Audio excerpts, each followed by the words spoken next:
This. Oh, that's just stuff.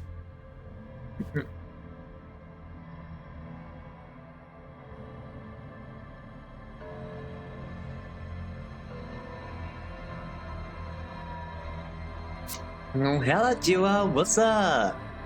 Welcome, welcome. Right where this belongs to me. Yeah, you got the first again. The rightful owner has returned. Your sword, my liege. Yeah, long time no see. So glad you can make it. I hope you are well prepared for your exam on Monday. Enough that you can like spend time here on stream, but yeah. Hello, Lynx. What's up? So glad to see you again. And I see the first badge. Perfect. Love to see it. Such good stuff. Her science is killing me. Oh, science. Yeah, that's pain. Science is not fun. No kind of science is fun. Well, quantum science is fun, but only if you're not studying it at a professional level. I don't remember seeing. Yeah, Lynx has joined up recently, and they are lovely. Hey kitty, hey kitty. Aww.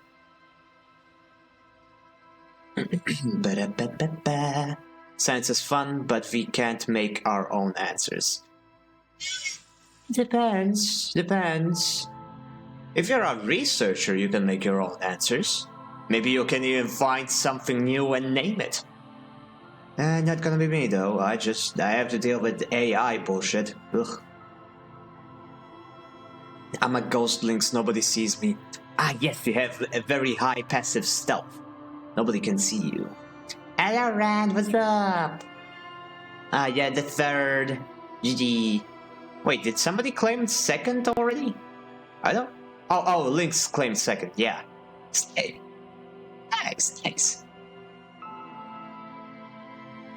Oh, y'all did the thing.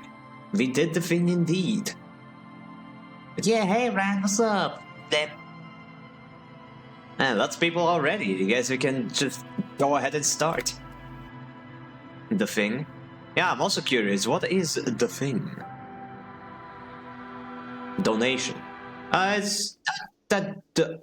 Bits are a donation, but they subscribed. That's what they did.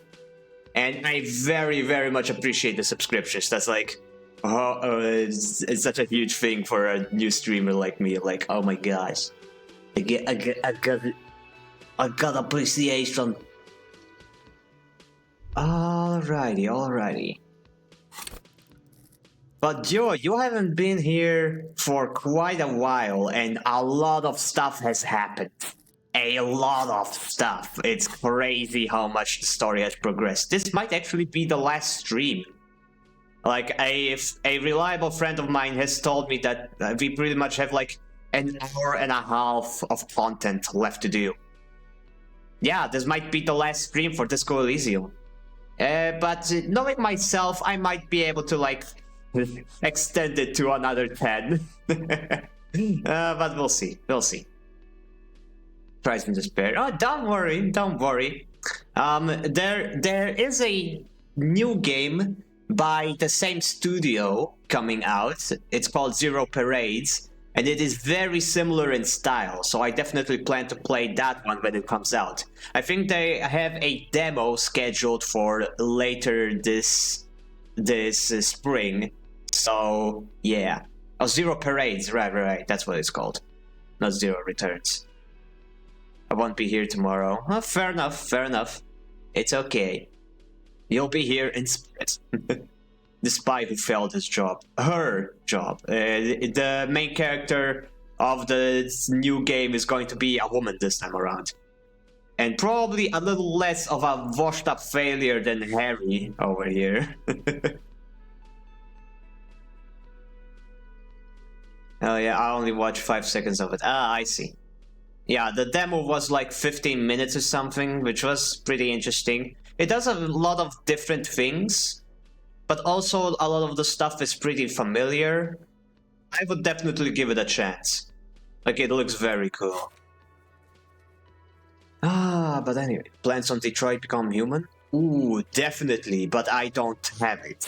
And it's probably going to be pretty taxing on my PC. Also, Henry's drip is fire. I know, right? Actually, this is like I put on this outfit because of something that happened recently. Oh, we got ads. Okay. Unfortunately, gonna have to wait until the ads are over to explain what happened.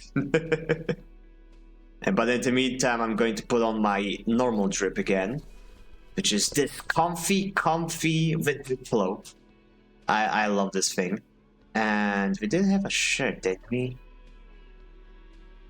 I don't think I need the armor anymore, so let's put on this shirt. Some conceptualization. And let's put on the ledger, because we need a ledger. Oh, it's clipping into his sleeve. Oh boy. That's a shame. There's a poop stain on the butt. Really? That doesn't look... No, it's on the left cheek. I don't think that's a poop stain. I don't think so. I think that's like a normal ass coat. Made you look... Oh, you little rascal, you. Oh, wow. I'll get you back for this. I will get you back for this. Oh, I still got one bullet. Oh, wow. Okay, I guess it didn't count that time Kim used it. That's pretty neat.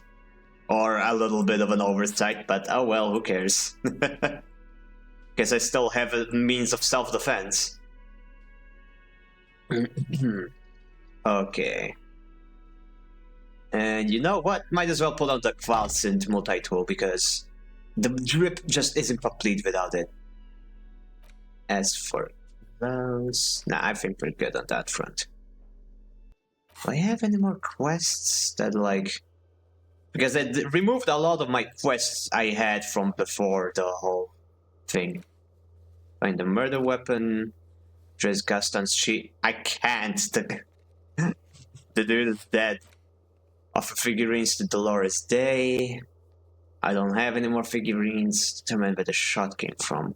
Ah, yeah, this is like where we are going next. The Buddha Madres stuff. Find booze and drink it. Never doing that. And the number of the victim's armor. Oh, they may actually be able to call me back on this finally. I'm back. Welcome back.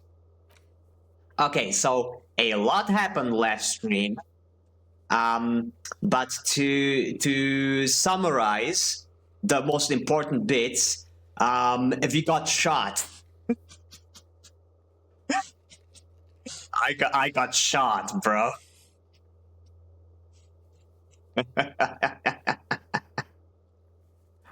Oh boy, yeah, we got into a shootout with the mercenaries. I hate how more energetic you are. Don't get jealous now. Shot in the thighs. Oh yeah, that's why you're doing the emojis, I see, fair enough. But yeah, I got shot. We got into a fight with the mercenaries. And, well, they're all dead. And we almost died. Mayhaps a recap of what happened in the tribunal would be useful. Who made it, who didn't, Ella, yeah. Yeah, basically we were trying to go back to the whirling to get some more clues from Clancy because a lot of the stuff she said didn't check out. And we came back to see the mercenaries all drunk trying to confront the Hardy Boys. And there was a third mercenary, like out of nowhere, this new dude showed up with a sniper rifle and stuff. And they were all unfathomably racist, very drunk, clearly off their rockers, but fully armored. And they were ready to just mess things up. We got in between. We tried to talk them out of it, but my skill checks were too bad. I had to take the first shot. And we took them all out. Me and Kim, we were like an amazing duo. We took them all out, but I didn't manage to dodge the last shot, and I got shot myself.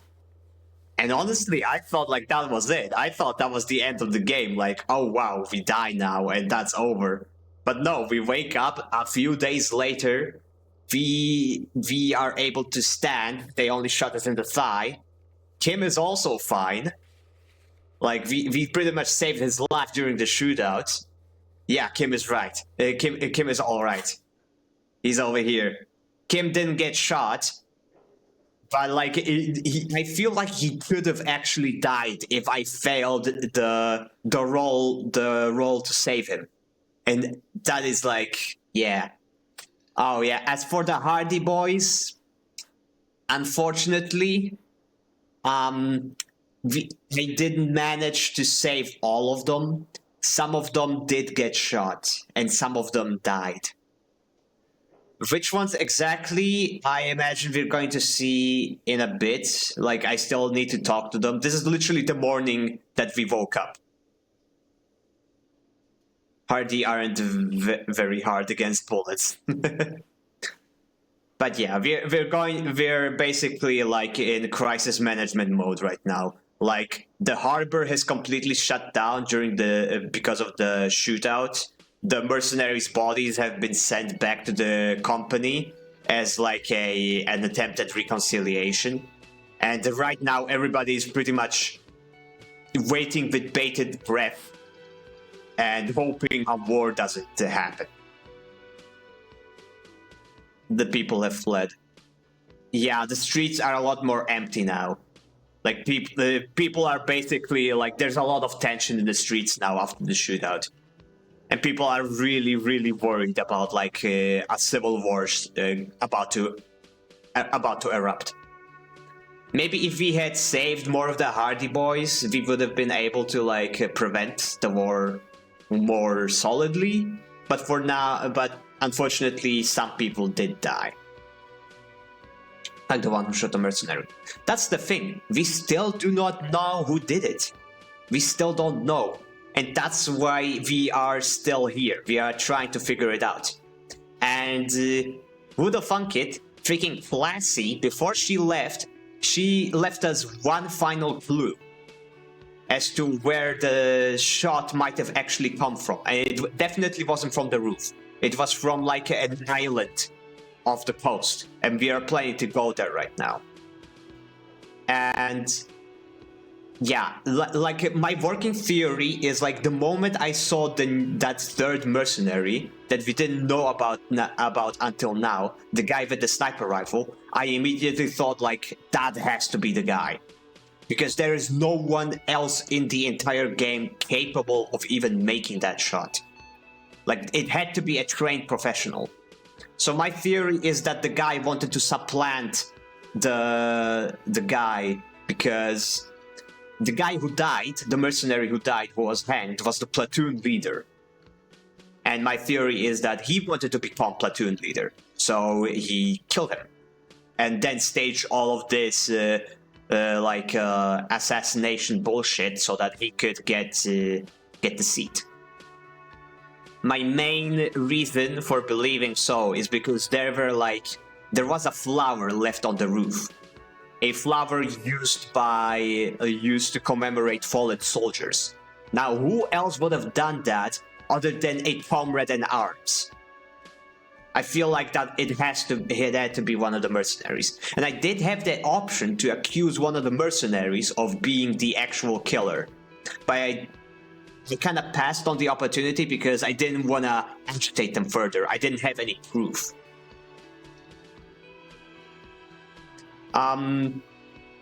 Your theory checks out about it having been a soldier, but I don't think these guys were communists. I think they're just mercenaries. They don't really have any ideological beliefs. They're just racist. Okay. Anyway, where did we leave off?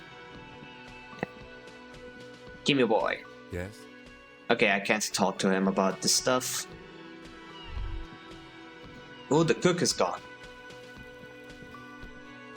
I'll stick to my idea like the stubborn boy I am. That's fair enough, fair enough. Hi again, gendarme. Oh, nothing to talk to me about, buddy? After I got shot? Okay. Goodbye, gendarme. Oh boy, here's Titus. Please don't be mad at me, buddy. Please don't be mad. Seeing you approach, the bruised man raises his bear in welcome. Oh. Crazy motherfucker. Didn't think you had that fury in you. But I guess I've misjudged a lot of people lately. Link's hypothesis is that the sniper purely for the fact of distance in combination with the wind knot would have been impossible for an untrained soldier to hit first try, in combination with the flower being an act of remorse or guilt for the fact ultimately to usurp him.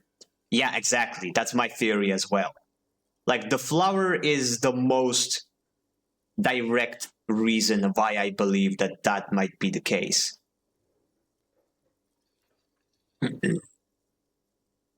That was one hell of a shot. Hell of a shot. The fucks did not expect that. He looks at you with unmistakable respect. Oh wow, Hardy, I gained his respect. Oh wow, did not expect that. I thought he'd be mad at me for getting his buddies killed. I guess he doesn't blame me, thank fuck. Well, if they missed bullets make zoop noise as a mercenary, they would have recognized and sought cover. I guess what I'm trying to say here is, thank you for intervening, fellas. That was mighty brave of you.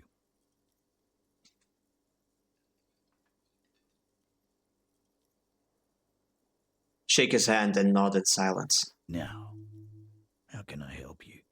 His grip is strong and friendly. I'm sorry about the people you lost. Dio was old. I think he'd be pretty happy with the way he went. Never could imagine him withering away on a sickbed. Theo. I believe that it's a revolutionary soldier or something because this is the type of era where mercs and soldiers would clash. That's true, but there's no motive. I personally say it's a communist soldier who's jealously over the mercs. They got thrown away. Why specifically that soldiers when there's multiple around?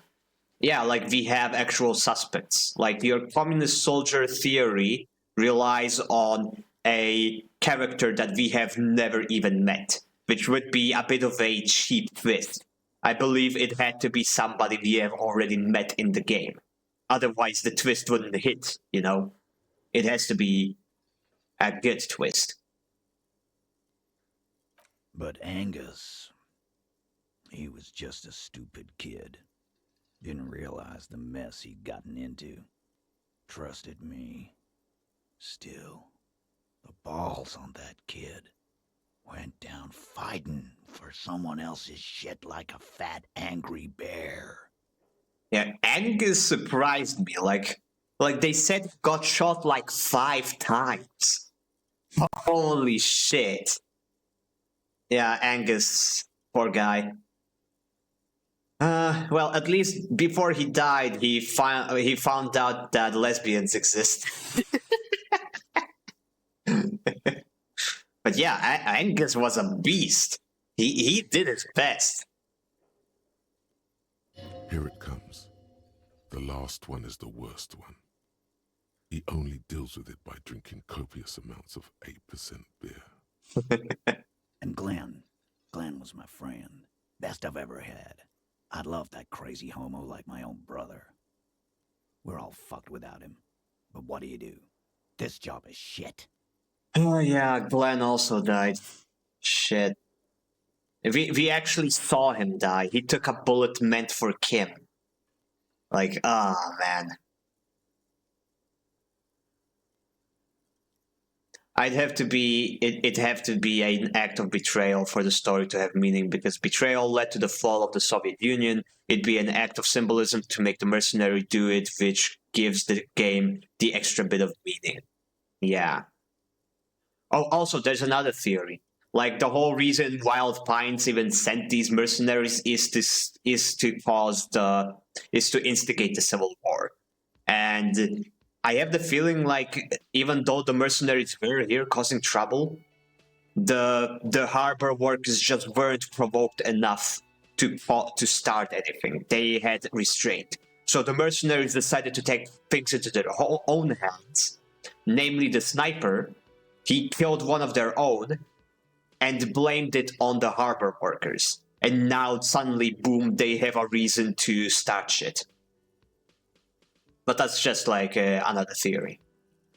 Like, I wouldn't be surprised if one of the Wild Pine leaders like contacted him privately and told him like, hey, listen, if you take out your platoon leader, we'll make sure you'll become the next platoon leader. Something like that. And also like a lot of money. But like, I still remember something like Insula Indian Citizens Militia, if I remember. I think that's like a past thing. Like, that's not a thing anymore, especially not in Martinez.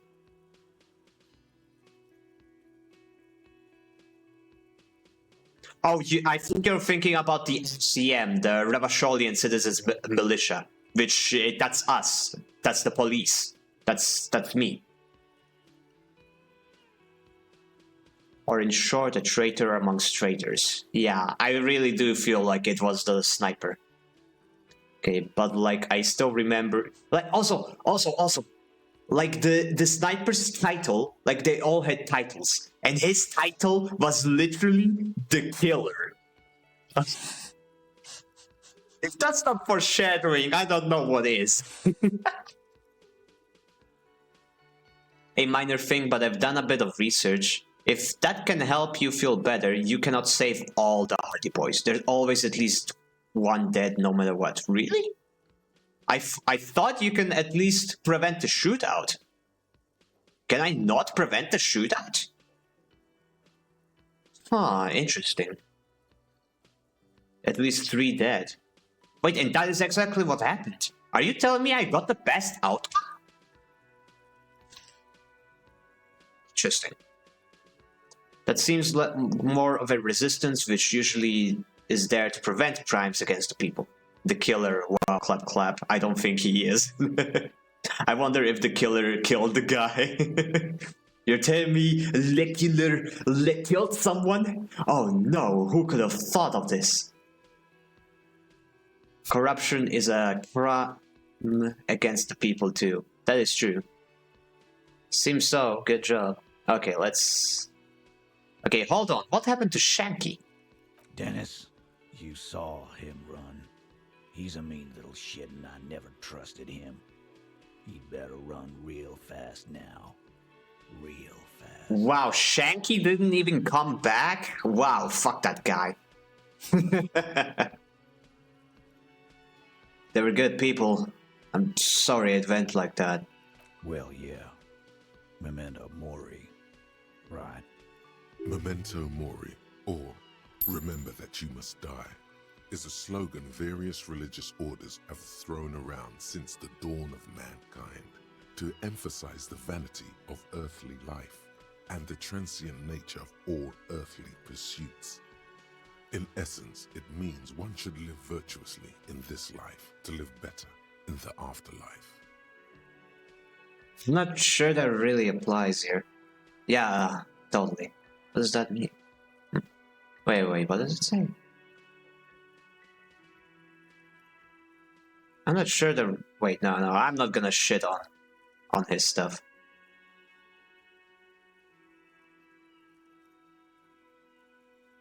Absolutely. Today, I'm going to get drunk, eat good food, and bed a good-looking girl. Cause tomorrow, a motor carriage might run me over. Or you might die of a heart failure or syphilis. Hey, fuck you for ruining a beautiful idea. Yeah, death comes to us all. It's like a way of showing remorse for the dead and sympathy for the living. What's going to happen to the Hardy Boys now? First, we're gonna find Dennis. I'm going to find Dennis. I'm going to find him, and then I'm going to kill him. The tone of the statement is so matter-of-fact. It's as though he were talking about picking up a morning newspaper on his daily walk around the block. Okay, they're not going to actually kill him. At least I don't think they are. They're just going to, I don't know, beat him up. I don't need to tell them what to do. Your guy, your responsibility. Do what you feel is right. The lieutenant shakes his head, but doesn't say anything. Look, Kim, I don't agree with it either, but these guys deserve a little bit of levity. We're hunting that rat down. Let it be known what happens to cowards. And then... He thinks for a moment. I guess I'll take a closer look at our union members. There's bound to be some ambitious fellows there who'd love nothing more than advancing social democracy by busting some heads. Because the dead no longer have to suffer, whilst the living have to suffer the loss the dead cannot. Huh. Yeah, that is pretty poetic.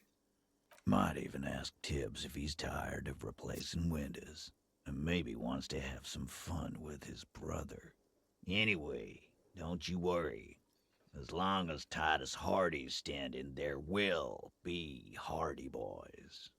My Brian is slow today. Oh no, not your Brian. Well, do you know what happened to Classy? Don't know? Don't care. I'll be glad if I never see that fucking woman again.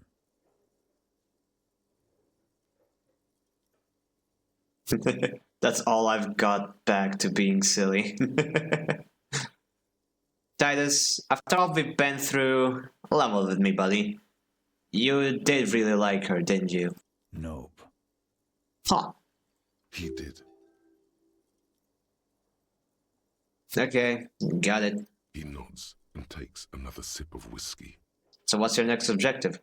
We're going to go to an island that's just off of the shore, and we're going to see if the sniper took the shot from there. Like I said, before Classy left, she left us one final hint of like another possible location the sniper could have taken the shot from. And it's like, it's an island just off of the shore. And it's a communist soldier. Anonymous tip-off. It's not anonymous, it was Classy. She just skedaddled. Like how I said, I'll get moderator deal. Wait, really? I don't remember making a deal like that, and I don't think I need moderators yet. I think I can moderate myself for now. So don't you worry about that, duo. Then that must have been one damn good soldier. His clenched jaw says otherwise. If anything, it's another score for him to settle one day. It'll have to wait for now. Any idea what I should do now? Judging by the sight of you, I'd suggest crawling into bed with a bottle of whiskey in one hand and a big tit in the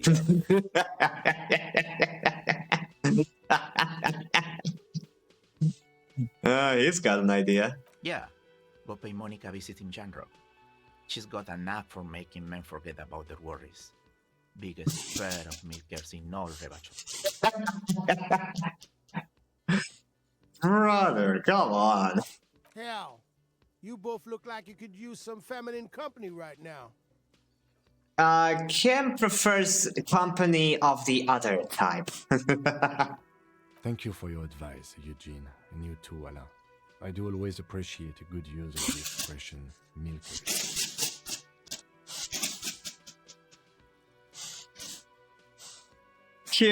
Kim said the word milkers. Oh my gosh, this is a joyous day. I'm too young for this, lol. I have a question. We've only discussed traitors on the other side. Did anyone betray your side at all? I mean, Classy technically betrayed us. And I suppose my precinct partners betrayed me by not showing up when I was literally on my deathbed. I wasn't here for the first half, but I have a feeling something is being missed. Now, that's the thing. We didn't really have many allies in this game. Kim has been our only ally on the police front. Ah, yeah, you're new. Are you in the Discord too? Yeah, Link says join the Discord if I remember correctly. It sincerely amuses him how hard these guys typecast themselves. You're welcome, Beanaclard. You're all right in my book. Binoclard? Is that like a word for people who wear glasses? So long, fellows. Good, so I don't have to come back here again. Wink. Take care, coppers. You two look after yourselves now. Death passed on you today, but men don't get that lucky twice. Because the sniper only has one motive, why would they need to usurp on Civil War though? That's the thing. The Wild Pines, the people who hired the mercenaries, wanted the Civil War to happen. That's why they hired highly unstable mercenaries. It's just my theory that the mercenaries weren't unstable enough, so they gave them a little extra incentive. Copo Loco. And normal cop, I guess. Good luck in Shamrock. Scars made the best tattoos, they say. Thanks for getting involved, guys. Not a lot of cops would step into that line of fire, but you did. Wait, I'm curious. Is that people killed 4? It was 3 before, wasn't it? Now it's 4. Oh wow, that's cool. And if you ever feel like the uniform is holding you back, I've got a few vacancies. You'd make one hardy boy, copper. I'll keep it in mind, Titus. Like, let's be honest, I'm probably gonna get fired after this. Like, even if I did my best, the precinct is not going to leave a political mind bomb like me on the force. That would be ridiculous. But wasn't the Soviet Union communist and betray happened through capitalist ideas? And the real world, my guess is someone doesn't like who sent the mercenaries in. What the hell is this? Un joie je serai de retour près toi. Huh.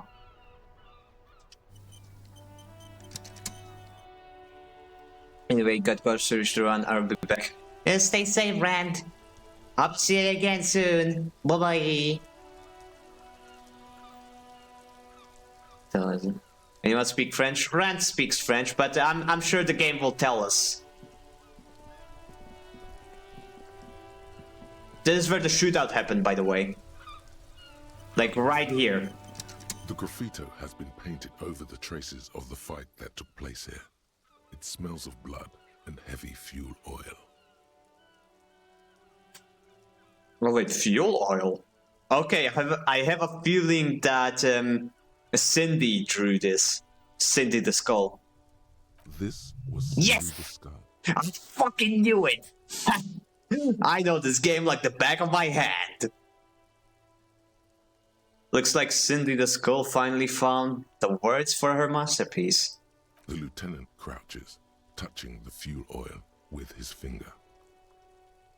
One day I'll return something.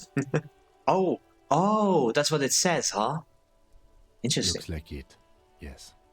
This is still fresh. It wasn't here yesterday. I smell heavy fuel oil. And blood. Some of it is even yours. Ah, fudge. Heavy fuel oil. Isn't that flammable? What are you trying to imply, Fingers? You could buy some smokes, light up a ciggy and throw it in there. You know, just to see what happens. See if it's flammable. It's better that way. Why Safer. would I want to do that? And blood. Heavy fuel oil. Okay. Sorry. Whew. Close call.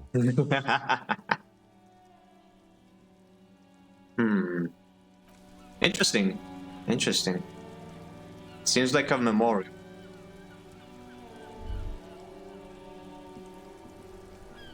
Okay. Does he have something to say about this? Mon Dieu, officer. It is worse than I thought. Believe me, I know all about that kind of pain. I've had hip trouble for the past week. Maybe it's time to slow down, enjoy life a bit. Anything I can do to assist you? I'm curious if like all of the characters now have like a reply for me getting shot. My man, you're alive. Almost. Kind of. Sort of alive? Alive and limping. Man, what a day. I missed out on most of the action, but I heard it was quite the encounter. Had a strong sense of finality to it. So what's next? You guys heading back to Jamrock now? Talk is local union muscle were behind it all. I'd reckon the case is closed, even if it kind of turned into a shit show. Okay, it's either my internet is being mean to me, or it's the servers here are fuzzy. Probably the internet. Un joie j'essaierai de retour près de tu. Interesting. One day I'll be back near you. Yeah, it does sound like something sentimental that Cindy wrote. Actually, we might... Let's just go ask her. we can actually do that, I imagine. But yeah, well, let's talk to this guy first. Yeah, the case seems kinda done. Gonna check on a few last things. Still looking around. Loose threads to tie up. Good luck with that, my man. Ain't easy being you. But hey, you're still breathing, right? Yep, I'm good. I'm alive. Actually, let's go ask the precinct if, like, Inside, you see stuff a set of happened. steering levers, a radio microphone, a pull-out toolbox, and the soft glow of the fuel preheater gauge. My French isn't very good, but it seems like it says that. Yeah, interesting. Pick up the radio. Precinct 57, how may I assist you?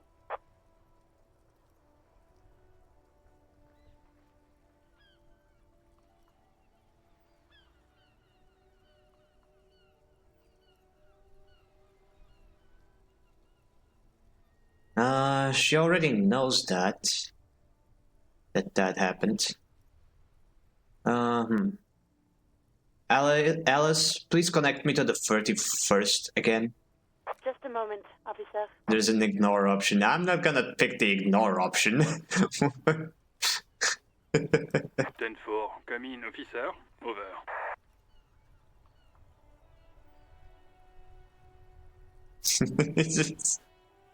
That is a funny question. You know what? Fuck it. Let's just ask. Jules, I've heard some people think of me as a La Puta Madre's peon. Do you think I'm corrupted? 10-4, sir. Well, there have been some talk, sir. He finally says reluctantly, oh wow, people actually do think. Huh, interesting.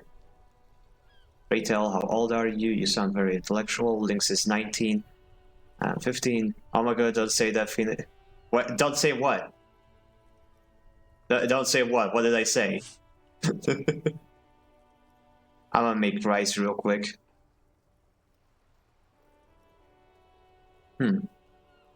Puta madre. Look, that's what it says. That is literally what it says on the screen. La puta madre. It's not my fault that's what the game is calling it.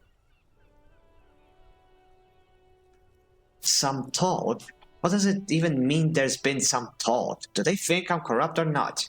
Doesn't mean people know that I'm a dirty cop, because I am. I'm the dirtiest, most dangerous cop in Rochelle. My reputation precedes me. I want you to know that I would never ever do anything like that. I'm not taking bribes, Jules. I only meant that there have been some talk in the station, that's all. But there are always some talk in the station. You know how officers in Jamrock are. But then again, some of us truly are on the take. It's unfortunate. Over. Oof. Okay, interesting. Okay, just mission over. Roger that, 10-10, over and out. I'm not going to explain. I need Google Whose reminder is peon or peona is a phrase from the video game Disco Elysium, translating to the whore mother's peon pawn servant. Huh. Well, that's still what they called it. Not my fault. This is Pick up the 57. radio again. How may I assist you? Did you find out more about the owner of the boots? Yes. It took some convincing, but I got the mercenary's name and a few biographical details. Are you ready? Finally! The lieutenant leans in to listen, notebook in hand. Shoot. That suit of armor was issued to an Oranese citizen named Ellis Cortenaer. That's Ellis Kortenaer.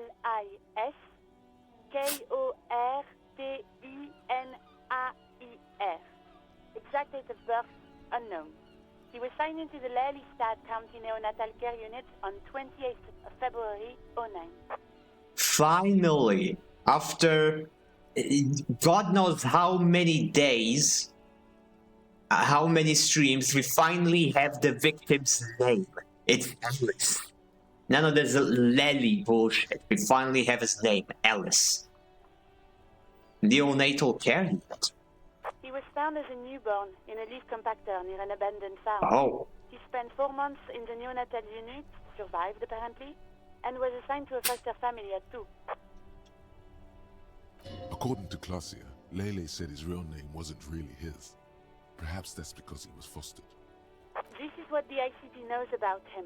He was raised by foster parents, entered the Eastbrand Military Academy in Vredefort at 17, then served in the Oranese forces till he was honorably discharged in 41, just a year before the Seminese conflict. Then the armor followed him to Seminine, or at least I assume it did. And that's it. There are no records of his employment in Crenel, or any of its other incarnations, or him even entering Revachol. Wait, he was found in a leaf compactor? It's a garden tool used to press leaves into these cubes. It's a detail the hospital had, the only detail in these files. So I thought it would be good for you to know. Oh, that's good. Thank you. It is. Thank you, Alice. Any information on his foster parents? None, officer. Sorry. Huh. So we don't know what his home situation was like. So all we have to connect him to Colonel is the armor. Even that is a small miracle. These organizations usually double-check their inventory. Thank you, Alice. Great work. No problem, Lieutenant. She sounds pleased. Well, we have his name and service record now. A name. This is very good. Ellis Cortenaer. He says to himself, oh my gosh, 70 XP. Okay, that's good stuff. This means something to him. To know that name. Like naming a case. It's important. I'm glad the inquiry was helpful to your investigation, officer. Did you have any other questions? I'm done with the radio for now. 57th, over and out. Her voice disappears into the void. In the cabin, you see a set. So I would like to report the shootout to the precinct, but I'm pretty sure Kim has done that already. And the way the option gives it, the option I get to tell is like, it's very chaotic, and I don't want to scare her. I just want to tell her that, hey, I got shot. I should probably call it in. Everyone says you started crying in the middle of a firefight and then bled like a pig. I guess that was cool. Who's saying that? People, they say you'd kind of died for a moment, that you let your shit out already, but then came back. So I guess that's what's cool now. Just don't think because you got half your dick shot off and you're an invalid now, Kuno's gonna treat you different. Save your bullet, there's a killer on the loose. I can think of one use for a bullet right now. Nah, just kidding. Kuno doesn't reward weakness. It's business as usual with Kuno. Kuno's cold like that. Feels good for some reason. Okay, I'm off. Pig. It's a dangerous world out there, but Kuno's got his eyes on you. My forehead. No, no. Your forehead is made for kisses. Okay, back to this. What's that supposed to mean, Kuno? Who knows? Kuno starts doing the "I got my eye on you" gesture repeatedly. Thank you for that, Bets. Huh, okay. Wonder if she has anything to say. I'll die before I squeal, pig. Nope, the creature has nothing to say. De la criatura. Okay, let's go talk to Cindy. And maybe the kid. Wonder if she has anything to say. It was the middle of the day. Hello again, sir. Nope, she has nothing to say. And I don't think the book peddler has anything to say either. Also, I just realized I have 100 real. I should probably buy something. Cindy isn't here. Okay, that's interesting. Maybe she's in her shack?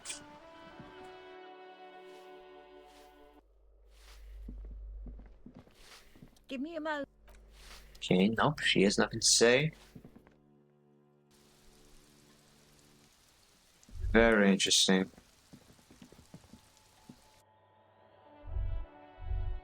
Nope, Cindy isn't here. That's interesting. She just disappeared off the face of the earth, I guess. Anyway, nothing to do in the arguments, to be honest. Bonjour, mademoiselle. J'adore tout personnalité Thisha 327 Pop Thisha 327 Lick Thisha 327 Cheer. Bonjour, mademoiselle. J'adore tu personnalité. I have no idea what that means, but I appreciate it. I like it when people use the text-to-speech bot. It leads to some funny interactions. There's something down here.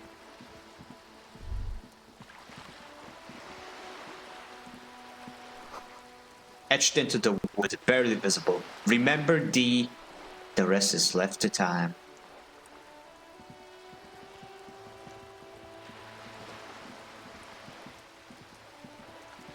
I probably shouldn't be running because I just remembered I did get shot.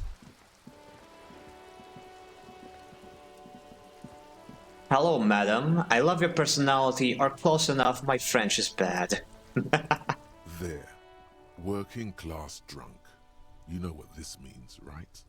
What? Hey, Sol? Cracked it. All in a good day's work. Wait, what did I crack exactly? What do you mean, what did I crack? Look at how working class that drunk is. Is her husband, the missing husband. Wait, what? Is the future leader of the proletarian uprising. It's, some third option? No. Stop goofing around, recruit. I have no idea what this is referring to. It's just a flesh wound. Run as much as you want.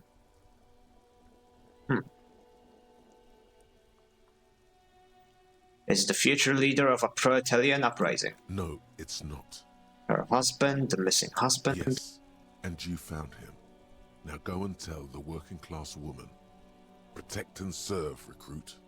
Didn't she repeatedly tell you her husband isn't missing though? Oh, I feel like this is a glitch. This is a glitch. This is like a random thought from something I already solved ages ago. But he is missing. You heard her. The worry in her voice. You know what I also know? That he's dead. Give me champagne, I'm going in. This doesn't add up. I'm only making a fool of myself. Do marriages make any sense? Does honor? You're not a filthy philosopher. You're an officer of law. It's time to ace this case and not brood over your reputation. We can deal with the perception management later. Give me the champagne, I'm going in. There's no need for champagne when there's honor, recruit. Go and tell the working class woman what you found right now. Nope. It doesn't work at all. Funny. Oh, yeah. Another wall of text. Lo, in the midst of that wretched clash, as fate spun its cruel roulette, he was struck, nay, unjustly assailed. A vile projectile daring to pierce the noble sanctuary of his thigh, as though the cosmos itself had chosen that most inconvenient of battlegrounds upon his person to inscribe its brief, stinging proclamation of suffering. Is this how Kim would explain it? Nah, Kim would just say, you got shot, bozo. Deal with it. No, he would say, you get shot, 60 seconds. Now I must misspell every word to compensate for my act. A 6:00 click in the morning. Lol, it's 5:16 p.m. here. Oh, wow. Oh no. Oh, p.m. p.m. Okay, it's the middle of the day for you. Well, no, not middle of the day. It's like afternoon. Yeah, that's what people call it, afternoon. Oh, I thought he will get dramatic. I wake up at 5 a.m. too. Oh, yeah, for class and stuff. Anyway. Damn, how's the future? Any news? They still haven't announced Bloodborne 2, so the future's looking pretty bleak.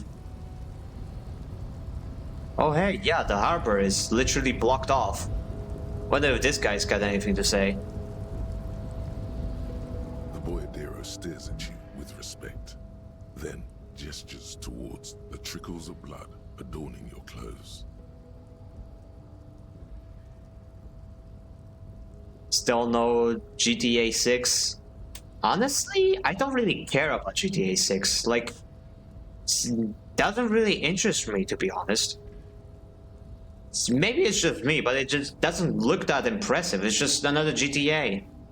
Half-Life 3 better. Oh yeah, I would much rather have Half-Life 3. But we already played Half-Life 3 on the channel. It's called Entropy Zero too. I'm studying to be a historian. I don't see any future in it.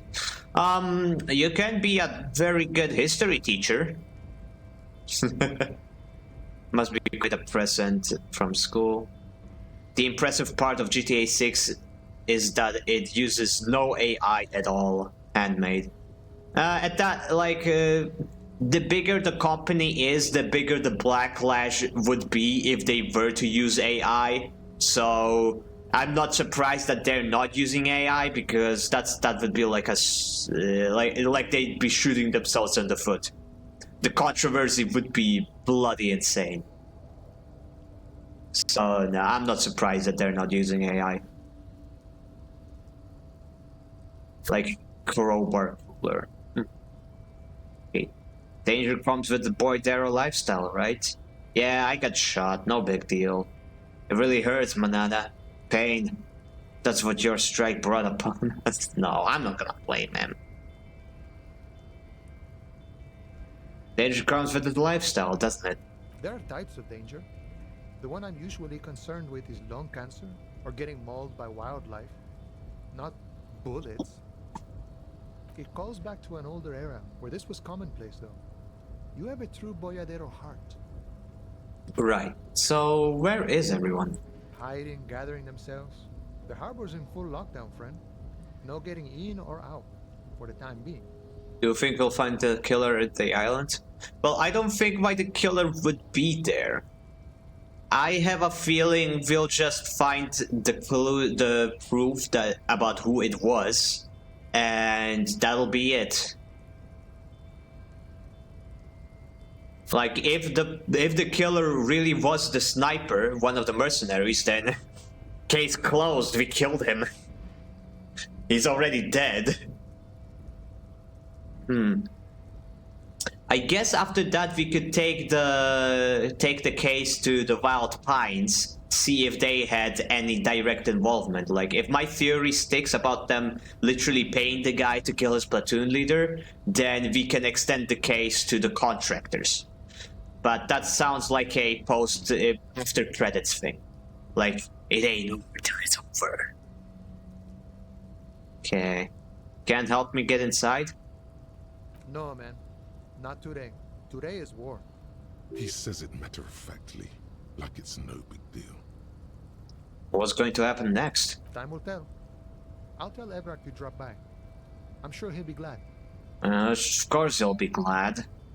Friggin' the dude didn't even get shot and he probably cannot move as well as I do. Do you think we'll find the killer at the island? Oh, you already asked that. It could go both ways. We could have freedom when everyone else did, but then again, where would you flee to on an island? Okay, what will you be doing now? I'll be okay here, doing lookout. Quite the sight, aren't they? Getting to like that red I am. He surveys the red flags draped from the harbor gates. Don't worry about me. I live to alleviate the worries of our brothers. See if any insane killers turn up. Then I'll run. And live. Try not to get shot, eh? I'm sure I'll be luckier than you, friend. His grin is as white as a desert. Been good talking to you. Gotta run. I wonder if Measurehead is still up here.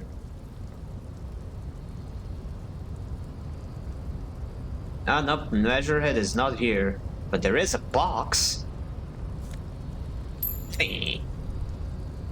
And there's nothing else left.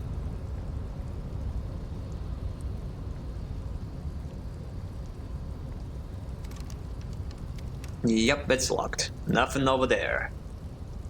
Let's just get out of here.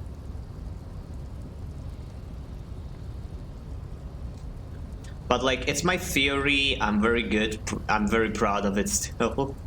It'll probably be a depressed old man sitting there, or well, dead. I think he's done his job. Automotive doesn't like. Maybe it's an illusion and we killed them. We're just schizo. Oh yeah, we could like have a super big crash out. Like, there is still the mystery of our amnesia. That is true. Like, there could be like a super huge twist waiting for us over there. Maybe older people would have been soldiers too, because World War I and II. I don't think there's a World War I and II happened in this universe. Like, this isn't Earth. This is like a different kind of world.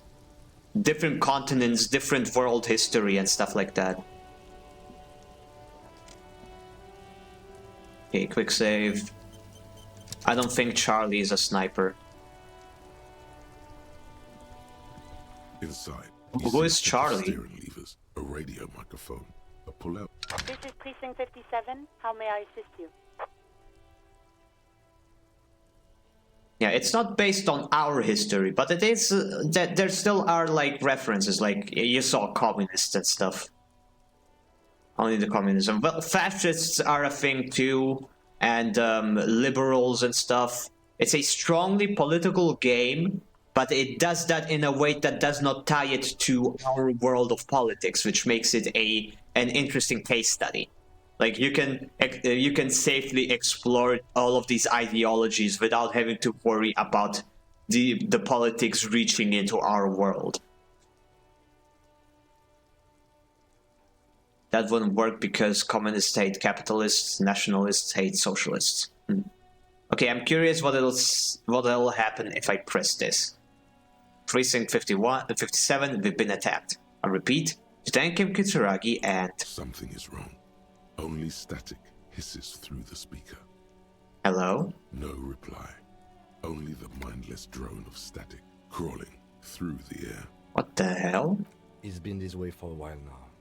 My guess is the Union is listening in on our conversations and jamming outward communications to protect themselves from Crenel. What? It only happens when someone mentions the attack. The rest is unaffected. Our best bet is to carry on like nothing happened. That is, if we don't want us cut off the grid completely.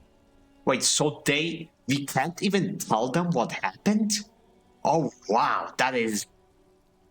Wow, fuck the Union.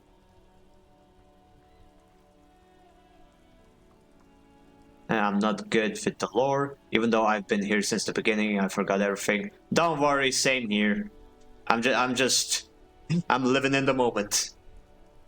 Definitely leaning towards politics because it's pre-war, which means political tensions would be high, but a nationalist wouldn't fit the shoe.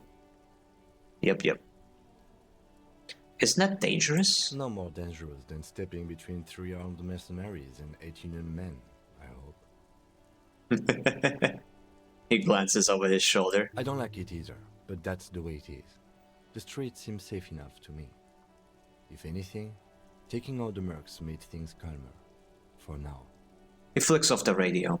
Silence. You can try calling again. Just don't mention the tribunal. And remember, they are listening in. Everything sounds okay. No drumbeat of total war yet. If anything, everything sounds too okay. In the cabin, you see a set of steering levers. Okay, close the door. Yep, on borrowed time, I'll have to leave in another 15 minutes or less. I see. Well then, let's move out. See what other characters have to say. Salehi, what's up? Wow!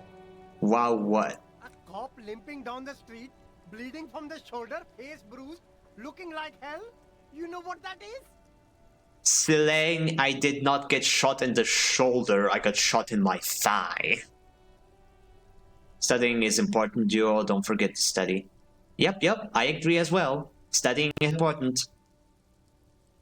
Need to give you a nickname. Just call him Lynx. I call him Lynx. But if you want something cuter, just call him Lynxy. Cool! That's cool! He nods and settles back into the pile of boxes. I'll leave it to you for now. Oh, there's something over there. An observation point. Footfall within, not human. Up there? The phasmid, perhaps? No. You know, it's but a dog. What the dog doing? The shine on these sunglasses lasts a lifetime, officer. 100% guaranteed. Absolutely slaying in those thigh-high boots, Cop Kitty.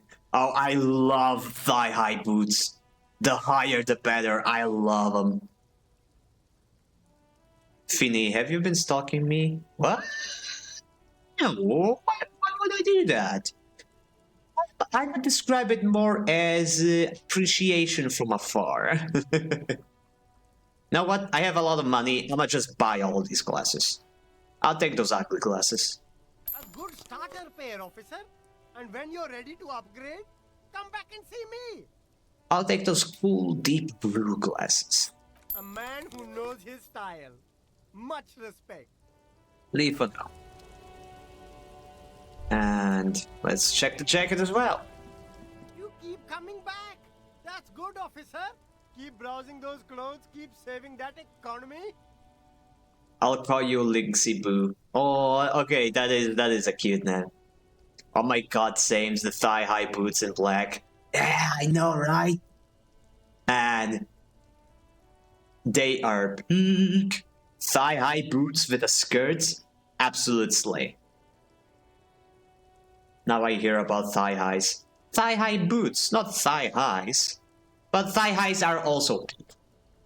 I have to say. I would absolutely be wearing like high socks and stuff, but nailed legs are not very pretty to look at. Okay, I want to buy the windbreaker. Gotta prepare for springtime, right? The street vendor seems pleased. Big boots mean cute socks. Are y'all talking about your preference female attire? Not specifically female attire, just clothes in general. Like high boots look great on anybody, I say. Oh, I have thigh-high, I'm not a fanboy, but I have, when I'm sick, it's warm. Yeah, they're super comfy. Oh, ad break. Yeah, unfortunately, we have an ad break. Lix is starting her journey, duo. Look, I'm a programmer, and the programmer sucks meme. Let me tell you guys, it's real, alright? I got the programmer sucks. Don't you worry about the duo. Don't you worry about it.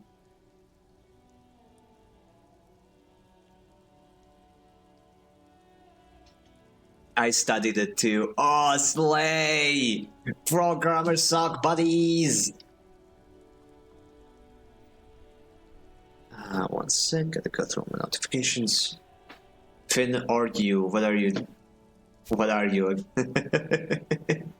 Are you a man or a mouse? I did extend the diploma of informational technologies. Ooh, slay! That's awesome. I've got a bachelor's and a master's degree in multimedia, and I am currently working on my PhD. I haven't seen that emoji for a hot minute. The cry laughing emoji? That's a classic. I know what I am, and that's silly. Silly indeed. Okay, let me check the outfits. Clothes. Shades of self-destruction. +1 electrochemistry. Racket jack. -1 logic. What? Suicidal ideations? How can a pair of glasses do that? Keep your secrets, Cebu. Not university diploma, just college. Ah, I see. Okay, these death-tinted shades come with an odd longing for self-destruction. They're ugly. You don't even need a mirror to know this. Describing them is futile. Better get a glass of wine. And they're not that ugly. I think they look pretty cool. These ones are way uglier. Sunglasses sub-insulindic renta. Oh my gosh, these words. Why not ask Finis the same question? Wait, what question? I'm confused. I'll probably study SS, then law during college and MA. He's a boy, I hope. Do you mean you hope? But you are right, I am a cis male. For now. College UK is high school. Ah, I see. Okay, so the glasses. -1 perception, see monster's vision. +1 inland empire, see monster's soul. The truth is, you can't really see very well through the darkened specs, but you feel truly tender in this newly found deep sea plane. 2 blue tinted lenses sit in a bone carved frame like they've always belonged there. Oh, these are bone carved glasses? That's cool. Dynamic windbreakers serve. I was waiting for now. I was prepared for it this time. Dude, you desperate or something? Desperate for what? Desperate for happiness? Yeah, I am desperate for happiness. Okay, this nylon wind cheater is so dynamic, it wraps around you like a membrane. Equipped with a stuffable hood, the backside of the garment is covered in sports and summer-related text. It swishes softly as you walk. I wonder if something happens when I put them on. Nope, nothing's happening. But there is still another thing I can buy. Below are banged up and worthless. The sneakers triumph over them. They're the star of the show here. Okay, you know what? Quick save. And I am buying those damn sneakers. The speakers below are banged up and worthless. The sneakers triumph over them. They're the star of the show here. My happiness is solidarity. Me no, Lynx is taken. I have been taken, not anymore. Oh wow, okay. That's interesting information. Lynx got engaged in January. Oh, congrats! Congrats, Lynx! So happy for ya! Oh, that's awesome. So glad to hear it. Okay, cost 50. I need those fallen sneakers. Super cool! Now the premium lifestyle is yours, officer. The sneakers seem to vibrate in your hands with an almost mystical energy. Okay, now let me buy the speakers. The junk is yours, officer. Happy listening! Try not to hurt your ears with that Samaran garbage. So no Lynx is desperate. Just silly supportive goose. My prayers go to you, but yeah. Okay, I pretty much bought all of his stock. Everything's still cool here. Okay. Put on these glasses now and the sneakers. Actually, I'm curious. What happens if I like put on the entire fawn set? I have the fawn gloves, the fawn windbreaker. Did I have a fawn shirt as well? I have a fawn cap. I don't have a fawn shirt though. I wonder if there even is a fawn shirt.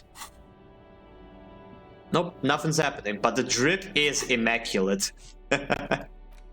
Okay, back to my regular outfit. The gloves. And what else was there? Oh yeah, the glasses. And the hat.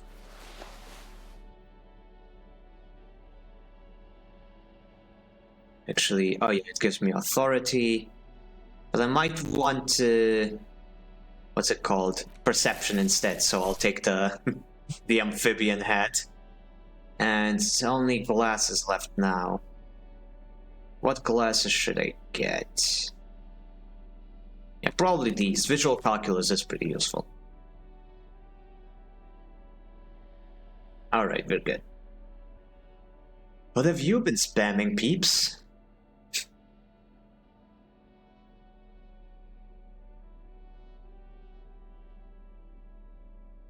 No hurts, just kinds. People call me naive for my innocence, yet I know all their search histories. It looks like a Nike tracksuit, Finn. Yeah, that is. I'm pretty sure that's the vibe it's supposed to emulate. It's like the Slav Nike fit. I don't understand why people are rude. Some dictator wrote it. I wonder who. No politics. Lynx is not listening. La la la la la. That's my thoughts exactly. That's what I do whenever people talk about politics. Like, la la la la la, I didn't hear you. La la la la la la la la la. Sure. I don't like talking about it anyway. I have bad memories of one. Yeah. Yeah, don't we all? Politics suck. Politics are cringe. Oh wait, I still have another item. The speakers, right. Speakers from the People's Republic of Samara. Why did you even buy those? These are no magic speakers. These are lame speakers. All they will ever produce is a faint memory of the song you're trying to listen to. Sell them for cash. I can do that.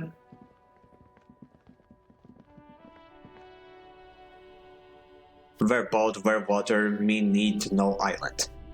Yeah, at the harbor. We can go there in a bit.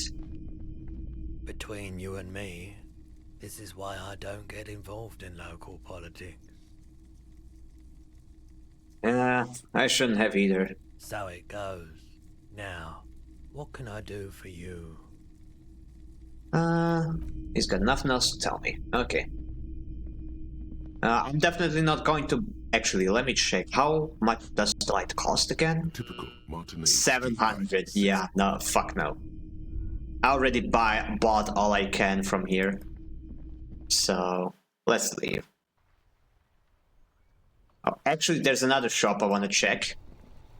Really, that's gonna be the last thing I check on this side of Martinez. I want to go to Frite and buy a jacket that they were offering. Me desperate to learn killer. Don't worry, we'll figure it out. The yellow roses in the window. Those aren't flowers that were left, but left for classy. Interesting. Okay. You see several packaged raincoats. Steal the raincoat. fitting a low shelf beneath Just a $4 display. I'm buying it. The clerk removes the garment from the lower shelf and hands it over. And let's sell The some of our chest, tear. Your bottles clunk into the 20 cents. Yeah, that's what I needed. Oh, I'm keen to know. You seem certain the killer is on the island, dude, so you know something. No, he's just curious by nature. Curious boy. Boy. Okay, let's just go. Enough stalling.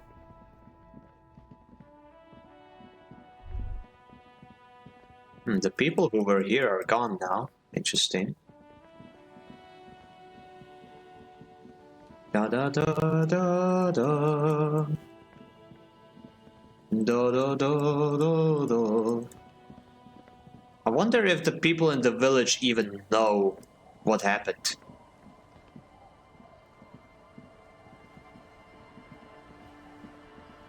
Okay, there's the lady that we need to talk to get the boat. Let's talk to the washerwoman. The wishy-washy Our woman. tenant, the policeman. I hope the waves don't keep you up at night. What can I help you with? My personal likes and appearance. I believe in thighs. Yeah, you know what they say, thick thighs save lives. Okay, let's make a quick save. Maybe she doesn't want to hear about us getting shot, but still gonna say it. I got shot. Even I can see that. I told you not to bring your trouble with you, policeman. We've got troubles of our own here. Oh, it's not my troubles I brought, it's your troubles I tried to solve. Though I suppose you took the worst of it. Turns out you were your own ill omen. The woman chuckles to herself. I'm demisexual. If you didn't know, I only care about genuine love, no intimate sexual desires. Fair enough. Absolutely fair. Everybody has their own thing. And we do not judge here. It is absolutely fine. I do not know what that is, but I support you. Well, he just explained it. It means that there is no carnal desire, so to say. It's basically just romantic interests, nothing else. There's no time for jokes, can't you see I'm in pain? Guess you were right. The men with guns were coming for me after all. I'm not sure those were the last of the men with guns either. There are always more coming for your kind, officer. Then we'll be ready for them. Yeah, bye, I'm off. Okay, let me just say goodbye to Idiot Doom Spiral. Man, you're like bleeding now. Reality's really messed you up. Okay, I guess he's got nothing to say. That's just life, friend. Indeed. Oh well, if that's what you like, that's what you like. Yep, stay true to yourself. That is important.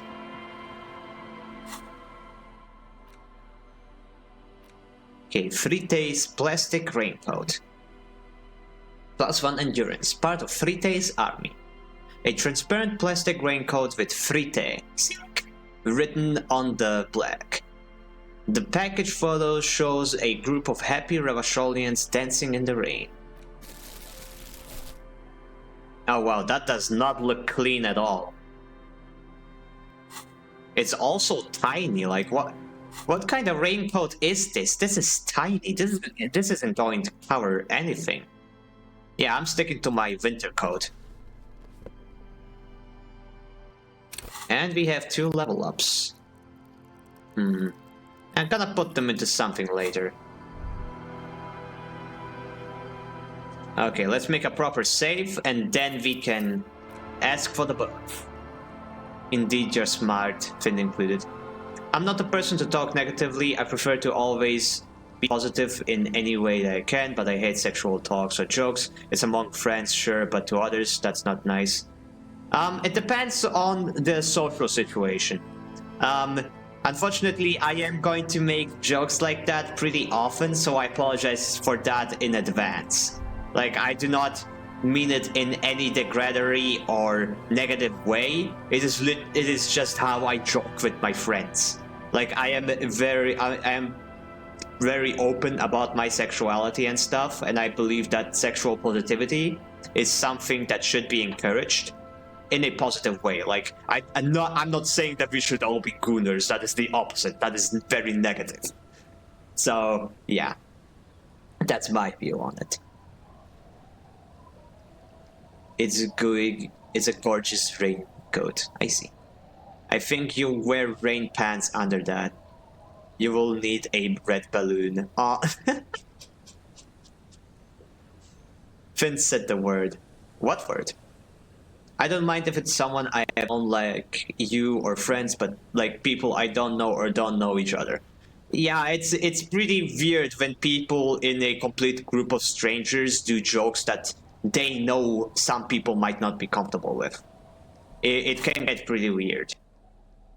So yeah, I wanna put on my officer cap again. Nice. And you know what? I'm gonna take the qualsuit away. Or actually, nah, I'm gonna just keep it. I get no bonus if my hand is empty. What happened? You're limping. Why are you limping? You look terrible. You're not limping. You're you. I got shot in the leg. It was pretty badass. You would have liked it. I'm a cop. I don't merely exist in this world. I live in the between life and death. Some people hurt me. I want to talk to you about something else. Your boat. Nah, no need to exaggerate it. Some people just hurt me. Is this from the shooting in town? We heard gunshots. Not that we don't hear gunshots all the time, but they were closer than usual. It's not very fun, so it's understandable, especially when you're the target. Yeah. Yeah, like, I do encourage, like, sexual positivity, but it's on the basis that sexual awareness. Yeah, that's the word I'm looking for. You need to be aware that that the person you are talking to is comfortable with the subject before you start bringing up quips or jokes and stuff. So yeah, that is a pretty important thing. Within its own boundaries. Yep. There was an exchange of fire on Rue de Saint-Guylaine. It's nothing to be worried about, madame. You didn't only get shot. Dodge the second shot. I can also get not shot. You should have seen the other guys. 2 dead, and 1 in the hospital. Wait, what? No, they're all dead, from what I remember. There's probably a glitch. Anyway. I dodged the second shot. I can also get not shot. Well, good for you. She smiles. Okay, I'm not gonna tell her about the guys dying. That's, like, weird. Yeah, wisely said, both of you. Lots of big words. Link's brain hurts now. We're all saying. Don't worry, I can use small words. Like ice cream. Of course. Can I help you with something? I still think it's funny that there's an option like this here, but I'm not gonna pick it. I am not going to ask this girl on a date when this is what it's saying. Ice cream where? In space, no one can hear you, ice cream. I'm just chilling with my physics books. Gotta learn about work and energy soon. Oh, yeah, work and energy. I remember learning about those in physics. Pretty weird concepts when you think about it. Like, well, no, the concept isn't weird. It's just the names they gave to them. Work and energy. Just Like, work is basic. If I remember correctly, work is the amount of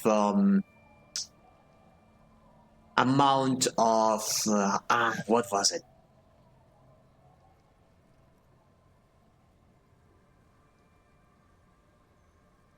No, I forgot.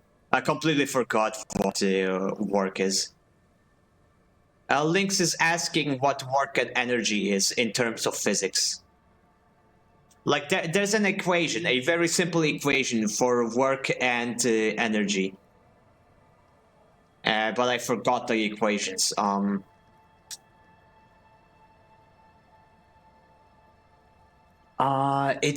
Work is something over a measure of distance. Is it no speed over a measure of distance is no, that's not what it is. Work and energy is the damn, I have an exam on those on Monday. Why can't I explain it? You know, just remember the equation. From the equation you can figure out everything. No idea, I studied science trilogy, not individual.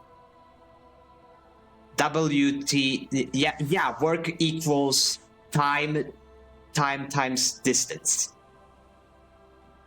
Wait, time times distance. Oh yeah. It basically measure. Wait, no. Time times distance is speed. Yeah, time times distance is speed, not work. Work is when an object is moved and the object is displaced, moved. Then it can be said work is done. Yeah, but like, there's an equation for work. I think work is speed times something else. I forgot what it was. Hiya, Finis, still on your way to the island? Yeah, we're about to take the boat. Work done formula is force into displacement. Okay, interesting. Anyway, enough physics. I was just trying to flex, but turns out I completely forgot everything about physics. But yeah, welcome back, Brad. Glad to have you here. Discussing physics, unfortunately, yeah, we kind of fell into it. But anyway, time to do stuff. Look, lady, we need to get to that island. That won't be a problem. It's wind still and the tar just dried. We've got 2 days of relative sunshine ahead. She points to her skiff next to the jetty. Can we borrow your boat? 2 days of sunshine. I just got a bacterial infection. Can we borrow your boat? If you promise to bring it back. And no scraping the hull. I just got it nice and yellow. And no drinking on the boat. And no joyriding either. No worry, ma'am. I do not even have alcohol on me. At least I don't think I do. Of course, ma'am. It's only for a day or two. Official police business. Aye. She nods. Nod along attentively. The crow's feet disappear from the corners of her eyes as she smiles at you. I need to start giving y'all nicknames. Mech is too common. No, Mech isn't common. Mech is Mech, yeah. I mean, I usually call him Kohai, but most people call him Mech. 2 days of sunshine. I just got a bacterial infection. I'm sad to hear that. Take care of that with Ether, will you? Don't get too many RCM men round here. Be sad to lose the first one. What's on the island? I saw some ruins through the binoculars. Used to be some kind of fortification there before the war. For the communards. An anti-aircraft gun, I think. Bombed to bits in the landing. I haven't been there myself. Always steered clear of it. Oh wait, it's Mech! Oh my gosh! Oh, okay, sorry. I saw the color of the name and I thought it was random, not. Oh my gosh! I'm embarrassed now. 1 second.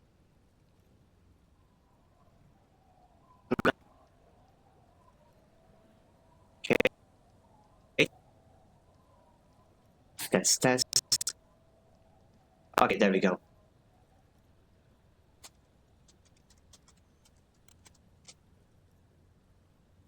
Subtitles should be on now.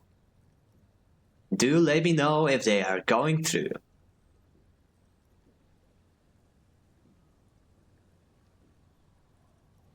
Lynx should pay Mushi a visit as she had been looking forward to condoms. I'll be back later if Kitty is still alive. Ah, I see. Absolutely fair. Absolutely fair. It was great to have you here either way. A Mechasaurian. I see them, thanks. Yay! Yeah, we're about to go to the island. Hasn't been there herself. Who has then? You said you haven't been there yourself. Who was there, if not you? My husband used to drink there. Him and his drinking buddies. Oh. Always seemed like a bad place to drink to me. People died there during the landing, you know. My mother told me. My mother told me. This must be one of the many fortifications that was used in the dying days of the revolution against coalition forces before they took this city. The kids sometimes go there too. I know they do, on rafts. I tell them not to, but they bring back old bullet casings and such. What Twins. kids? God forbid they bring the girl along on some rickety barge. She points to the two kids playing on the concrete yard. Can we maybe ask your twins about that place before we go? Would that be alright? Be my guest. They've a strange way of talking. See if you can get anything useful out of them. I seldom do. Is there anything I should know about before we get there? Well, most of it's sunken. Underwater. That means concrete underwater. Cut your boat if you're not careful. Be sure to enter from the south side. Water's deep there. I am under the water, please. I think of a nickname later. I must depart now. It's okay, Duo. If you don't make it back in time, we will let you know what happened if your theory checked out. So bye-bye, Duo. Have fun. Good luck studying. Yes, we will tell you everything, don't you worry. Aye, aye, Captain. Thank you. We'll use their skiff to get there then. Please be conservative with the fuel, will you? Just filled her up, but it's a small tank. Alright, be seeing you.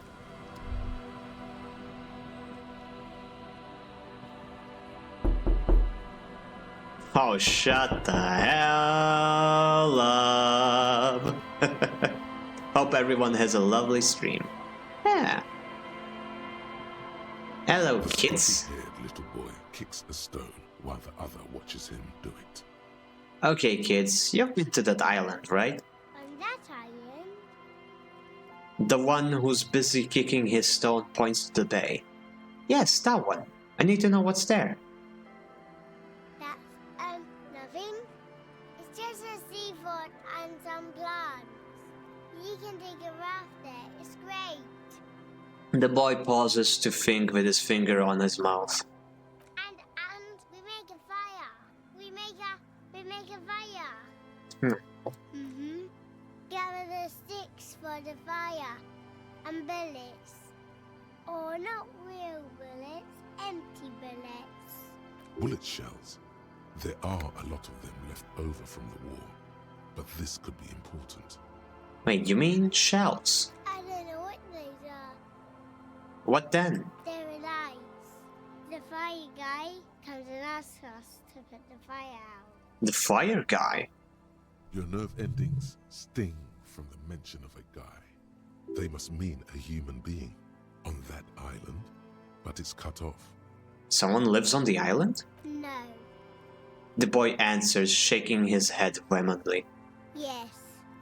His brother looks at him, then at you. Let's go with yes. The lieutenant raises his eyebrows and whips out his notebook.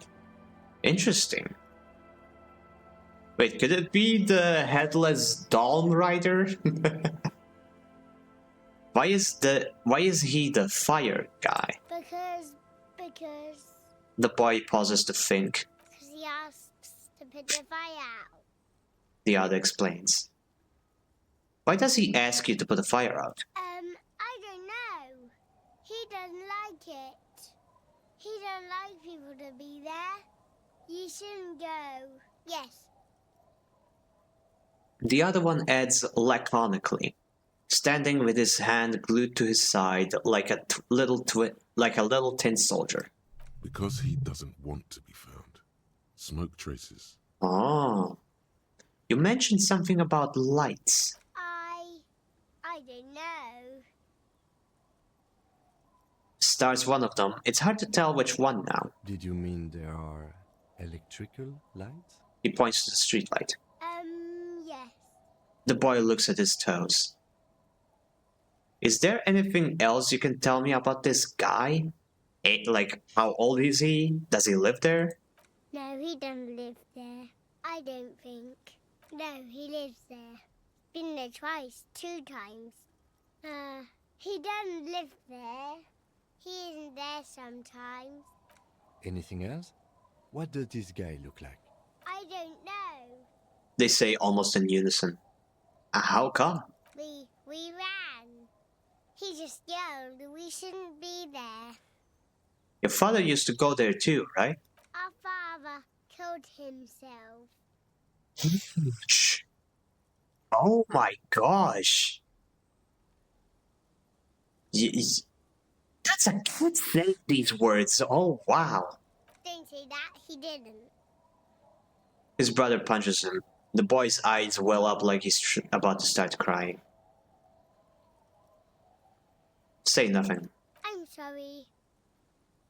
The one says to the other, rubbing his brother's shoulder affectionately.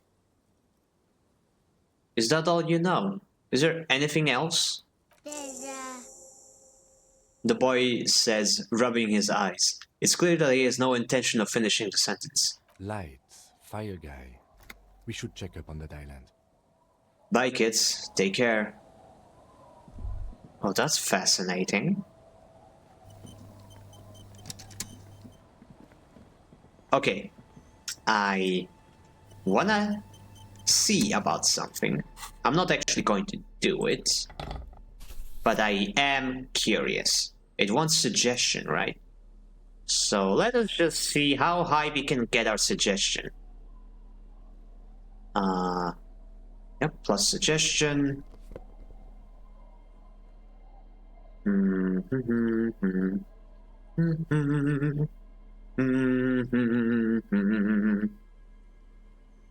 Authority, trauma, empathy, minus suggestion,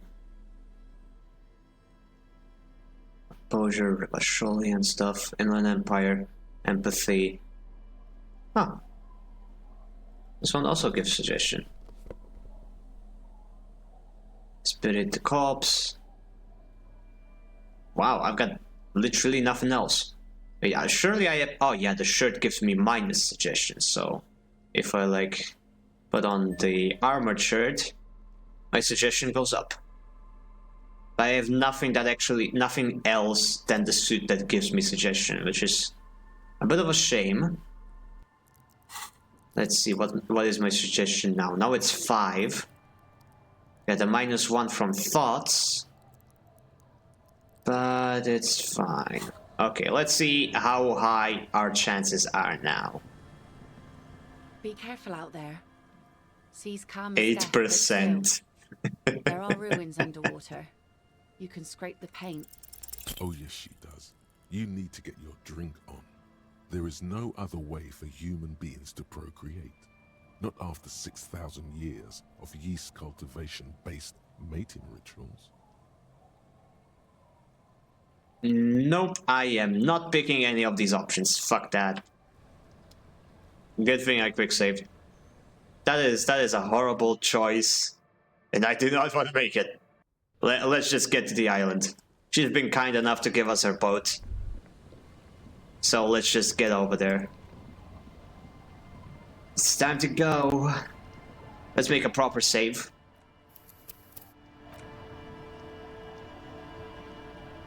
And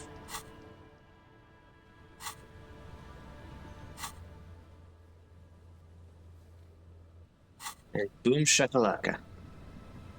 A skiff with a small steering engine in the back floats on the calm mirror of the sea. its 2 seats are empty. The boat's belly is a shiny yellow color, industrial paint over fresh tar. You see it reflect off the water, along with the factory number, A72. Once you get in, that's it. One pull of the starter handle, and you're off into the bay. A strange trepidation comes over you. Are you sure you want to go now? Have you made all the necessary preparations? Closed all your accounts? Remember what the netpicker said. It's a small tank. You won't be going back and forth on this. Okay, go to the island. Find booze? Definitely not. Light the graffito on fire with a burning cigarette. But it says on the can. Do I even have cigarettes? I don't think I have cigarettes. And I don't want to smoke one either. Find a murder weapon. Just Guston's cheating. I literally cannot do that anymore. This one is also... I don't have all the figurines to do that. Determine where the shot came from. Yeah, there's literally nothing else for me to do. Off into the unknown we go. You take the engine, Kim. I'll hold the boom box. What? You heard me. Don't make me repeat myself. What? What? How else do we blast sad FM on our way to the island? Fine. Let's blast Sad FM then. Sad FM is a radio station specializing in sad, slow rock songs. You seem to know its frequency by heart. Interesting. But yeah, I got shot, so I am allowed to do literally anything I want. Get in and ride to the island.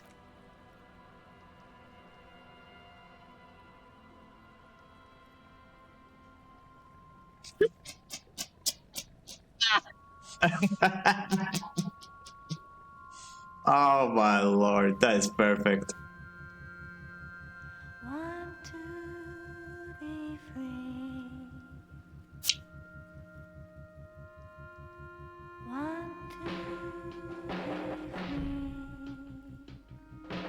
Oh wow.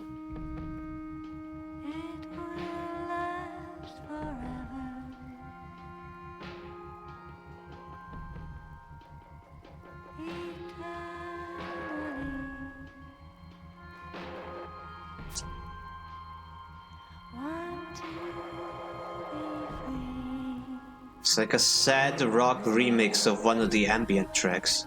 Oh.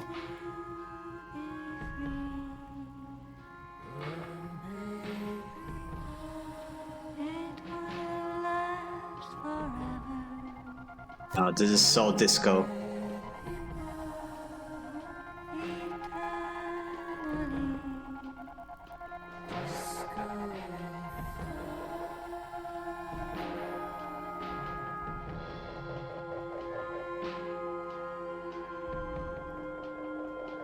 Past the church. Totally not intentional imagery.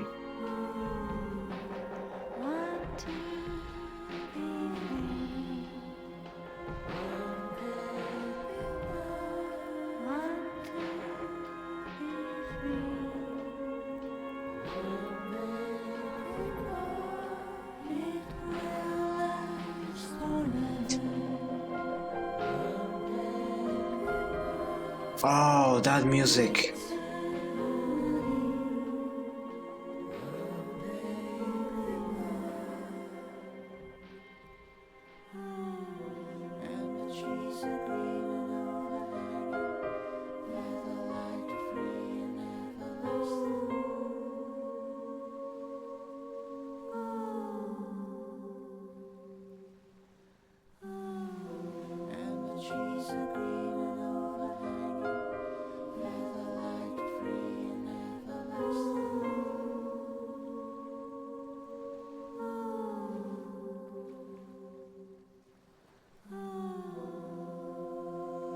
Huh.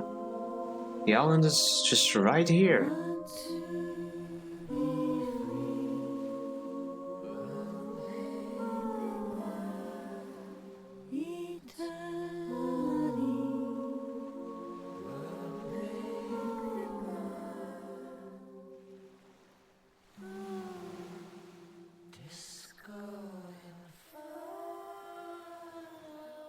But they said the thing. They said disco in the song. Comes to a slow stop. The lieutenant turns the engine off. Then there's silence. In the silence, a sputter of wings. A flock of quails takes off in the distance. There is very little wind here today. The ghost is standing still. You look at your arms, then the cliffs above you. Let's go. He whispers. Think it's a little late to be silent. They already heard our music.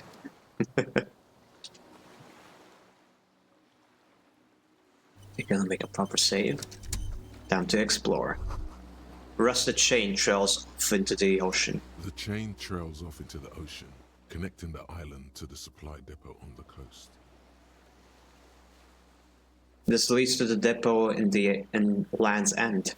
Ah, yes, so it seems. The lieutenant looks at the mechanism overhead. What do you think it was used for? For bringing munitions to the island, maybe? And supplies? You could also lock the bay when you raise the chain. As a defensive measure, lock it off that side of the bay. Lock it from whom? From enemies. Enemies of the commune of Revachol. This sea fort was a revolutionary fortification, I believe. Finish thought. A makeshift bridge. The bombs were powerful enough to break the foundation. Okay, let's explore downstairs first.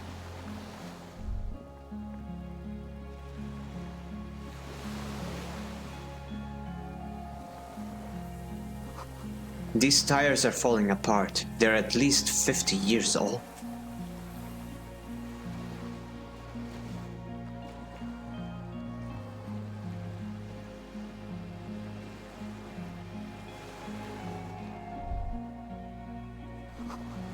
These stairs feel ancient. Soldiers' feet ran up them long ago. Oh, I like the sense of finality. Attention, inflammable. There's lingering trace of mazout in the air. Some fuel has leaked out of the barrel. Black, viscous.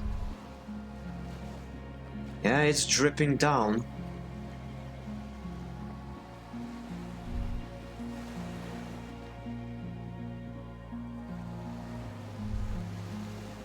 The dry grass crackles under your feet as you stop. Far away, birds' wings touch the still surface of the sea. What is that flutter? The flock of quail departs. Now more than 100 meters away. 102, 105.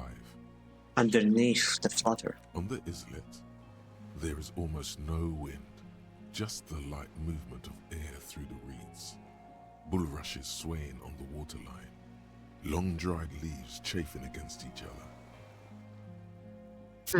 No air, you say? No wind, you say?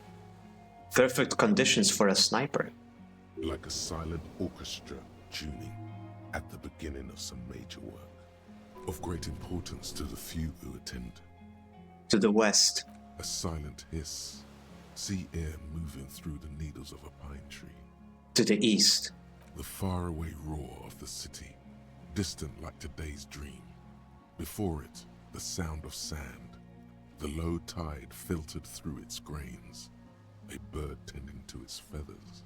Back from the groceries, what did I miss? Welcome back, Rand. Not much. Lynx and Duo had to go. Mech showed up. That's why I have the subtitles on. And we have just arrived on the island. We don't really know much, but we heard from some people that apparently there is a guy living here. But we don't know anything else. But yeah, we have made it to the island, and there was some pretty good disco music being played as we took the boat ride. It was pretty disco. Now we are talking to Shivers again. Also, Harry Dubois is noting the conditions are good for a sniper. Yeah, that's what I thought as well. Like, it said, like, there's no wind on the island. That is, like, a perfect condition for a sniper. Ahead. A low hum. The air slowly moves through a concrete box, through its ancient slits and cracks, resonating, hollow. A big building. Beyond that, further north. Air flows out of a pillbox window. There is very little there. The air cossets flowers on a meadow. Absolute silence. Reeds motionless. Bulrushes motionless. Below the silence. Col de Mamadakwa. Really? We're pulling the Col de Mamadakwa now. We are way out now.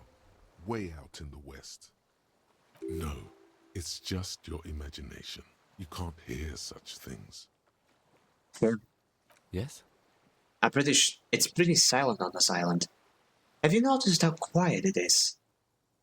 I have. Is that why we're stopping? Mm-hmm. Wait, I have to listen to one more thing. The lieutenant nods in silence. Open your eyes. Stop listening. Okay, since it's so silent, I'm going to walk instead of running. Warm air from the inside of the building. It's warmer there than out here. Probably where the fireman lives. That's what they call them. This barrel says ICM. You see a star with little specks on it. Oh, yep, that is a star, alright. Okay, let's go inside there later. The little birch from the coin-operated viewer, still holding on. Oh wow, I actually saw it. No way to get up there. The stairs are gone. Oh, I can't get over there, okay. Gonna go inside here then.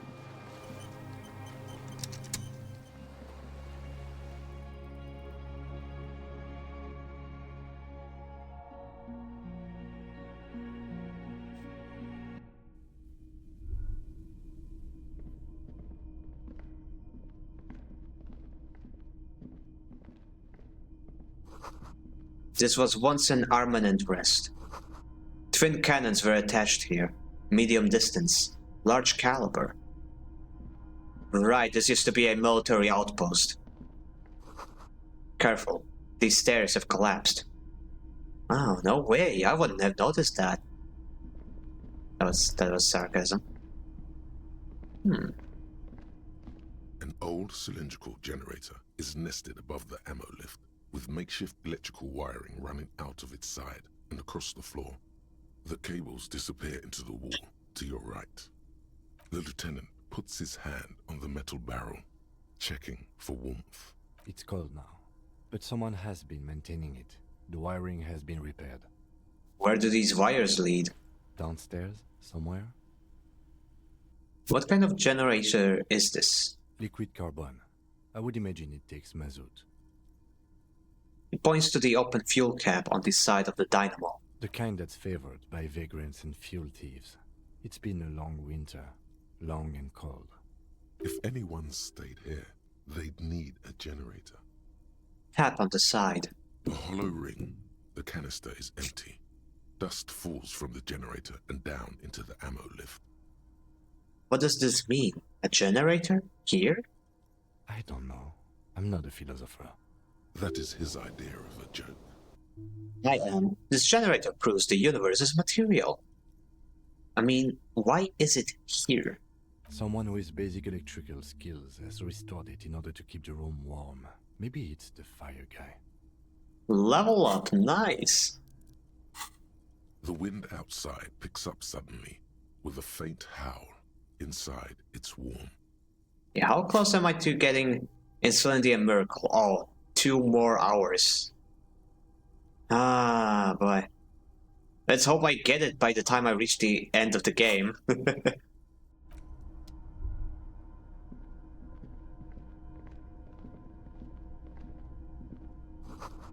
Books, mostly fantastique and historical fiction.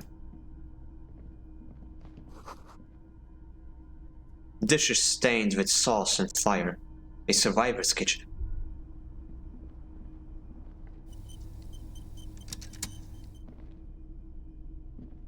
There's a greasy old spring mattress in the corner, resting on piles of soft cover books. White linen and a pillow are visible under a worn-out caracal blanket. Someone has been squatting here. The linen is fresh, recently washed. How recently? You force the rest of the sentence out through pain, thick as molasses, no longer able to hear yourself speak. Oh, wow. You know, officer, you can rest here if you are feeling tired. I will keep watch. You could use some rest for what's ahead. No time to rest now. Yes, anytime. If you need a rest later, it's okay by me. You don't have to be a hero. Okay, I'll... You know, I'll explore a little bit more. Or, you know what? Do it, trust me, please. Okay, fair enough. The greasy I'll trust you. spring mattress. The offer still stands. Take it. You don't look so good. Maybe a little shut-eye. Just for now. You face the concrete wall. There's less light there, in the dark corner. Like a dog, you lie there. Curl up on your knees and close to your chest. The blanket feels cold. The entire room does. Concrete and cold. Minutes pass. Half an hour maybe. The sounds of the sea beyond grow distant. Your eyelids close. Until you feel yourself standing up in the darkness, right next to the mattress. Slowly, the world begins to hatch from the blackness. It's evening. Oh, hey, Phoenix. Oh, 10 stream streak. Awesome. Thank you. Oh, welcome.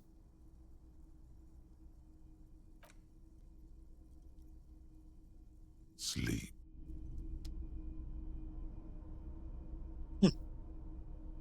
Fuck's sake, I was gonna write the boat song.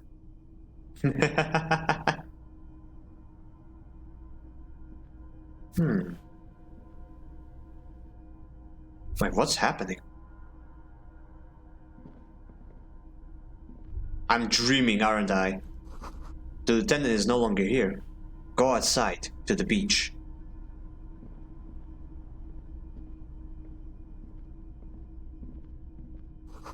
The door is still here, closed. Feels strange somehow, you can't get in. Oh boy, it's gonna be a nightmare, isn't it?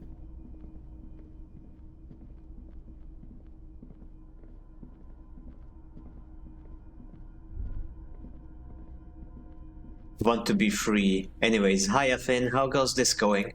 It's going great. It's going very great.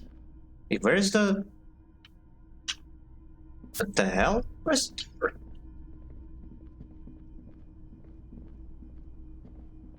Can't go this way. What the hell? Where am I supposed to go?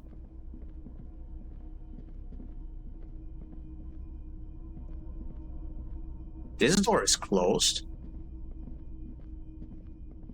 Oh, I think I know what scene this is. Really? If so, where am I supposed to go?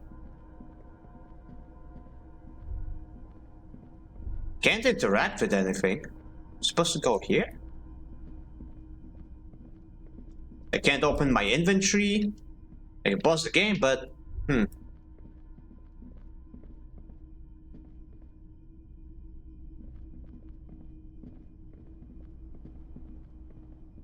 It said I'm supposed to go to the beach. Oh wait, I clicked something. What? No, I can go under the bridge? What? Okay, it makes Harry sadder though. Oh, I see. Ah, well, we'll see. We can handle sadness. We have high volition. No worry. Oh, it's that music again. It's gonna be sad.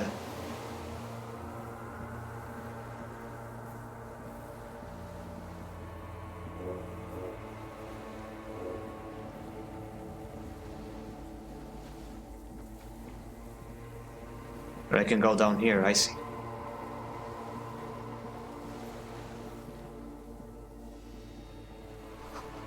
Go down to the chain. There's something there. Chain?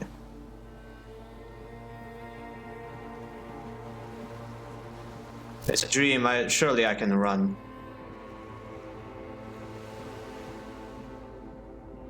Okay, it's not here.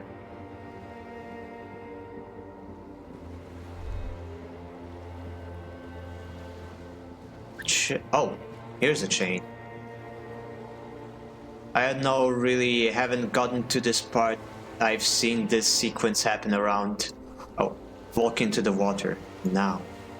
Into the water? In game, I've only really gotten to the first dream scene until laptop became borked. Oh, that's unfortunate. Oh wow, I can just walk into it. You see her footprints in the water. What the heck? Further.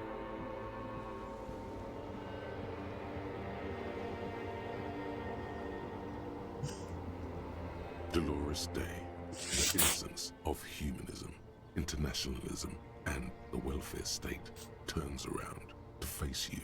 She has an airship airbag in her hand. She seems to be in a hurry. Dolores Day? Really? Why her? Off to advise the Queen of Shest, most likely. This is the Holy Suzerain of Mwindi and Insulinda. Definitely not your wife. You need to talk to her. Think of the historical knowledge you could glean.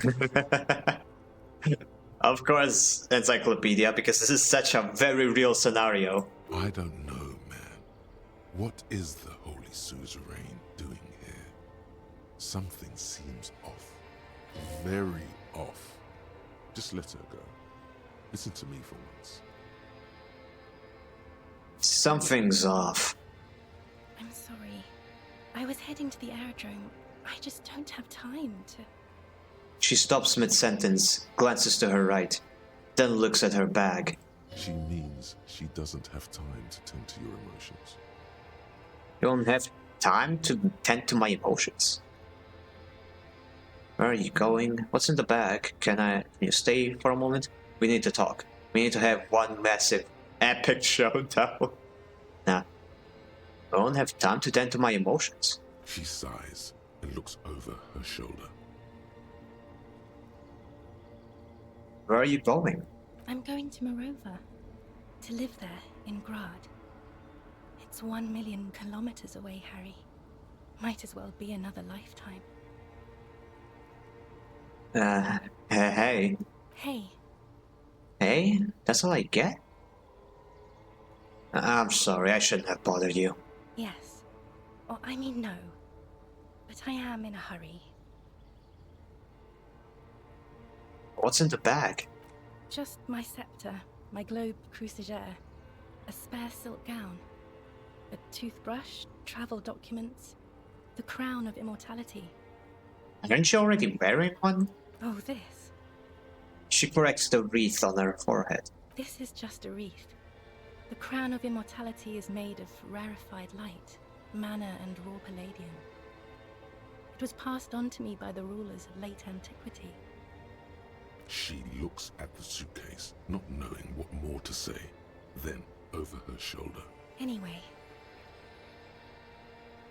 Need to have one more massive epic showdown. No, this seems weird.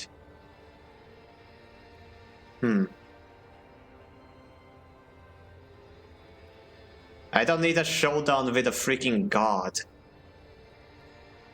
Wouldn't you happen to have the Holy Grail in there too? That probably wouldn't pass customs. The Holy Grail, capable of fulfilling anyone's wish, if only 7 heroic souls and the souls of mages were offered to it.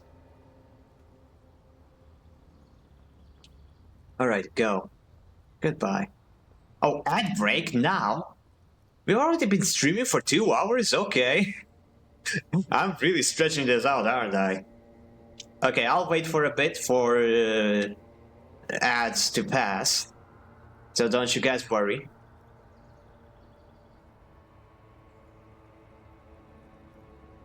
Oh yeah, we punching our trauma. Why is she our trauma? Like, what does she have to do with this? I remember telling you you'd probably be done with D in 2 hours, huh? Yeah, I know, right? That's why I'm like, I'm surprised that it's been 2 hours already, and we have only just gotten to the island.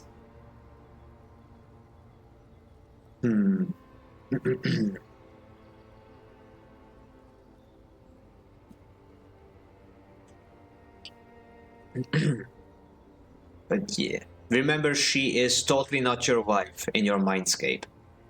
Oh yeah, we are probably just associating Dolores Day with her for some reason.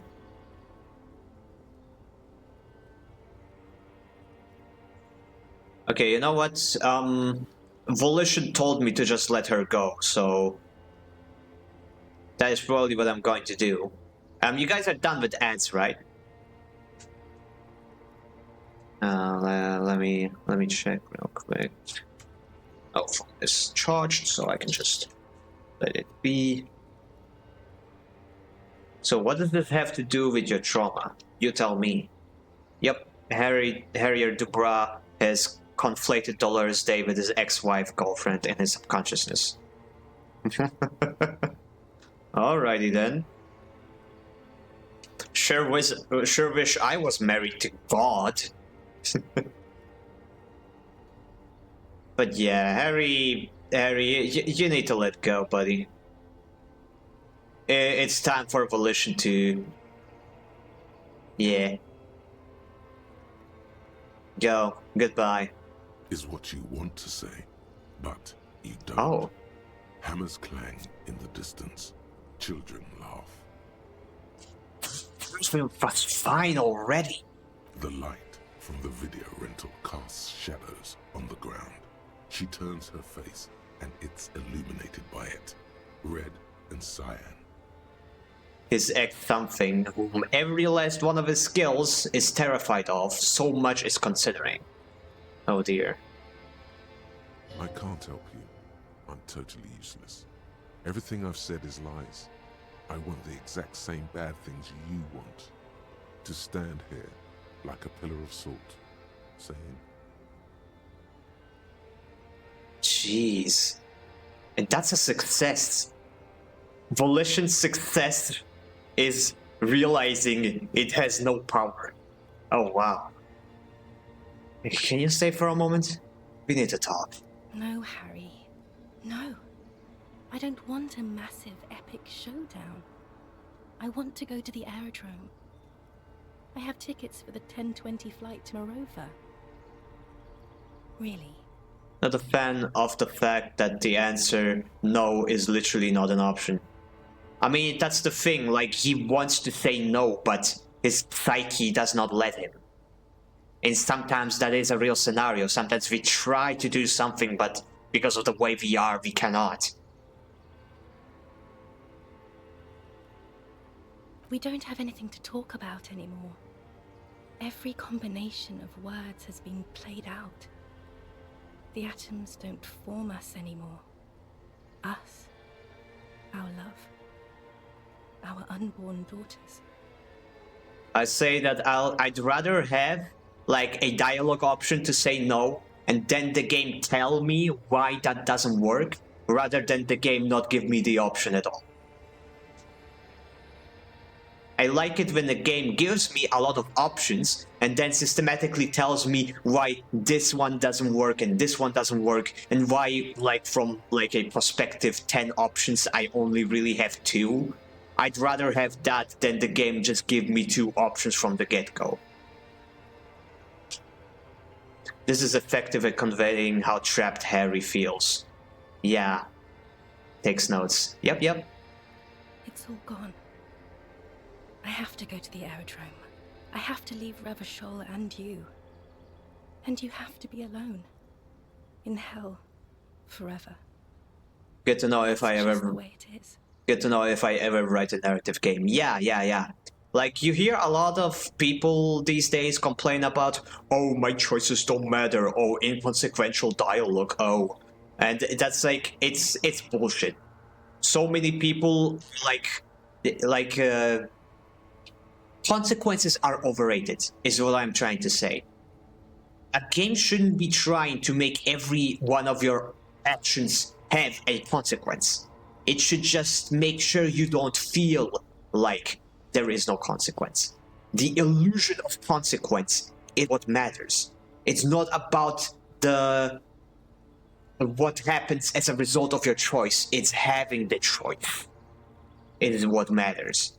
It's what you would have chosen in that situation, knowing what you know, doing what you do. Not because you have some omniscient understanding of what that choice would result in within the game systems. Like, I know how video games work. I know it's all told. I know that it's all scripted, pre-planned. But that does not mean I take it any less seriously. That's what immersion is. And people who cannot immerse themselves into a good product are just trying to cope. Have you ever heard of this little known game called Slay the Princess? I'm glad. Just to get my answer. I'll leave in 5 minutes. Oh hey, welcome back, duo. At least for time. I may have aggressively pushed it onto Finis, yes. I wouldn't say it was aggressive. I very much enjoyed Slay the Princess. So what happened? Nothing yet. Nothing yet. We are on the island, but we decided to take a little nap. And now we are having a nightmare where we are conflating the goddess Dolores Rey with our ex-girlfriend. So yeah, just an average day in Disco Elysium. Oh God, whatever you do, don't try to kiss her yet. Not after that. You're still reeling. You'll fall over if you try now. Suggestion? Oh boy. But that's not a very good way for things to be. I have a feeling you're not really Dolores Day. I don't know what you mean. Dolores Day? She looks at you quizzically. It does not seem like a mystery she wants to get into. You're the ex something. You're the morning. I've heard of you before. You're the voice on the phone. On second thought, you're Dolores Day, Queen of the Regen, yada yada yada. Nah. I guess Harry is trying to separate the two personas right now. Speaking of Slay the Princess, there's another game made by the same people called Scarlet Hollow. Ooh, okay, very interesting. I'll have to look it up. Kinda looks like an Until Dawn-like plot. Oh, okay, Until Dawn is also interesting. Okay, you're the ex something. Wasn't I Dolores Day just a second ago? Now I'm the X thing? You're confusing me. Look, I have to be at the Lausanne Aerodrome at 10:20 p.m. I still have a light rail to catch. I haven't even bought the tickets yet. We all told you. Everyone warned you. Who was everyone? Everyone. Hello there, ancient reptilian brain. Literally all of you. I must leave again. I'll be back. If or not, maybe even on off. Don't worry, we'll let you know on Discord what the mystery was. So long. I should have stayed down. I should have gone even deeper, to a place where I never met you. Because it's impossible to meet people in the abyss of the void. I'm glad we were having this conversation. I'm getting so much closer. I should have stayed down. My friends are waiting for me on the platform. I can't let them wait. It's impolite. Say nothing. Just look at her. She does not look back. Instead, eyes her fingernails. They're bitten, frayed. The evening wind blows in. The gown wraps around her like a white flag. You're the morning. The morning? I don't understand. No, I mean morning. I'm grieving, but you're not even dead. Oh my god, Harry, stop. I don't want to hear anything about the mourning. Mourning someone who's still alive. Any of that. I can't do that anymore. I'm not 80 years old, I'm 32. People my age are not supposed to mourn. She breathes out. It sounds more angry than a sigh. I've heard you before. You're the voice on the phone. Oh, Harry, you shouldn't have done that. She shakes her head very slowly, her white hair brushing her shoulders. Do what? Call me like that. It wasn't me, it was my hand. My fingers, they just moved on their own. They shouldn't have. They really shouldn't. I was in Morova already. Safe. In the warmth of the night. Wrapped in my future love. There, I think of you less and less. Whole weeks go by without me remembering you. Months already. Soon it will be years without the hurt. I sit there in Morova, in the holy gratitude of my bliss. I put my hand on my belly and smile. You probably knew the phone number by muscle memory and subconsciously dialed it. Yeah, there's like 2 moments in the game where you can like dial in a number by muscle memory. One is to like a video rental store, and the other is to her. Which is like, damn boy. The air gets cold around you. She looks down on her stomach, then up at you. Her eyes are full of tremendous distance and mystery. The death blow is coming. Black-eyed dogs wander the alleys. Apple trees hang their bony limbs low over the patchwork of roofs. Red and black. Rivershall West, the evening sun. She's left and bloomed, far away from us, our vast soul. 83%. Come on. Come on, we can do it. Logic. 5. Your name. It's Dora. That's what the voice said on the phone. Dora. Dora is short for Dolores. It can't be. She's Dolores Day, the innocence of humanism. No, it's Dora. Dubois, yes. Dora Dubois. That's why I think of Dolores Day. Why what? Are you Dora Dubois? Oh no. No. We're not doing that again. That was not the death blow yet. You saved yourself. For now. Keep stumbling around, and it will happen. One second thought, you are Dolores Day, Queen Regnant of the territories of Mundai and Insolente, and nothing else. Yes, Harry. I am. Things have gotten much better for me, now that I am the ruler of the known world.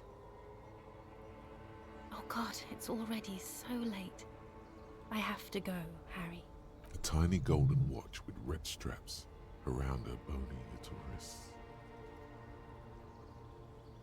I bought you this figurine of a headless fallen rider. Yeah, I do have a quest to give her that, so... might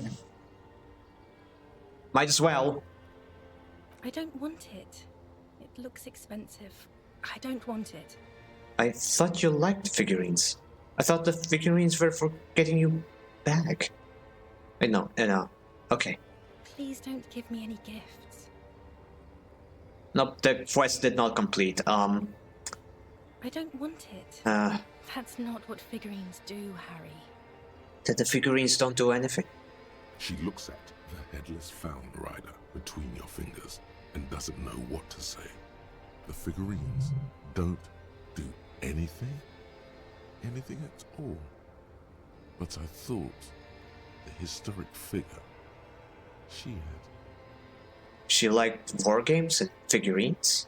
Yes, I thought it would be good.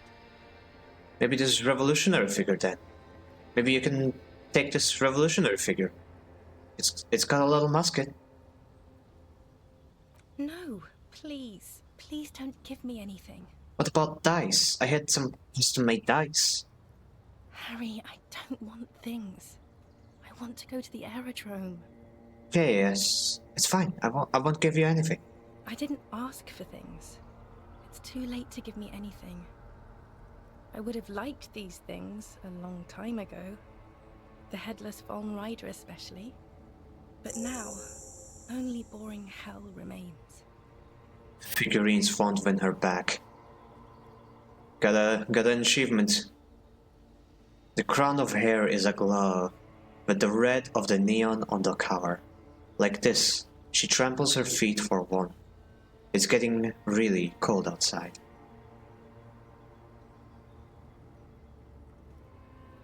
But you said I have a vast soul and you will always come back to it.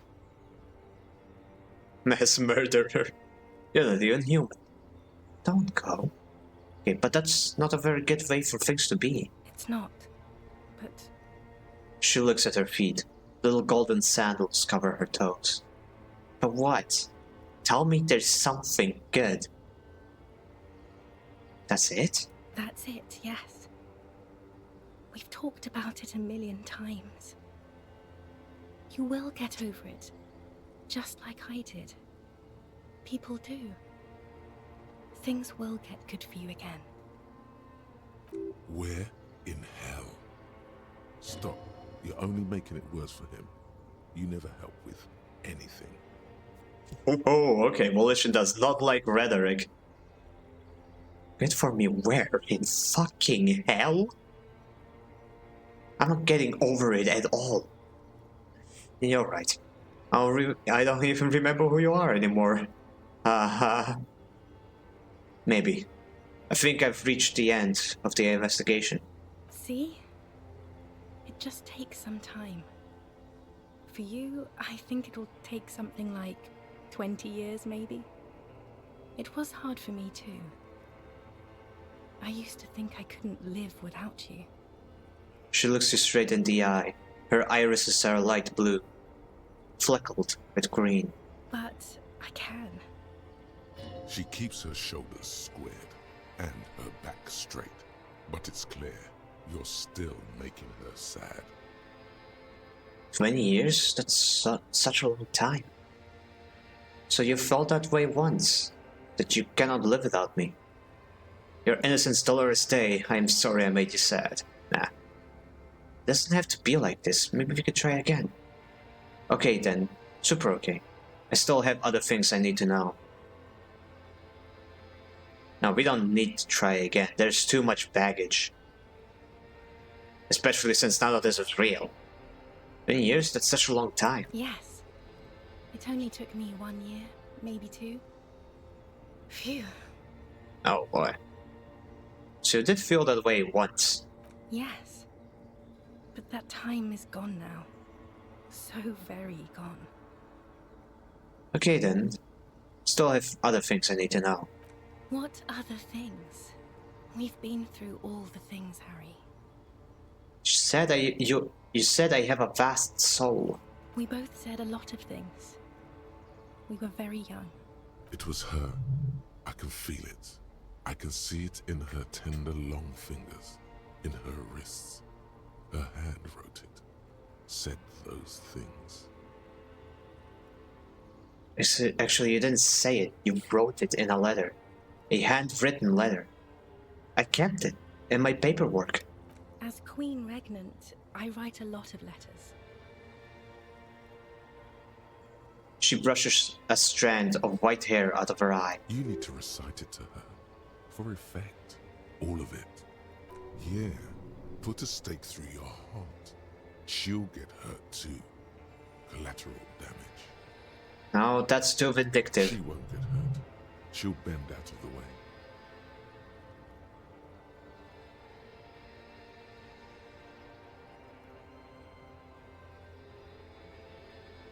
I have it right here. Let me refresh your memory. Let's take a trip down memory lane. Nah.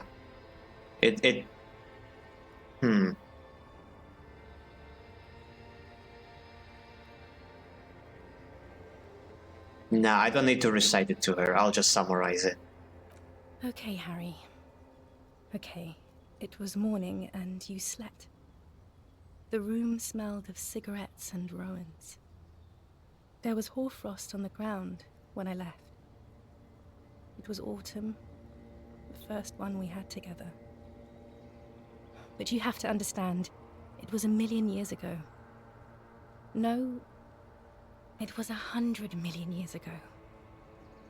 I was someone else then, filled to the brim with love for you, hanging on your every word. Oh, Harry, you were the coolest. But I am no longer that person. This has taken her place. It will devour you. Harry, I will eat your mind. The light of the video rental shines through her dress now. A DeLorean figure, cut in black, moves below. It's still her. Her legs, her breasts, her hips. It was cool. Can't you turn back to the person you were? I can see her in you.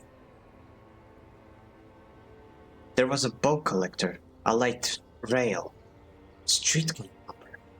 42. That is the light rail that took me to Quran, to school and work. Every morning. It's the same stop I met you at, Harry. 100,000 million years ago. No human being should still remember the position of atoms such eons ago. It must feel unnaturally sad. A sadness so ancient, it is shared even by archaebacteria. I was cool. The coolest. With your leather jacket and your boot-cut pants, smoking in the bus stop. I wanted you to be the rest of my life that day. And you were. Some of it, at least. You were my first. My first kiss. My first time to have sex. The first and worst time I fell in love. I will always have that with me. It's a fact. But that is all it is. It's like a ticket stub, Harry. It doesn't do anything anymore. A ticket stub. Yes, let's talk about that too. Let's bring it up, the zoo. In Le Jardin, the day we went east of the river, to the aquarium first, I was sad about my mother. I don't even know why. The shimmer of the fish tank on my face. The octopuses. It was just a day then, but to think. Were we there now, you could touch my hair, kiss me. Talk to me about anything, go virtually anywhere in the world. Not like now. Now our interactions are limited to pain and regret. Can't you turn back into her? I can see her in you. And my crown of immortality? No. You scared her out of me. With your crying, the awful time we wound up having. And the cheap rental flats you could afford. Can't you see? I can never think you're cool again. I can only think that way about new people. You're a better man now. More level-headed. More normal. We can get a nice place this time. I can provide for you. I was young and weak then. No, it's too late. I found someone for whom I feel the same love I did for you. Only this time, he is more careful. He will not lose me. It will go somewhere. It will grow. Your heart burns. Through the blackness, you feel the trickle of blood on the mattress below you. Oh. Harry, do you notice how none of this is very funny? No, this is very funny. Ha ha. Ha. Yes, you're the least funny part about me. What did you mean by grow? She smiles mysteriously, looking east, then turns her gaze back to you.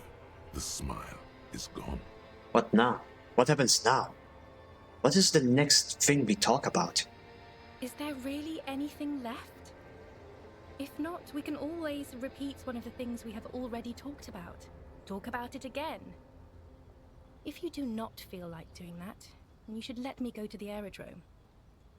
Please don't go. I have to, Harry. Really, I've already missed the 8:30. Her fingers wrap around the back handle. Lies, sire. She cannot but love you. She has said so 100 times. Can't we sit down and have coffee first? There's a cafeteria on the corner. Hold on. What is there to do in Mirova? You don't want me to let you go. Not really. You asked me not to. No, I don't want to stall her. But I am curious, what is there in Mirova? Light, life, culture. It's so much better than here. Everything here reminds me of you and the horrible times we had. The nights we stayed up fighting for our dying love. I have to wipe it all off me and be clean again. I want to be a good person again. Not this. Not what you made me into. Okay, I understand. Not silently, like a martyr. No, you don't. You're just being a martyr. And I'm really going now. The time is up. I must be on the 10:20 flight. Will we ever see each other again? I won't see you, but you will see me. How can that be? Oh, Harry. This is a dream. Can't you see? I'm already in Mirova by now. Who knows how long ago this happened? A year? 2? 5 years ago? So this is a dream of something that really did happen. We really did stop her as she was about to travel to Mirova. I hope that interaction didn't go as bad as this one. How will I see you again then? Right here, tomorrow night. Once this dream starts happening, it keeps happening. 3 times a week, at least. Oh shit. And Harry, it really, really looks like it started happening again. There's the video rental. I'm suffocatingly beautiful. And young. And I smell of tutti frutti chewing gum. Like I did that time when I asked you for forgiveness. After leaving you the first time. So long ago. But this is intolerably bad. Oh yes, this is real darkness. It's not death, or war, or child molestation. Ew. Real darkness has love for a face. The first death is in the heart, Harry. So, Harrier Dubois will be tormented by this ghostly apparition for 20 years. See you tomorrow.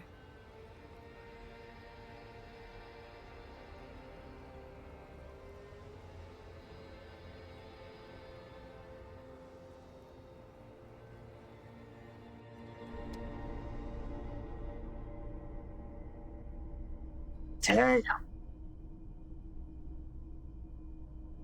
Oh, he took his top off. Huh. You're up quick. How was your sleep? Let's solve the fucking case. My sleep was deep and invigorating. Try to cover up the blood seeping out with your hands. That's not good. Actually, it was total annihilation, Kim. Swallow the blood and conclude. Let's pump the entire island, centimeter by centimeter. That's the next step in the task chain. Just spit out the blood and get back to work. You're a badass like that. Now, let's be honest. It sucked, Kim. I did not want to wake you. Perhaps I should have? Was it a job dream? No, an ex-wife dream. The lieutenant nods solemnly.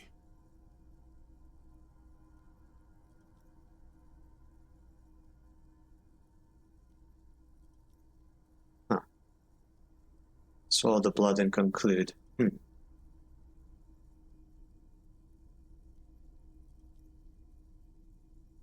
sleep was deep and invigorating. Of course. I was just thinking maybe you've torn your stitches. Are you ready to move on? Just spit out the blood and let's get back to work. You're a badass like that. Okay. He replies simply. He's still worried. You must have really thrashed and squealed in your sleep. Oof. Oof. Well, my clothes are broken. I don't think they're supposed to look like that. Yeah, I better take them off and put them back on again. Wait, oh no, they're broken. What the hell? What if I put on something else? Okay, the patrol jacket is fine. That's weird. Okay, it's fixed now. Phew. Okay, I was worried for a moment. Yeah, that was... That was quite something. Poor Harry. No wonder he tried so hard to forget.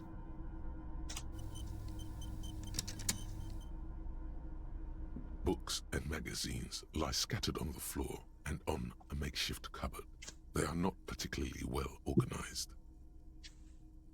Shift through them. Most are soft covers, serialized fantastique and detective stories from the 20s and 30s. This disparate digest includes the classic Animal Adventures, popular depictions of man versus nature by amateur naturalists T&T Harpin, Test. and wife, widely read by people from all walks of life. Who doesn't like nature? Who doesn't want to survive? Do they work now? Working, thanks. You're welcome. Among what is mostly commercial fiction and serialized stories, you find a magazine cathodique for electrical engineering. Then it's back to pulp. Light erotica, an international thriller about circuit benders. Someone's made themselves a home. The lieutenant inspects the software. Conceptualization. Does anything strike out as unusual? No, but I need to increase my conceptualization. Okay, quick save. You see candles planted on a broken rage fighter. A moth-bitten bedsheet keeps the wind out. Okay, conceptualization, here we go. Not the boots. Conceptualization. Surely I have a bit more that can help with that. Perception, drama, rhetoric.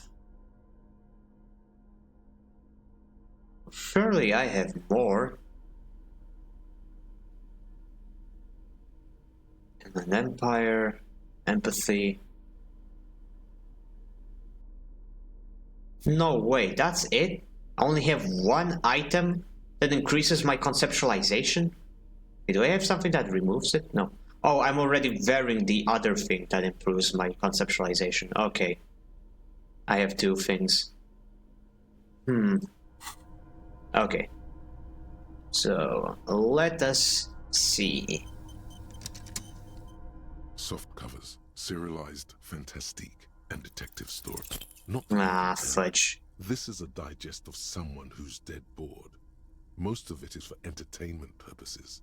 Fittingly right next to the radiola on the floor. Nothing out of the ordinary? Maybe it's a little old-fashioned. There's a nude mag. More than that, you can't say. The print in some of these is pretty small, though. This person has good eyesight. Interesting. Still, I want to make this roll, so let us try again. Soft covers, serialized, not that you can tell. Come on. Come on. Soft covers, serialized. Oh yes. Oh wow, we got that first try. Hell yeah. Critical theory. That is, dour, life non-affirming left-wing literature, published by small imprints such as Abattoir Firm and Ouzia. It's not exactly like reading. Powerful communist theory? Are you... I swear to God, if Duo was right, and the dude really is just a bitter communist soldier, I'm going to lose my mind. Okay, look, Kim. Powerful communist theory. Rigorous and truthful. Look, Kim. Deranged commie ranting. Look, Kim. Downbeat dribble for people who can't get shit done. A book left wing. I have no comments. Do you? Ooh, yeah. Humanitarian sciences. Stands out. Not a lot of critical theory around in Ravachol West anymore. Your incendiary remark has failed to provoke him. Hmm. Wasn't there some in the communist student's room? A student in the apartment building seemed to have some as well. Well, yes. That one student did. The little books seem inconsequential next to the big pile of frivolous entertainment covering them. Interesting. Critical theory books. What do you think this means? Again, I am not a philosopher, but whoever has lived here, they have some education and a certain set of interests. Interesting. Very interesting. Okay, I'm gonna put my polar anorak back on. And let us continue. Floats. Phone armor shirt. Ooh. I finally have the entire farm set. Let's see if something happens if I put it on. Fawn Arrower shirt. This fawn training shirt has been one wash too many. Has seen one wash too many. It retains its unusual design. One sleeve short, the other long, but little of its original colors. A giant F swooshes across its chest, now in gray. Okay. Yeah, that's the whole set. Unless there is like a foam necktie and glasses. Oh, glorious Faunir, you wear the full set like a true-born hero. The ultimate performance of fun flows in you. Feels so dynamic. I look so futuristic. I feel like I can do anything. I feel so dynamic. You are the most ultra of men. Peak performance. This is what peak performance looks like, guys. Go on. The fucking sunset awaits, Fountain Rider. Huh, that's it? I was expecting some, I don't know, XP, skill point, something. Okay, what does all of this give me anyway? Logic, physical skills, hand-eye coordination, Swafair, health light. Pretty random selection of skills, not gonna lie. I might just go back to what I was wearing before.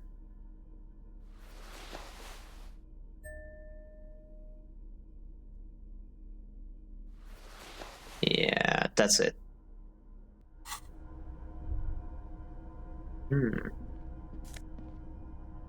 Army surplus winter scarf. +2 empathy minus composure. Flight of the underclass. Sucks to be poor. This towy old scarf itches when wrapped around the neck.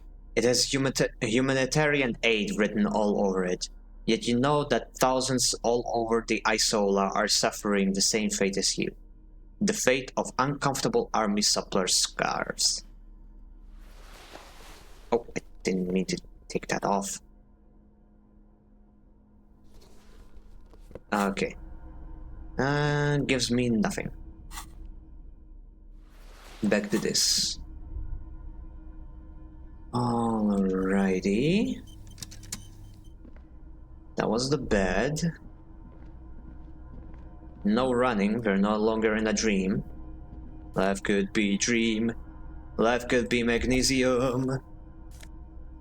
Oh, money and more magnesium. For the magnesium-based life form. This great blast door must weigh over 10 tons. Rust peels off of it.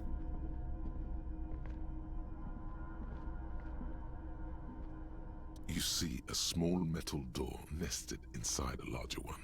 A heavy steel blast door. There is a conventional keyhole above the handle. It's very small. From the other side. Another part of the island, probably. The lock looks like it could still be usable. How do we open this? Maybe this is one of the doors we don't open?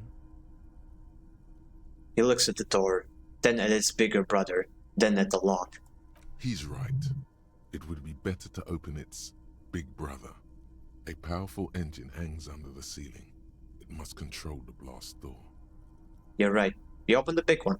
Do you see controls anywhere? I find us not opening it highly unlikely. I think there's a console just southeast. Let's look around. Getting the blast door open seems like the best plan. Let's leave. Okay, that's the exit. Then there's the path underneath here. Ah, there's a console here. Green paint flicks off the monoblock aluminium cabinet. There are rows of switches on the front panel, a frequency band, and even a keyboard. Run your fingers across the keyboard. The keys rattle like teeth. This keyboard hasn't been functional in decades. What is this then? The console of an anti-computation device. The generator upstairs, with wires coming out, they terminate here. Could this open the blast door? Possibly. Urgence, ouvert, allumé, radio diffusé. It sounds like this device was used to control the electronics here. Maybe it still does. This device was used to control the electronics in the room. It could open doors, control lights, function as a radio computer. Push light interior. Nothing happens. Turn emergency open. We need to restore power before using this, officer. The generator, it didn't look like there was fuel in it. We should look around outside. There are barrels all over. Maybe one of them still has something in it. He looks into the dim light to his right. The boat engine. Or we could get some from the boat engine. Failing that, we could go back to the mainland and get some from... Wait. How about the engine? But officer, then we would have to swim back to the mainland. Let's just look around, okay? The consul stands by, mutely. Urgence, ouvert, reads a dial key. Allumé reads another. The frequency band says, radio diffuser. I don't get why we need the fuel for the motorboat. Like, it's a small boat. We can use like a what do you call it? A rudder. You just, sail. Slide the radio dial. The dial slides under the glass. Silently, you make out defunct stations on the UKV frequency. The words, Feld Insula, are written on the band. Insular. This is an off-air radio computer, I believe, used for military communications. It's an air-gapped system, an off-air military model. Its circuits are nearly impossible to bend, i.e., it cannot be remote controlled.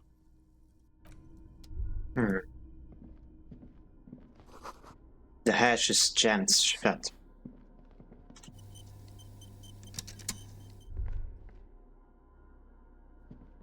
Okay, let's go... Oh. Water rushes below. Far down below.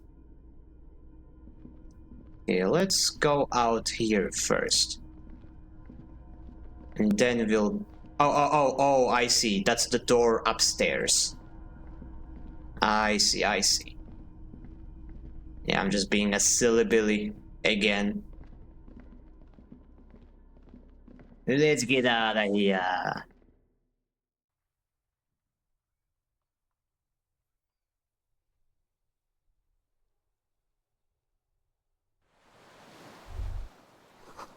A firing slit.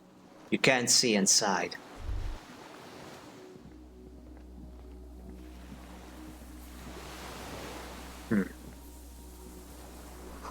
It must have been a direct hit to take out such a huge chunk.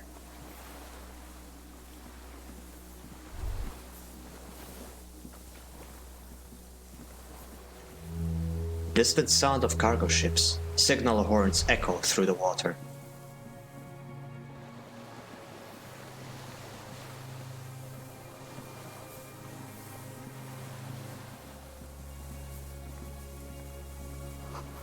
The reed sways strangely. No, it's nothing.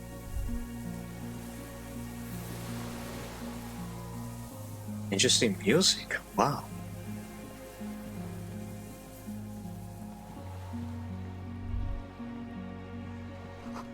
The ice cracks under your feet.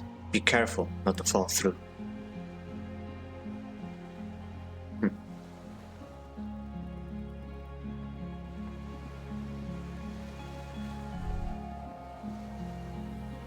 Oh, this is good music. I like the sense of finality.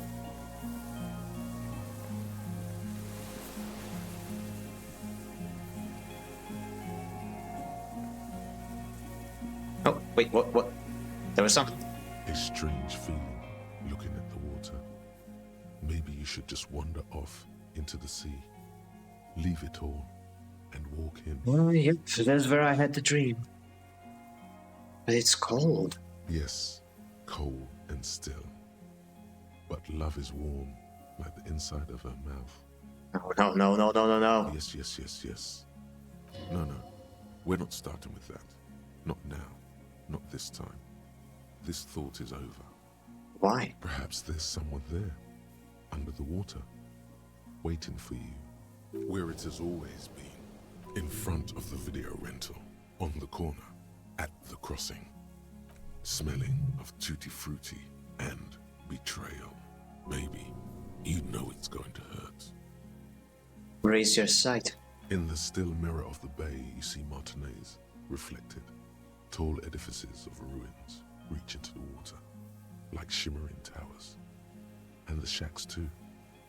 Pine trees and motor lorries, upside down.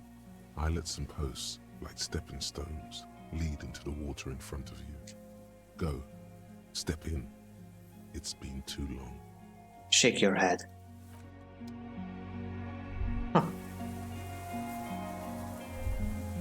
It's funny how the camera sometimes snaps to weird places. The winch is broken. Rust has eaten away what remains of the chain. Oh, there's nothing else here. Wait, what? Oh, okay, no, there's nothing else here.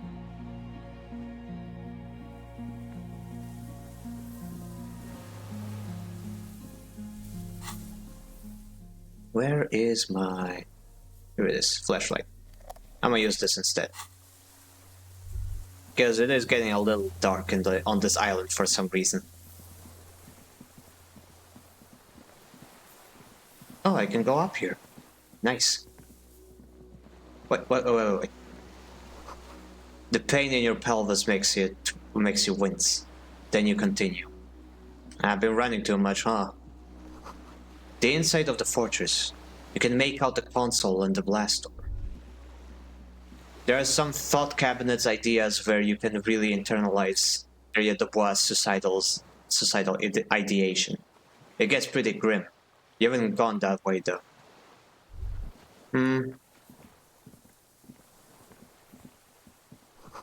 The depot that supplies this chain is long gone from the coast. Ooh, can. Lump fuel canister. 48 real, nice.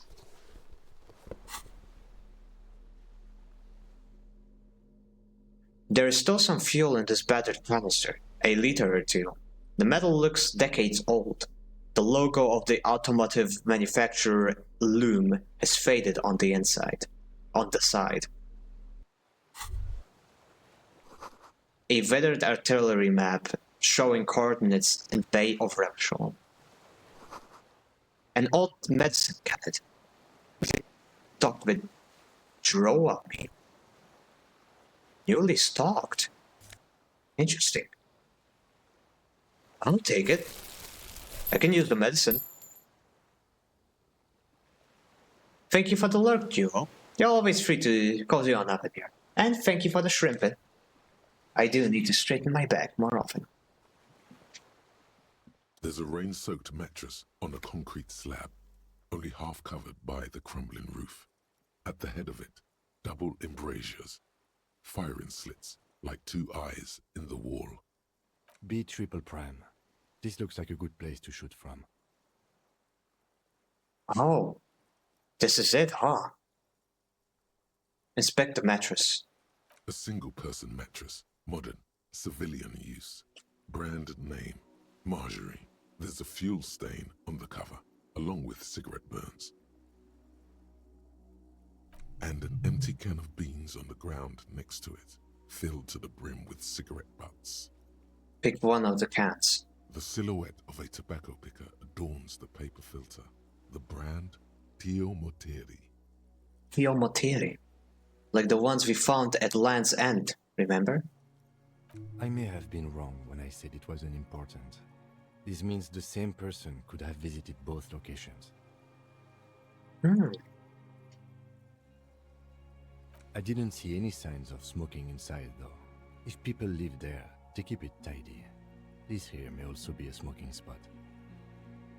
I have a feeling he was scouting out possible vantage points.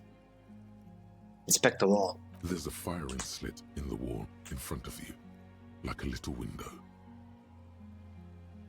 Touch the concrete first. Quite old and grimy, from years without cleaning by anything other than the rain. Look through the hole in the concrete. The springs screech as you lean on the mattress and crane your neck to look out. Trepidation, a tingling feeling in your stomach. A small piece of Martinez coastline opens up in the square in front of you, like a tiny landscape painting. 1 kilometer across the water. The ruins look familiar. On the left. A towering skyscraper, its top floors shaved off by artillery fire. Capeside apartments. Rue de Saint-Ghislain, 33A and 33B. On the right.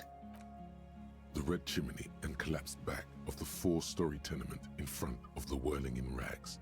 Rue de Saint-Ghislain, 10. The doomed commercial area. And between the two. The box-shaped silhouette of the Whirling in Rags. Its sloped roof, a tiny fleck of light catches your eye on the rooftop. Sunlight reflecting off the upstairs window of Clausia's room. Motherfucker. There it is. 100% certain, but... What? Do you have a line of sight to the window? What are you talking about? Can't be certain. It's certain. Kim, with a pair of binoculars, I would be able to see inside the room. Yes, there's an opening between 33A and 10. I can see the roof. I can see inside the room. A pair of binoculars? Or a scope of a rifle? You'd be prone, lying on a mattress, barrel resting on the embrasure. Cheek against a cheek rest, hand on the hair trigger, on a calm day like this.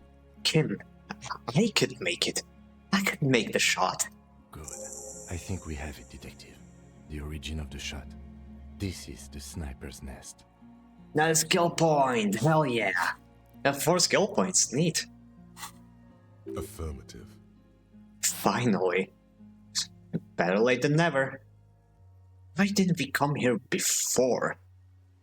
Better late than never. Nothing pointed here. Many leads pointed elsewhere. 6 people dead. Could have prevented it. Don't beat yourself up, officer. We did not put guns in their hands or get them drunk.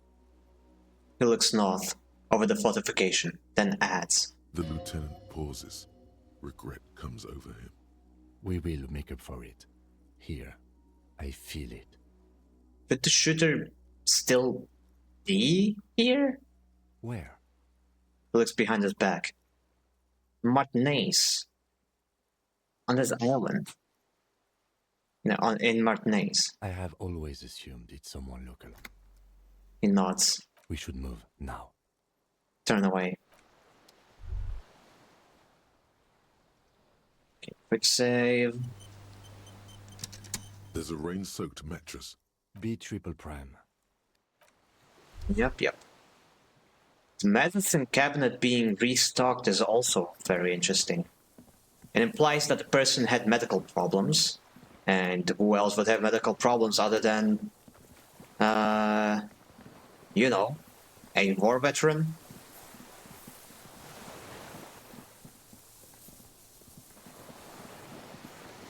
Okay, we have the fuel. Time to restock and see what else this island is all about.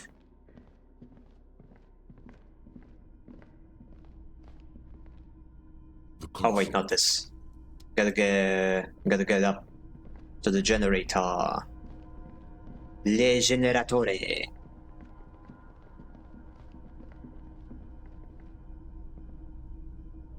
This old cylindrical generator waits. Pour fuel into the tank. The lieutenant assists you, holding the canister up to the fuel tank as you tilt.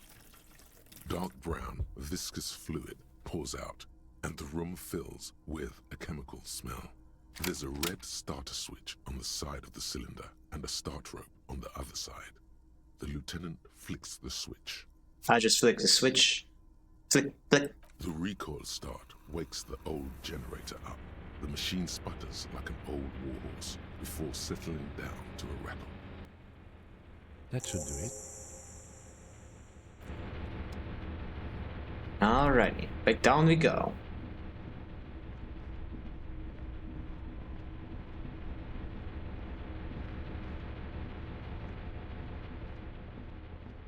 A dim golden glow. It's on. Turn emergency open. Automatic boot. Turn emergency open. The blast door opens with a series of clicks. A shaft of light appears, then widens as the light shines in. Nice. Big success. Big suc. Oh wow, it's taking quite a while. What is this, a vault door? After you. What is there? I don't know. A thin wisp of smoke rises from a charred black fire pit. The wind picks up, then dies down again. What if we get into another fight? Don't worry. I have a gun. He takes out his sidearm, checks the barrel again, then holsters it. I also have a gun. I know. It was not easy to acquire. Sure wasn't. Let's go, partner. Guess I should probably pull it out. My gun, I mean. Right-handed. Actually, we don't even know if Harry is right or left-handed. A dim golden glow animates the lighting in the room turns on with a sizzle. A dim ambient orange. Radio. The dial slides under the dusty glass, dark and silent, despite the power being on. You make out defunct stations on the UKV frequency. The words, failed insula, are written on the band. Insula. This is an off-air radio computer, I believe, used for military communications. It's an air-gapped system, an off-air military model. Its circuits are nearly impossible to bend. Alrighty then. Quick save. And let us see what is down here. Where this is even going to take us.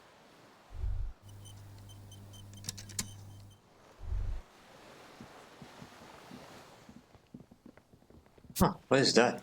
Another boat? Oh. Small white flowers blossom all around you.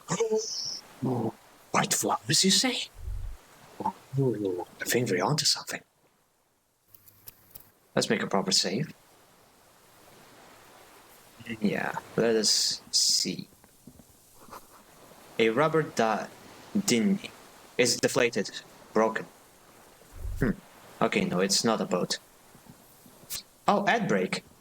Okay, you know what? Perfect timing. I actually do need to go take a leak. So, I'll be back in just a bit.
I have returned.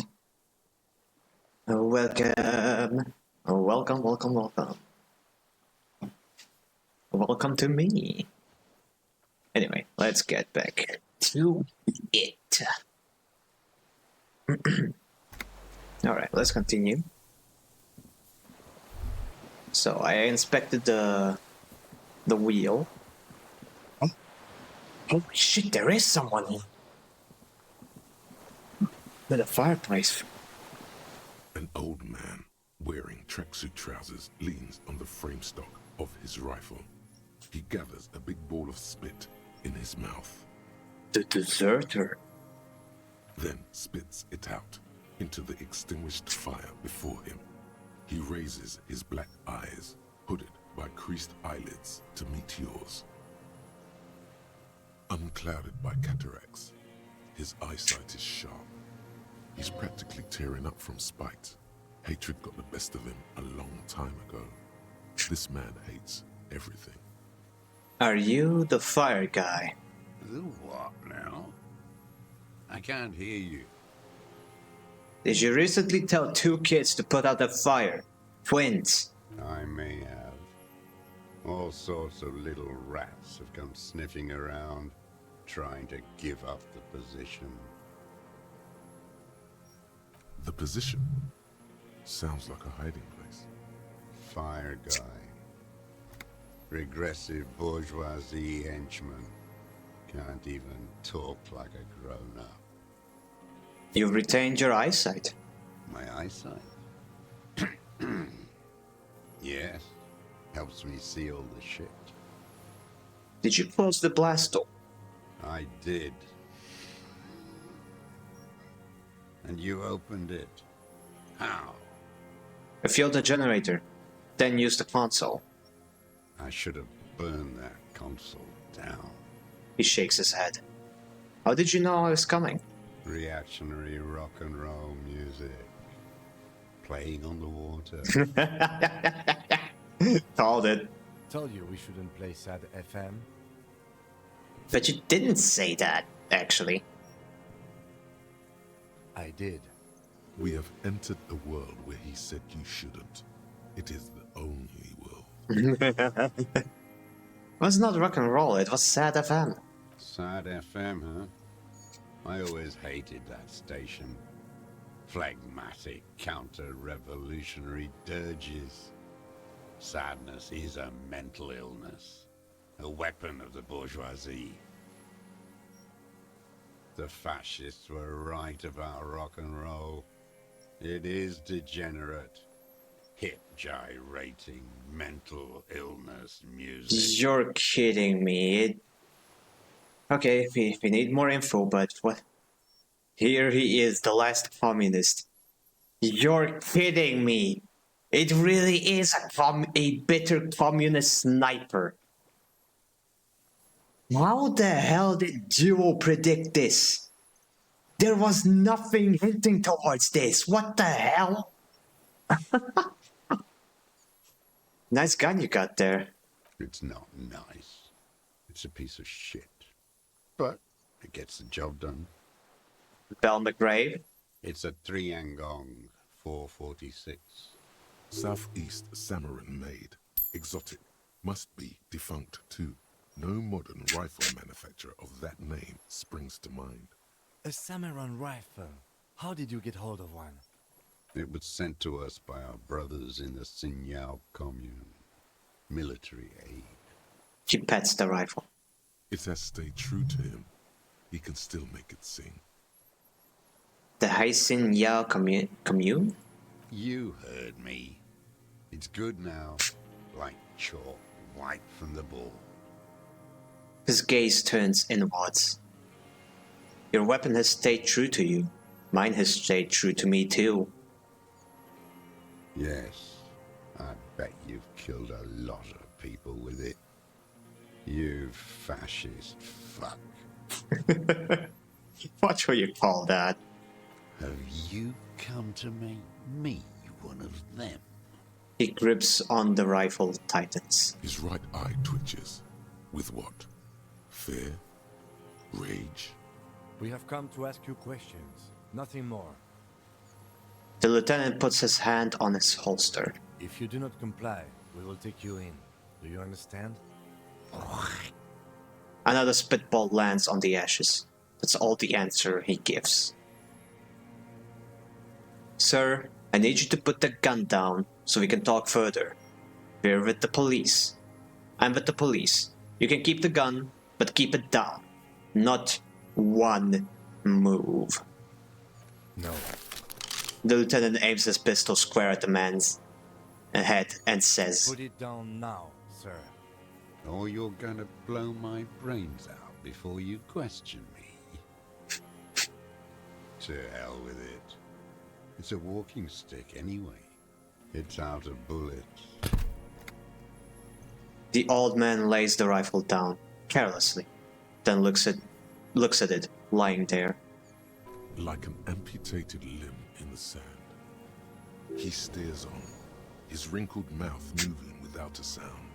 A strange sadness, like a song. What did you say? The future teaches you to be alone. The present. The present.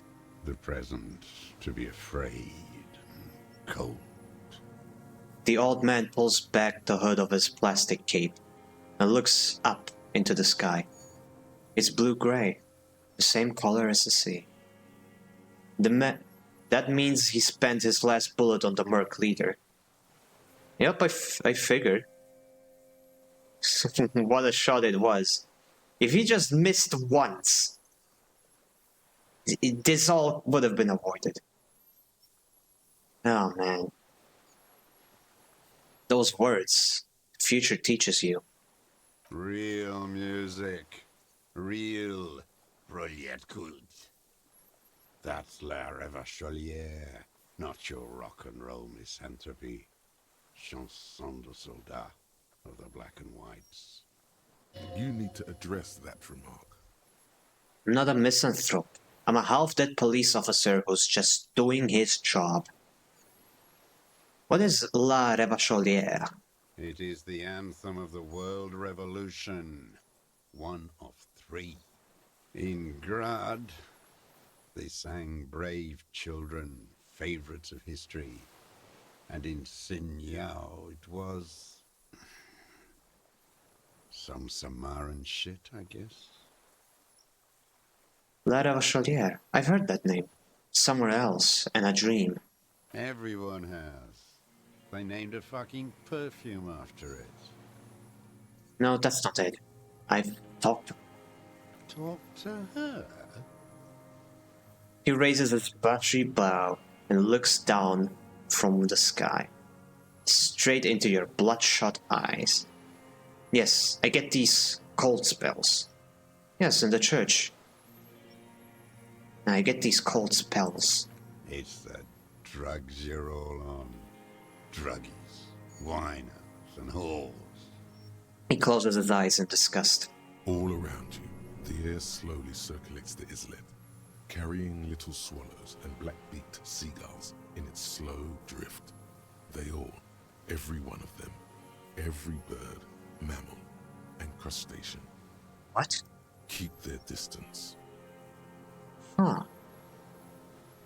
How does it go, the song? How did it go?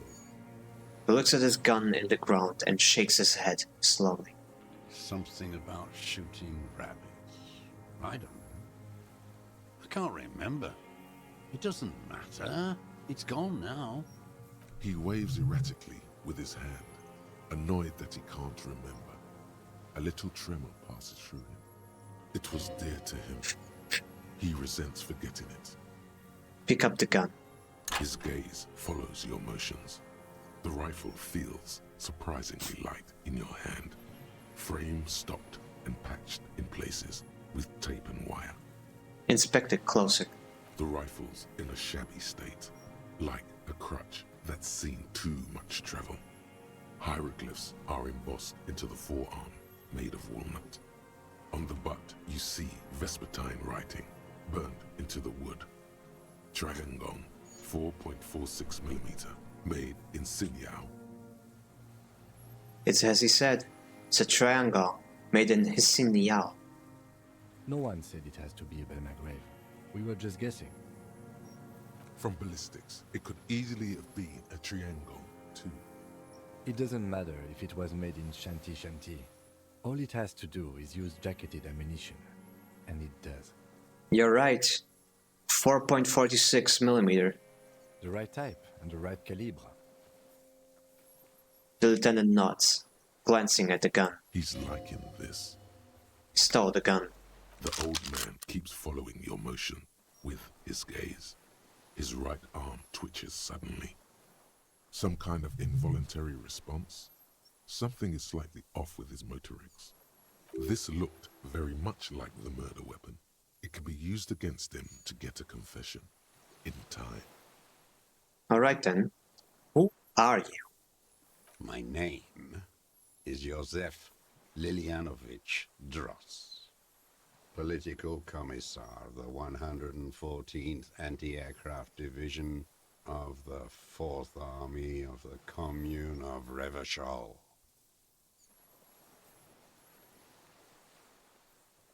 I am a deserter, a partisan, and a prisoner of war. This is my termless surrender. His eyes turn to the reeds again, dead and dull. The Commune of Revachol? Do you mean the ICM? Your holdover from the... From the Insulindian Citizens Militia. The ECM? The Army of the Revolution. I was recruited in Jamrock in 07. Trained in the École de Contrôle Orient. And consigned to emergency defense duties in 08. I left my unit on the eve of the landing.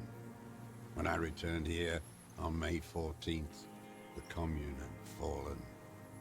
Still armed and ideologically trained, I wrote a criticism of myself and resumed partisan duties. 51 minus 8 equals 43. You've been on this island for 43 years? No. I've been on other islands, too.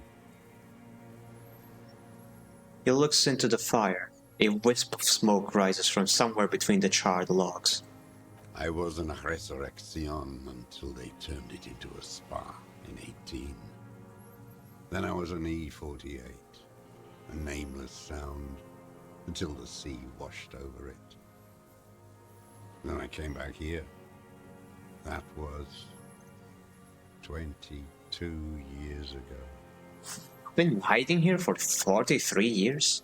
43 years and 10 months. I don't even know what that is. That's insane. It's not how a human being should live. But I had to. I couldn't just forget. I couldn't just forget what I saw. He just couldn't. Then give up. He nods, but he can now. What have you been doing during all this time? Hiding, fishing, waiting. He looks across the water. Where the afternoon grows late, on Rue de Saint-Ghislain, people walk home. Street lights will soon be lit. Further inland, the streets are alive with workers, men, women, children, street hawks and migrant laborers. The temperature is steady. Alto cumulus clouds form above Precinct 41. Always waiting.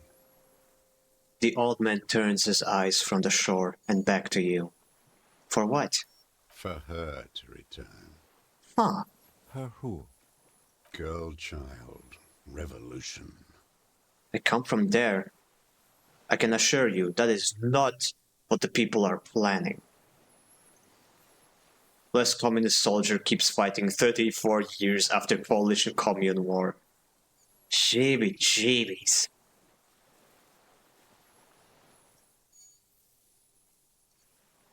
I am not a fool. I know the material base for an uprising has eroded. The working class has betrayed mankind. The historic opportunity for a revolution has passed. It will not come back anymore, however hard I try, whatever I do. You said you deserted your unit.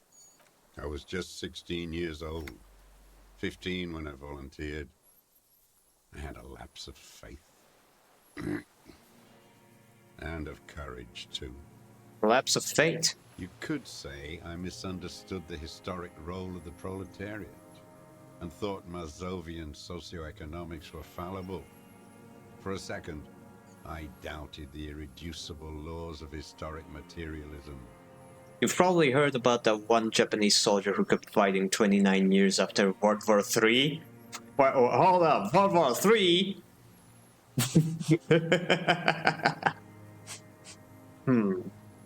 Yeah, I haven't... I think I heard a couple of... yeah, World War II. I think I heard a couple of stories about, like, soldiers continuing to fight, quote-unquote, long after a war has been over. And it's actually also, like, a popular trope in media.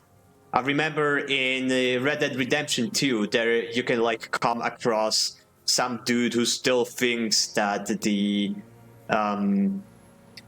whatchamacallit, the American Civil War is still going on.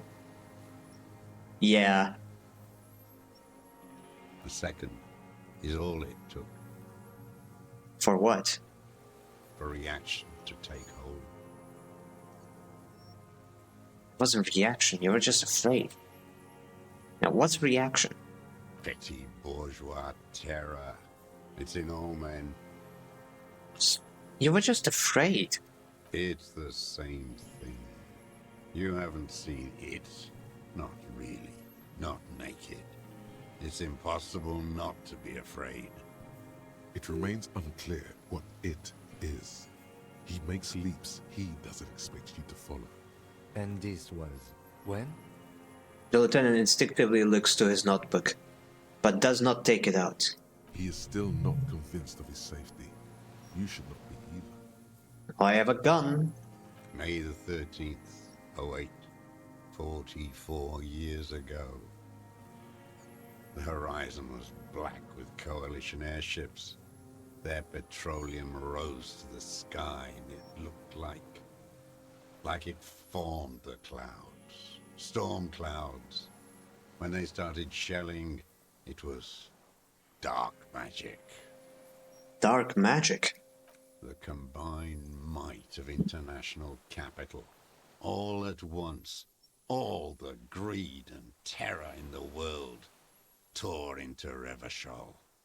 It lifted streets from the ground and turned houses into ghosts. We were in the flak tower.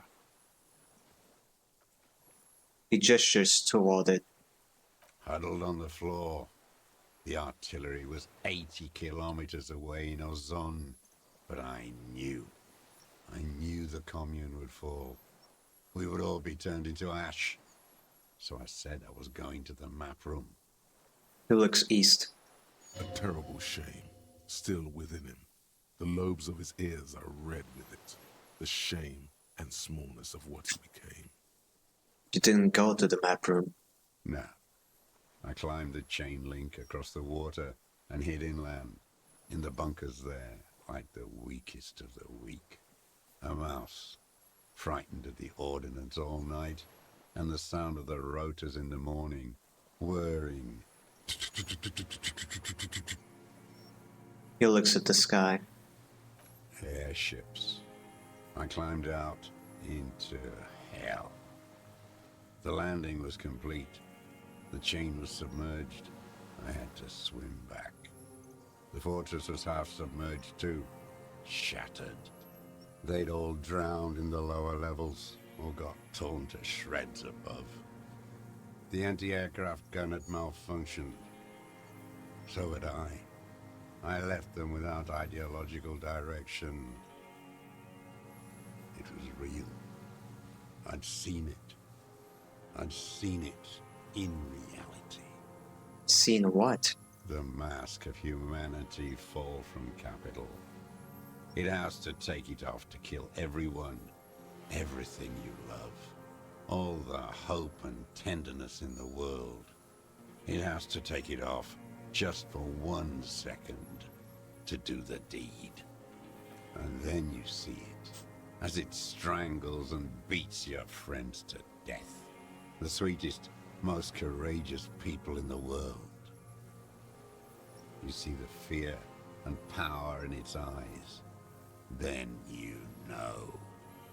What? That the bourgeois are not human. You've lost your mind. Oh, I suspect it's the same. That's definitely enough for now. Say nothing. Let him finish. I had to. I had to fight it. I had to never stop.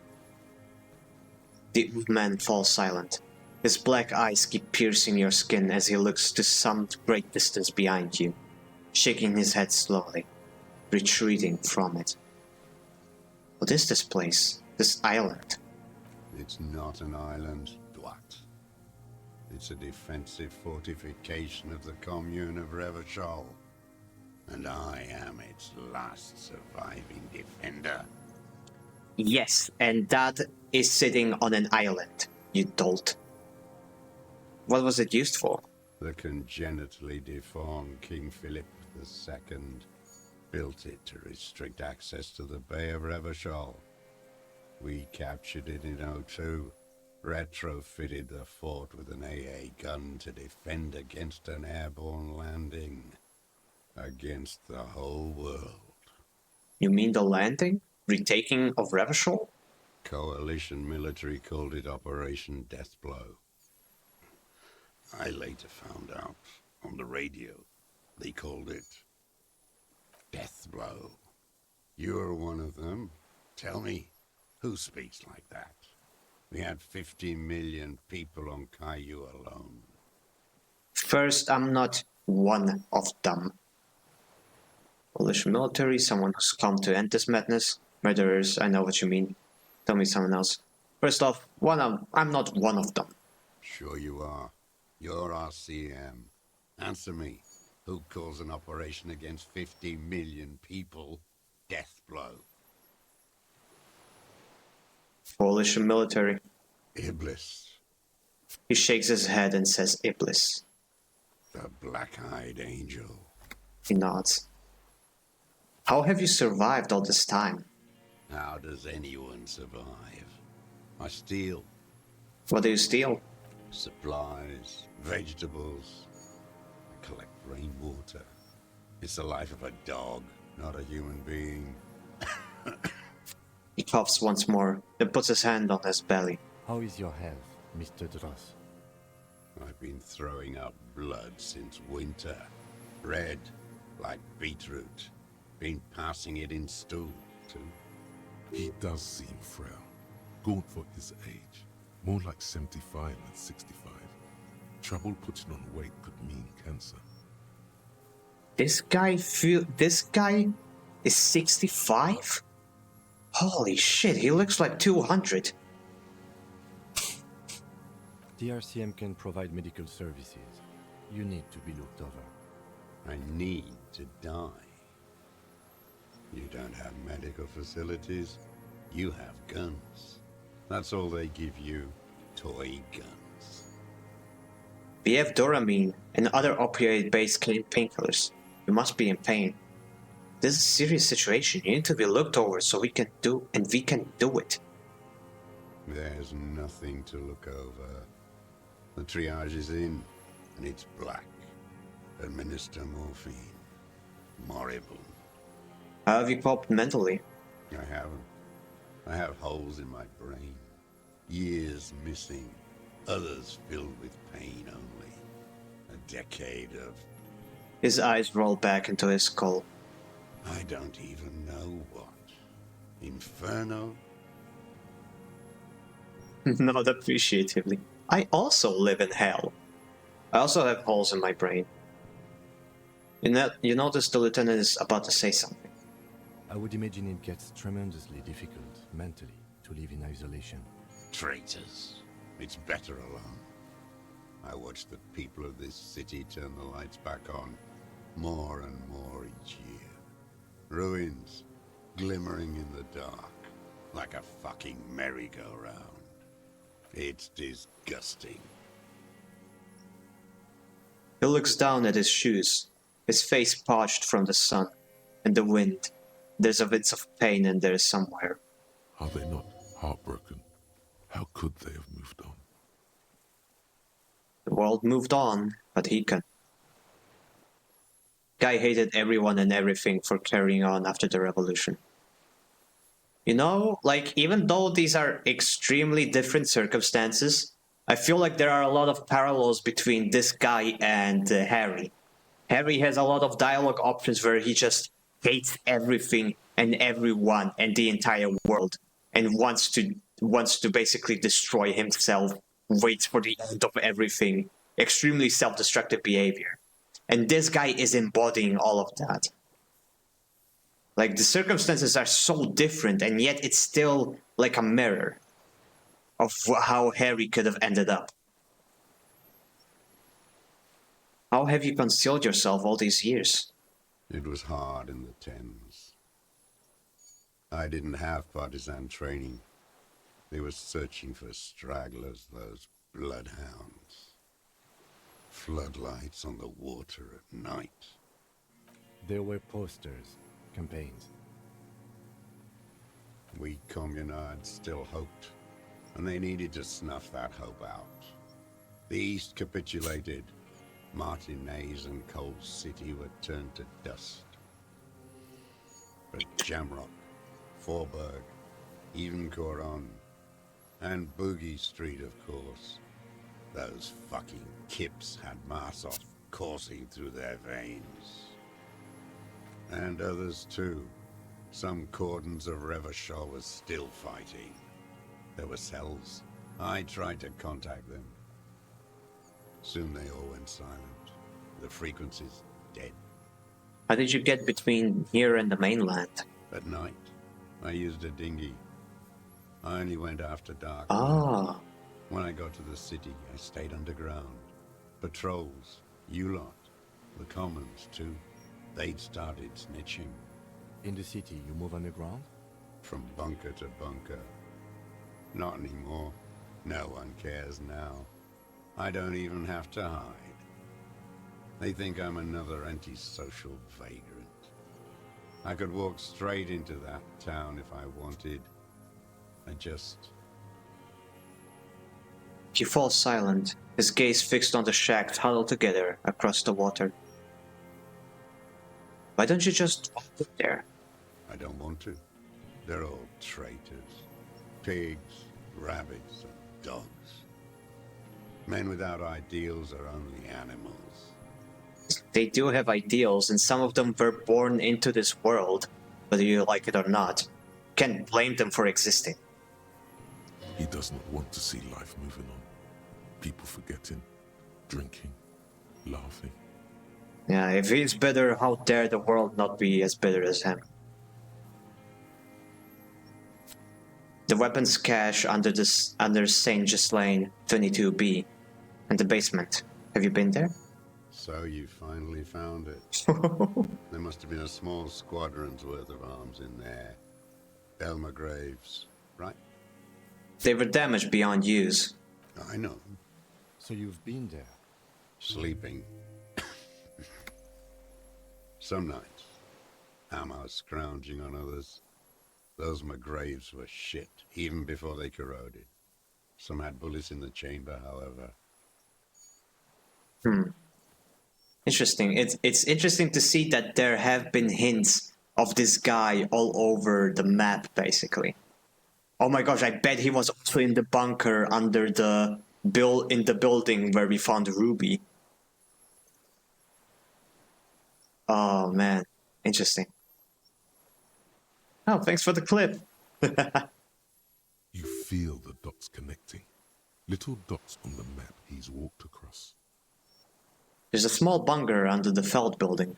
Have you stayed there? I knew it. The propaganda bunker. I used to, but not anymore. Propaganda bunker? They stored leaflets there. Broadcasting equipment, too. Made broadcasts, I think. Propaganda officers. I buried them with their leaflets. They killed themselves. 2 young boys. Himself. A lot of our boys did. I spent some winters there. Never liked it.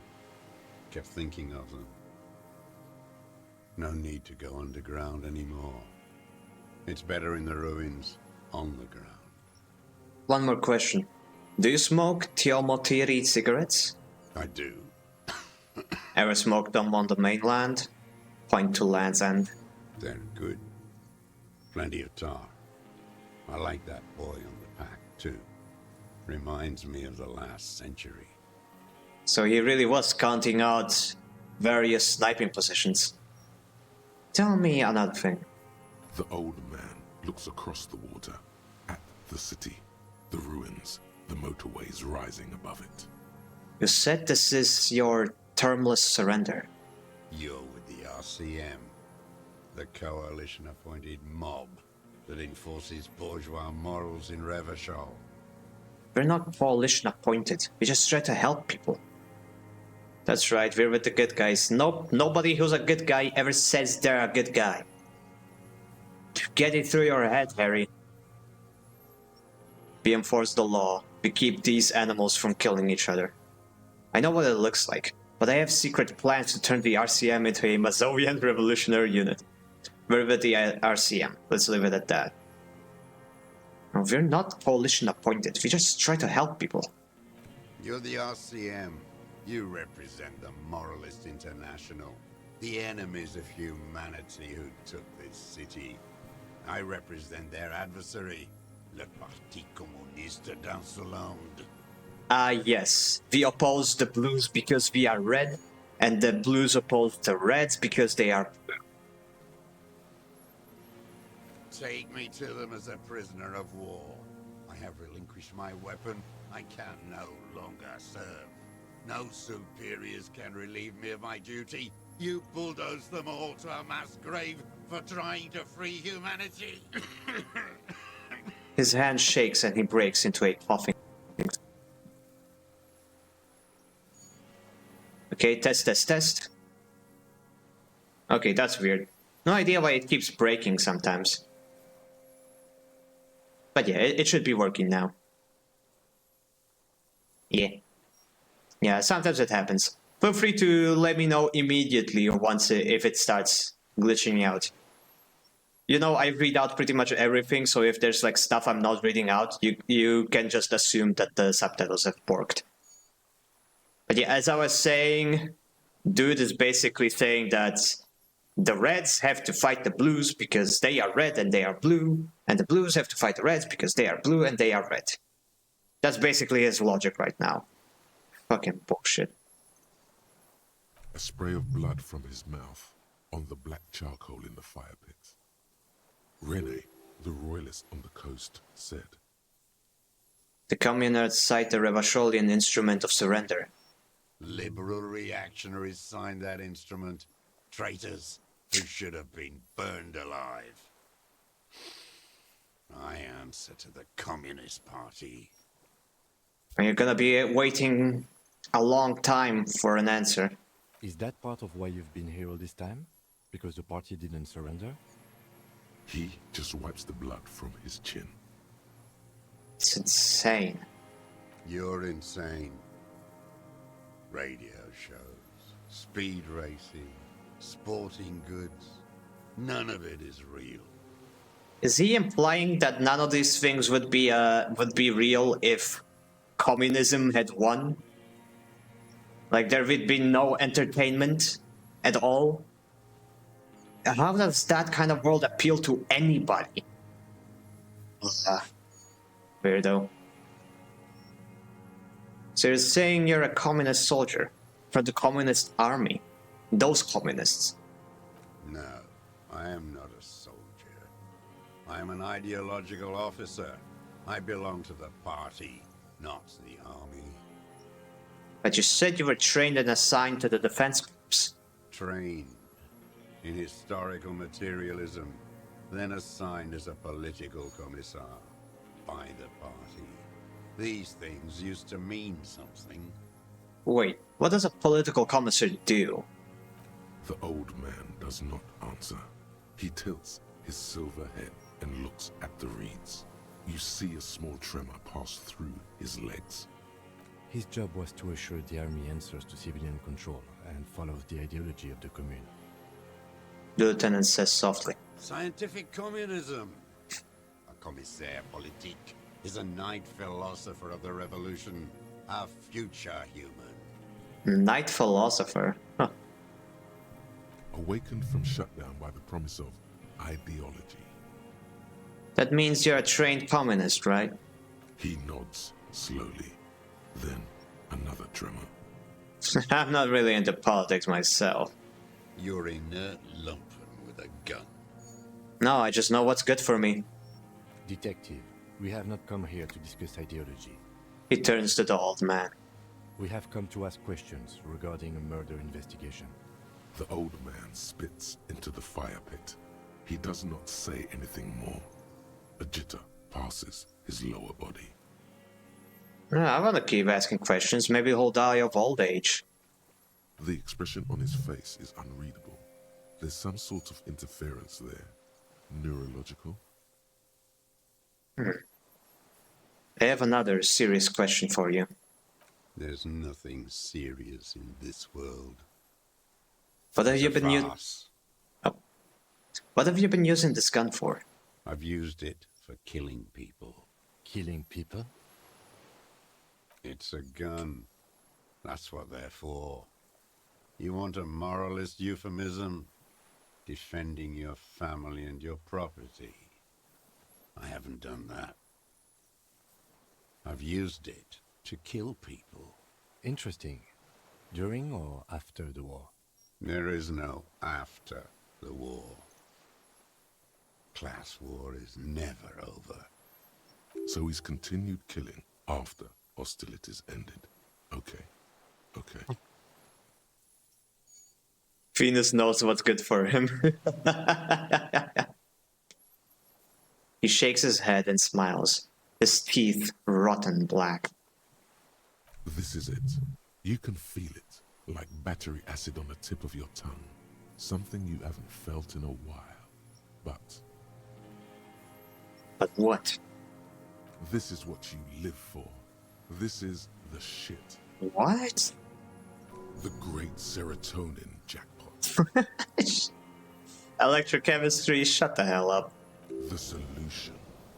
Huh. Go in straight. No euphemisms. He doesn't like those. No. Be careful now. Slow and steady does it. Make him repeat it first. Don't mess this up. Remember, he wants to tell you. Get personal. So you're saying you killed people after active fighting stopped? Did you use that gun to shoot and kill a colonel of the security contractor colonel? I know you want to tell me. Have you killed anyone with that gun in the last week or two? Wait, so which one do I say then?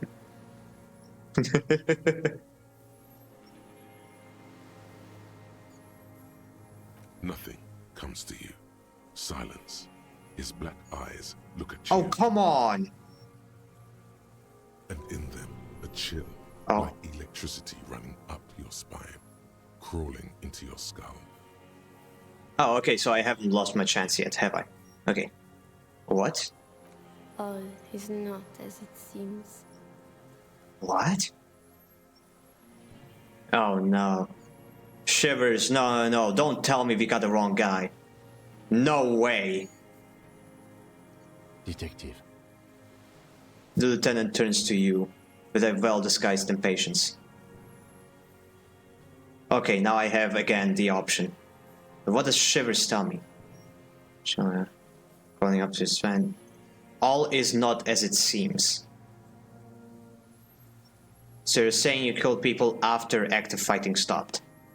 Did you use the gun to shoot and kill a colonel of the security contractor colonel? Well, that's the thing. He would have no idea about modern day happenings. Third one seems like the most personal to me. Yeah, that is true. And now you want to tell me. Have you killed anyone with that gun in the last week or two? I don't want to tell you anything, you grotesque murderer. Ah, shit. And why did you think that was a good idea? Don't listen to me. I'm wrong all the time. Suggestion. You. Oh gosh, I think I have found my least favorite skill. Fuck you, suggestion.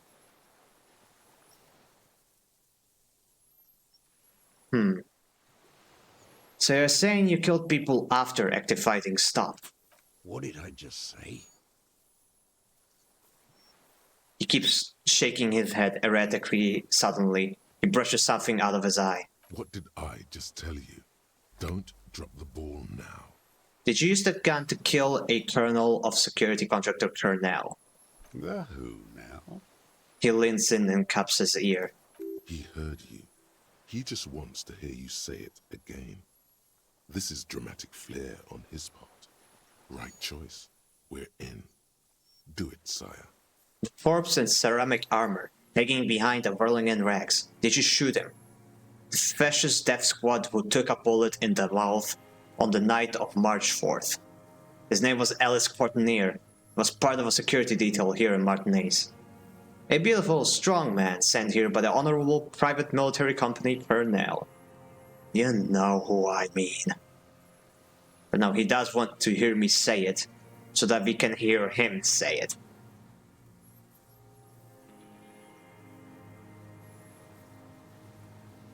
Yeah, this one sounds like it'll get him to talk. The fascist death squad. Oh yes, that one. Ugly piece of work, that boy. Did you kill him? The lieutenant takes a sudden step toward him.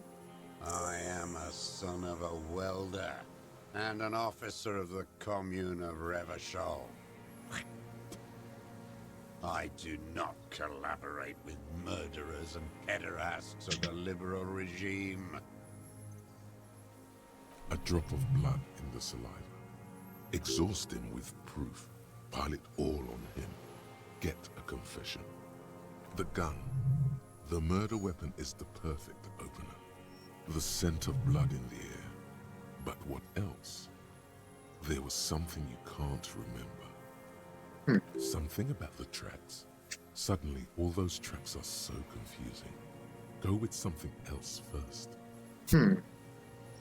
I don't need your cooperation. I've got this gun. We've done the ballistics. The shot came from this island. Come on, what am I forgetting? Hit yourself on the side of your head. That does not give Kim confidence, I imagine. Okay, we've done the ballistics. The shot came from this island. I saw you poking around there, looking for evidence. You're damn diligent when it comes to dead fascies. Did you like the view? Sure did. You had direct visibility. There are embrasures in the concrete, specifically meant for a top follower to use. And you had a long-range rifle in your possession. The lieutenant softens his voice. You've been here a long time, Mr. Druss. Too long. You clearly need medical aid. I'm ready to die.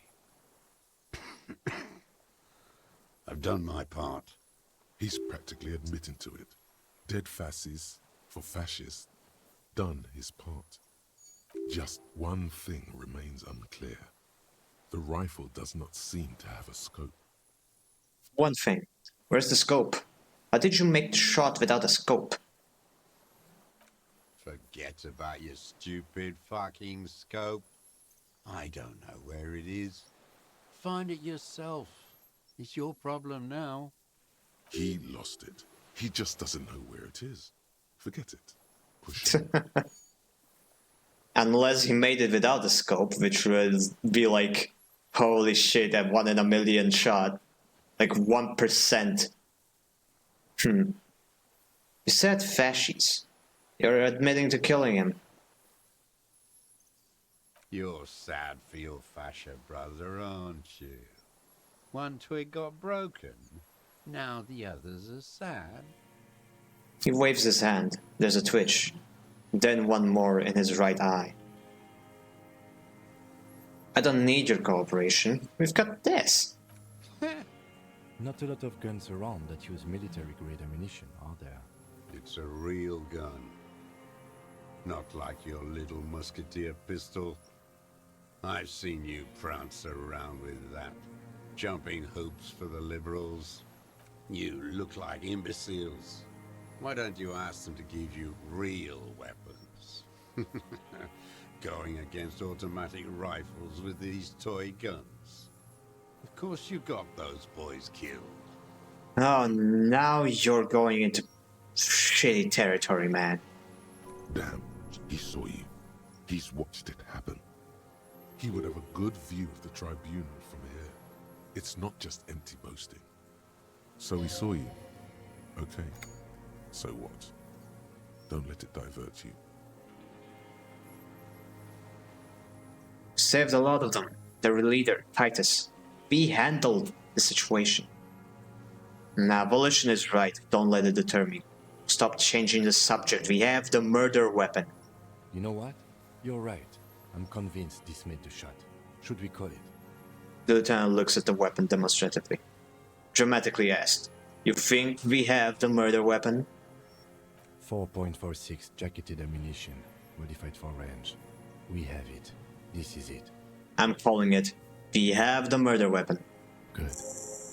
The lieutenant takes out his notebook and draws a single line. This feels good, doesn't it? Tying things up like this. When you have the murder weapon, you have the killer. Murder. The old man does not say more. He just glances into the reeds and then twitches once more. Like a marionette on some invisible string. What am I forgetting? Wait, here it comes. The goddamn Maybells. The dried Maybells on Clausia's roof. Yes. There were Maybells in the grass when you got here. They're revolutionary symbols from the war. Wait, why would he leave behind flowers for somebody he clearly hates and does not respect at all? Nowhere else, nowhere in all of Martinez have you seen them this spring. Wait, don't forget the footprints. The diagonal prints in the dust in the secret space behind Clausia's bedroom. Now, they're gonna come up. Of course. Thank you, Head. Thank you. You got it. Remember, the boot prints were like no modern soul.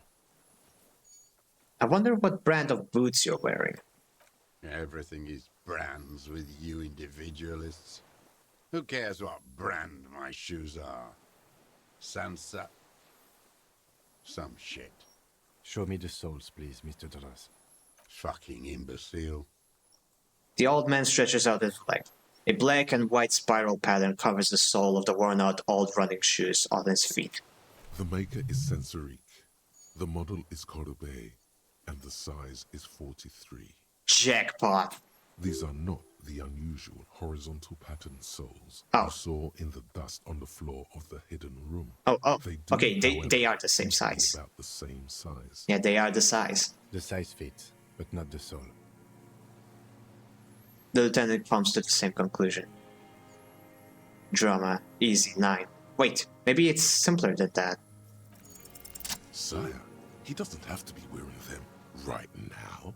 People change shoes. Doesn't mean you weren't there, near the room the victim died in, sneaking around. Racking those brains, are you? Desperate to report something back to your masters? They must have really loved that dead fuck. The lieutenant gives you a quick sideways glance and nods to acknowledge. The prints were his. You can see it in those eyes. He can't keep them from flickering, looking for something. Another holy shit. Holy mother of skill points. Yeah, I better just spend them on something, bro. Okay, what should I spend them on? My endurance is still freaking pathetic. Maybe I should increase it, but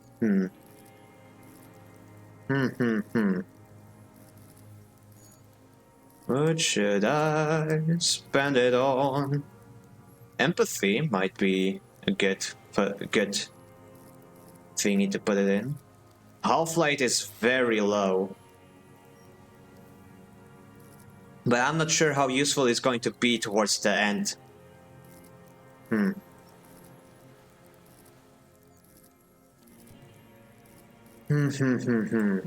know what? I'll just put in 1 point. I have so many skill points that I can't do nothing wrong by spending one literally anywhere. Inland Empire. Trust me on this. Oh, okay. But this is the maximum I can put it on, unfortunately. Okay, let's just keep it at that for now. Yeah, my Inland Empire is now on level 6.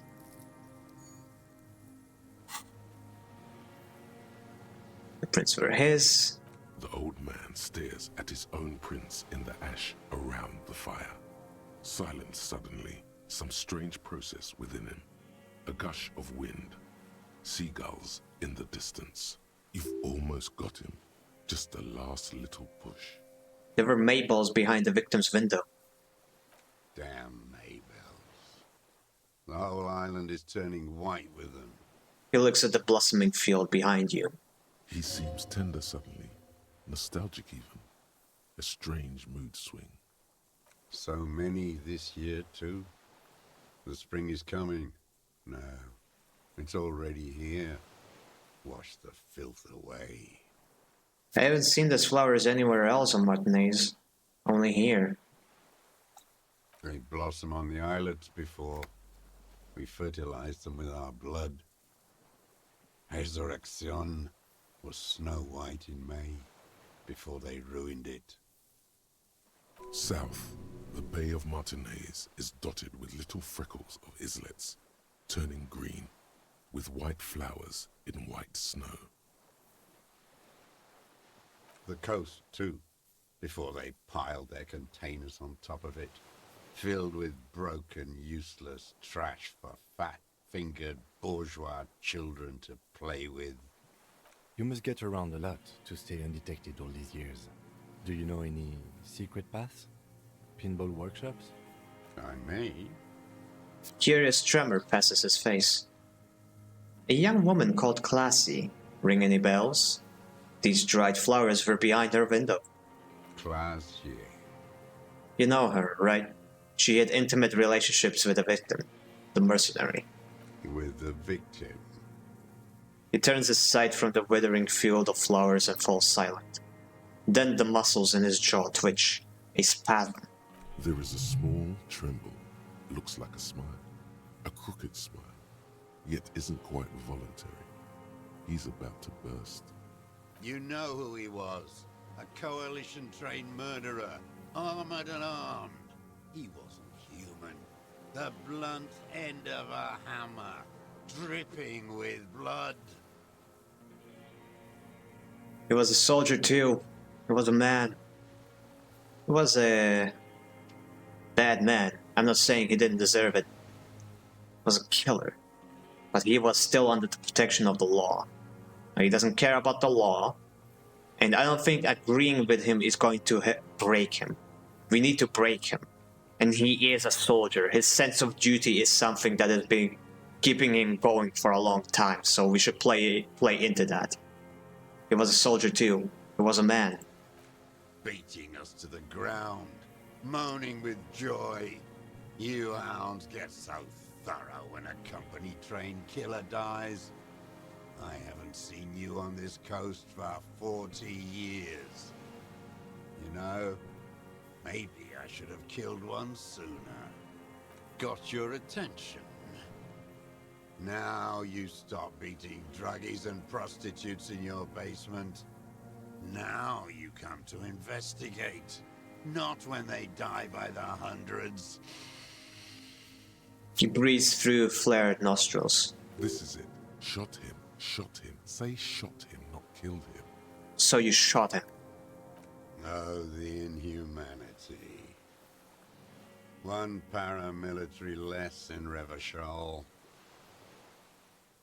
You can almost see him squeeze a tear out of his eye. His fists begin to tremble from anger. The lieutenant raises his right arm to hush you, while the lieutenant listens, holding his breath. Hold your breath. I had them in my sights, both of them, him and the whore. I was breathing with them, in phase, and I pulled the trigger and flew on the air until I landed in his mouth. He begins to smile. I didn't think I had a shot like that in me anymore. I did. I saw him kneel there with his mouth full of death, and that stupid look on his face. And his dick still in her. Then what? Nothing. I went to sleep. Next morning there were Maybells everywhere. The world was white. Or what's left of it, anyway. My last spring here. I knew the fascists would come to avenge their own. And so they did. Mr. Dross, are you aware you're confessing to murder? The lieutenant asks after a second of silence. Yes. A single word is all he gives. And you were looking at them, the victim and a young woman, having sex, through the scope of your rifle that night, before you shot him? The lieutenant takes out his notebook slowly. Very slow. Oof, another ad break already? I've already been streaming for 4 hours, damn. How much more do we have left? Meki, if you are not stuck in ad hell, how much is there left, do you think? I found an extension that blocks Twitch ads. Perfect, hell yeah. So yeah, how much more do I have left until the end? Do you think if I like extend the stream by an hour or so, that I can reach the end?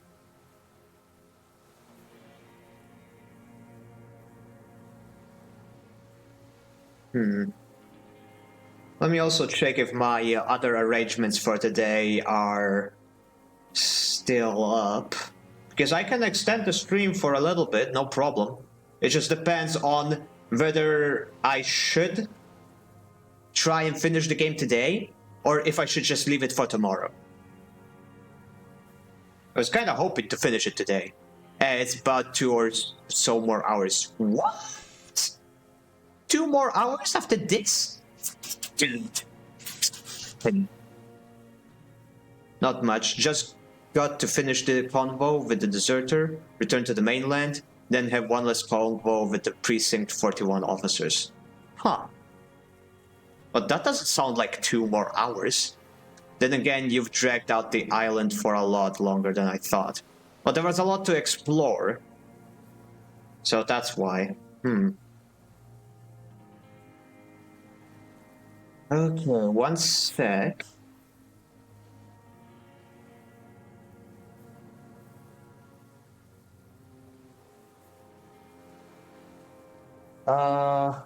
Yeah, I'm asking my friends if like plans for later tonight are still on. If so, then I will probably end it after this conversation. If not, then I guess we'll just see. And then boom, sunsetting tequila. Okay, let's just see. Let's see how long this conversation will go on at least. The old man nods. Why? Because that's what they were doing. He shrugs, then smacks his lips. The motive. This is where the motive is going to come from. I don't understand. Do you, detective?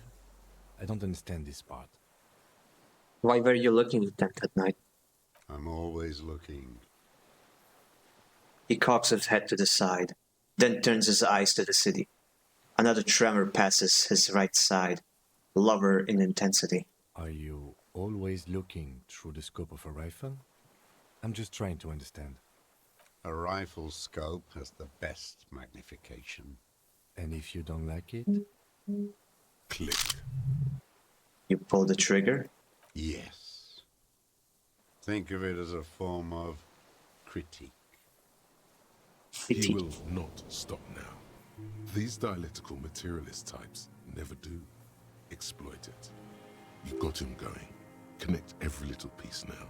Wrap this up like a gift. Assassin's body language. Been looking at anything else you haven't liked? What specifically did you not like about what you saw the night of the murder? But I'm curious, can I save the game when I'm... Nope, I cannot save the game when I'm in... Can I leave the conversation? I'm curious if I can just leave and save the game. That is it for now, old man. Stay put. I ain't going anywhere. Okay, good. I can save the game. Phew. Quite a lot has happened. Crazy stuff. Let me check the gun. Items. Triangong 447. 70 real. The bolt-action 4.46 caliber Triangong is the poor man's sniper rifle. While not the most reliable of firearms, it is relatively precise due to very manageable recoil, thus allowing the shooter to take multiple consecutive shots fast. This particular piece is missing a scope though. Hi, I'm here but only lurking. I'll be back later. Well, it's great to see you, Era, but we are kind of deliberating whether to end the stream or not. So are you stopping here or finishing the convo with the deserter? Friends haven't replied yet. Wait, let me check. Sometimes Discord just doesn't tell you what they replied. They're playing a TTRPG game right now, and they said that depending on how it goes, it might be delayed.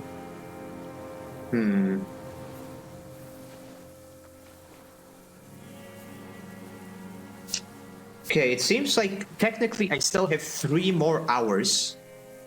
So, you know what? Fuck it, let's just keep going. Minions of capital. What do you want? Composure. Assesses body language. What strikes you about this gaunt man is not the stomach pain, or the cough, or the malnutrition. For a man who spent 44 years hidden in the urban wild, he's surprisingly okay. Indeed. He speaks fluidly. His movements are rapid, if erratic. His voice, despite the cough, is there. It is capable of expressing complicated ideas. Above all, he seems animated. Animated? By what? It's a mystery. This animation comes at a cost too. Erratic hand gestures, thought processes cut off like threads, as he just stares at the logs or the reeds. He also suffers mood swings, bubbling to the surface, unconstrained by his nervous system. Dementia? You've seen demented people before. This feels similar, yet different. When his thoughts move, they are lucid, keen even, not senile. Mr. Dross, are you okay? How is your memory? No, I'm not okay. I shit blood, and I'm surrounded by insane people. There it is again. Erratic hand motions, bouts of rage, and the stomach thing too, of course. Huh. Interesting. Okay, one sec. I want to put away the flashlight. And I'm going to put on the ledger. Because it doesn't feel like I need much authority here, but I do need... But Inland Empire and empathy sound like useful things. But I will keep the cap because I don't want to just lose all of my credibility in front of this guy. I don't need suggestion. I'm not trying to seduce this dude. Visual calculus. I don't think I need visual calculus. What kind of glasses do I have?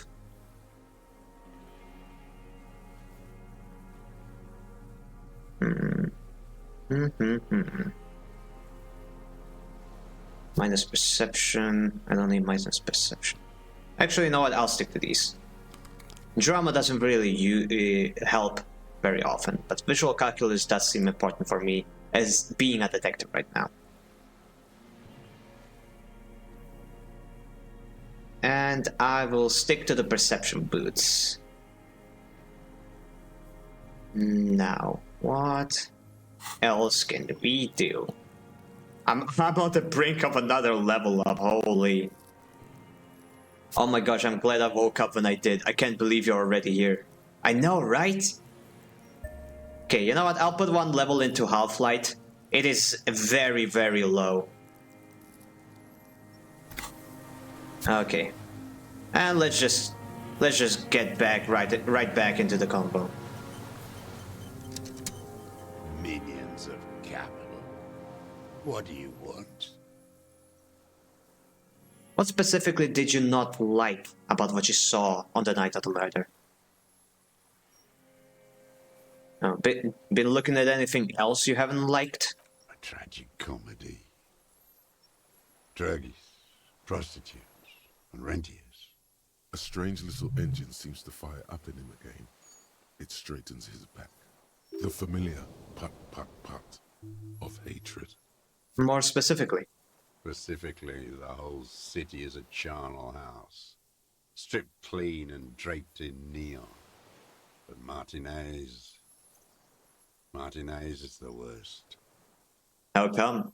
Because of the racists. Everyone is a racist in Martinez. It's their favorite thing to do in the whole world. Listening to race-themed radio shows. In the ruins, in their lorries. He points inland. I did not expect him to be like anti-racist, considering he's a communist. He's still nationalist though, which sucks. Pump full of steroids and Radio Revachol 92. Race this, race that. It's all sanctioned by that Social Democratic Union and the farce of a Social Democrat who runs it. Mr. Clare. Yes, the fly larva in his container. He let some nihilistic advertising yuppies erect a statue of Philippe III, a syphilitic murderer, on the town square, to spit on the working class. Anything more? Not since the serfs of ancient Pericarnassus has history produced a more inert social class than the Martinez proletariat. The rest of Revachol at least pretends to rebuild. These people still live in ruins. In tents, like animals, like those boom morons on the ice. A pity they didn't drown in that tent of theirs. He keeps shaking his head with sorrow for the sight he missed. Oh, he's talking about the party dudes. That all? The worst of them is the blood-drenched Sucrion on her yacht, licking her lips. The old whore's gone now. Her gun-toting porcelain men are dead. So, actually, no. Oh, Joyce. The worst is that old cock parading around in his uniform, throwing balls all day. It's not enough that the racists and liberals are dancing on our graves. The old loyalist ghouls still parade the ruins too. Renee? Every morning he's there, while the parasites he fought to protect are off in Ozon, or Quayamoran, or some other island they built their palaces on, feeding on drugs and having sex with their own children. Yeah. Say nothing. That's all the rich really want. Sex with their own children. Throughout history, even the royal bloodline of the suzerain, it's all just an excuse for them to have sordid sex. At least that old cunt, Frisell, is now dead. Now, I have some questions about this. We did good when we pushed him under the horse car. Until, in the 30s, those disco whores. He breathes in. His breath heavy with hatred. You cannot make out a single word. The disco whores are too much. Hatred shuts down his brain's language center, leaving only a nonsensical sputter. Oh hey, Half-Light immediately being useful after I put a skill point in it. Good shit. There was something about a statue and nihilistic advertising agency people. Might be worth investigating. Oh no, not the disco horse. You insult disco again, old man. Do it. And the Sucrian on her yacht? Joyce? Probably. Yep, hold it. Wait, what is this?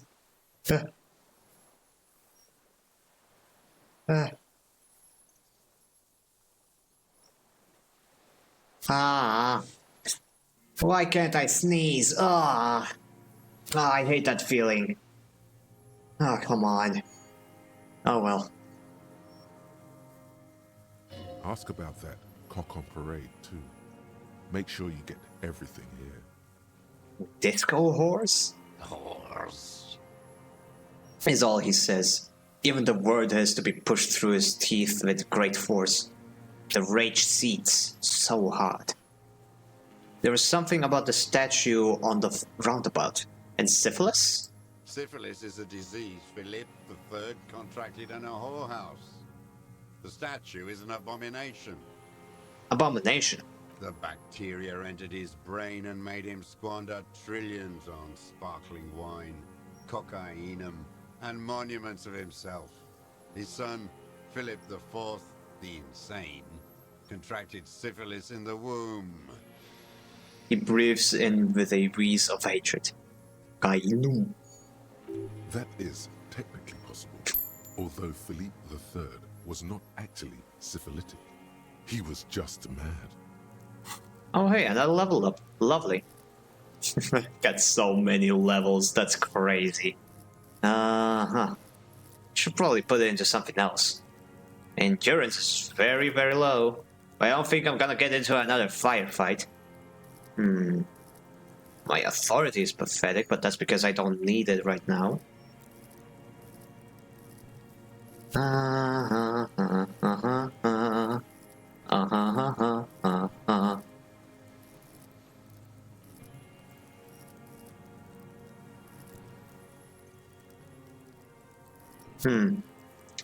I'll put a point into endurance. Let's increase that health bar. And he still went on to govern Revachol for 25 years. We lost 2 million lives toppling that mode of government. And those grotesque statues too. Hundreds of them. But it's still there. What a keen remark. Yes, it is, isn't it? It's still there. Do you know why? Because he forgot to take it down. Because the king is holy and his statues are indestructible. Because the king is holy and his statues are indestructible, but mean it ironically. Because cynical advertising yuppies erected and deconstructed versions of it. Erected a deconstructed version of it.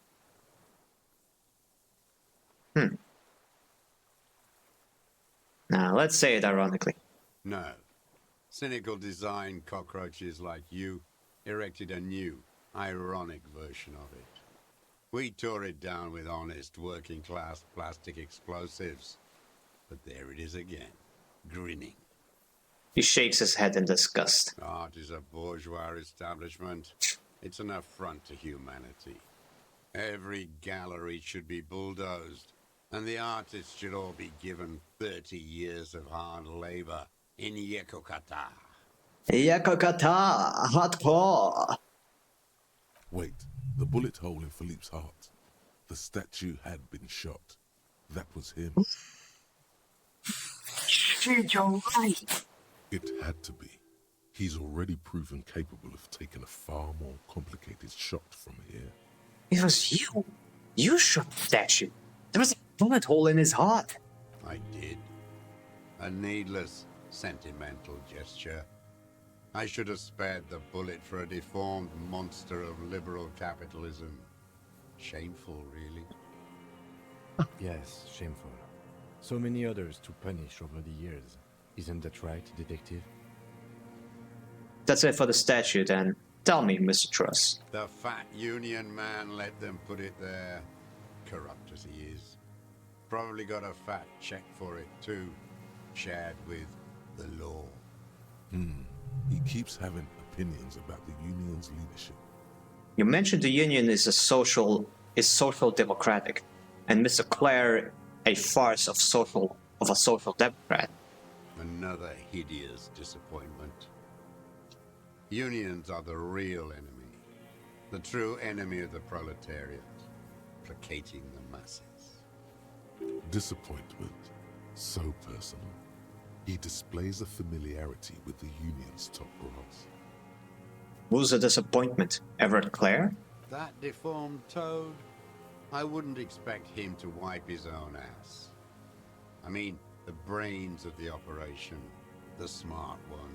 Edgar. You mean Edgar? Everett's brother? He talks a big game about uprising and social base. They must have sent the smart one to some university in Le Jardin, where it's alienation this and hegemony that. Now that I think about it, like before we met Everett, we did hear a lot about the brothers and stuff, but like we never actually met Edgar.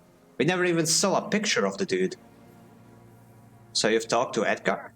First against the wall with him. He stopped poking at the ash now. Just shakes his head. The Clares wouldn't miss a man hidden in their own backyard. Not all this time. Nothing happens in Martinez without them knowing. Of course. Maybe the Clears asked him to. Have you approached them?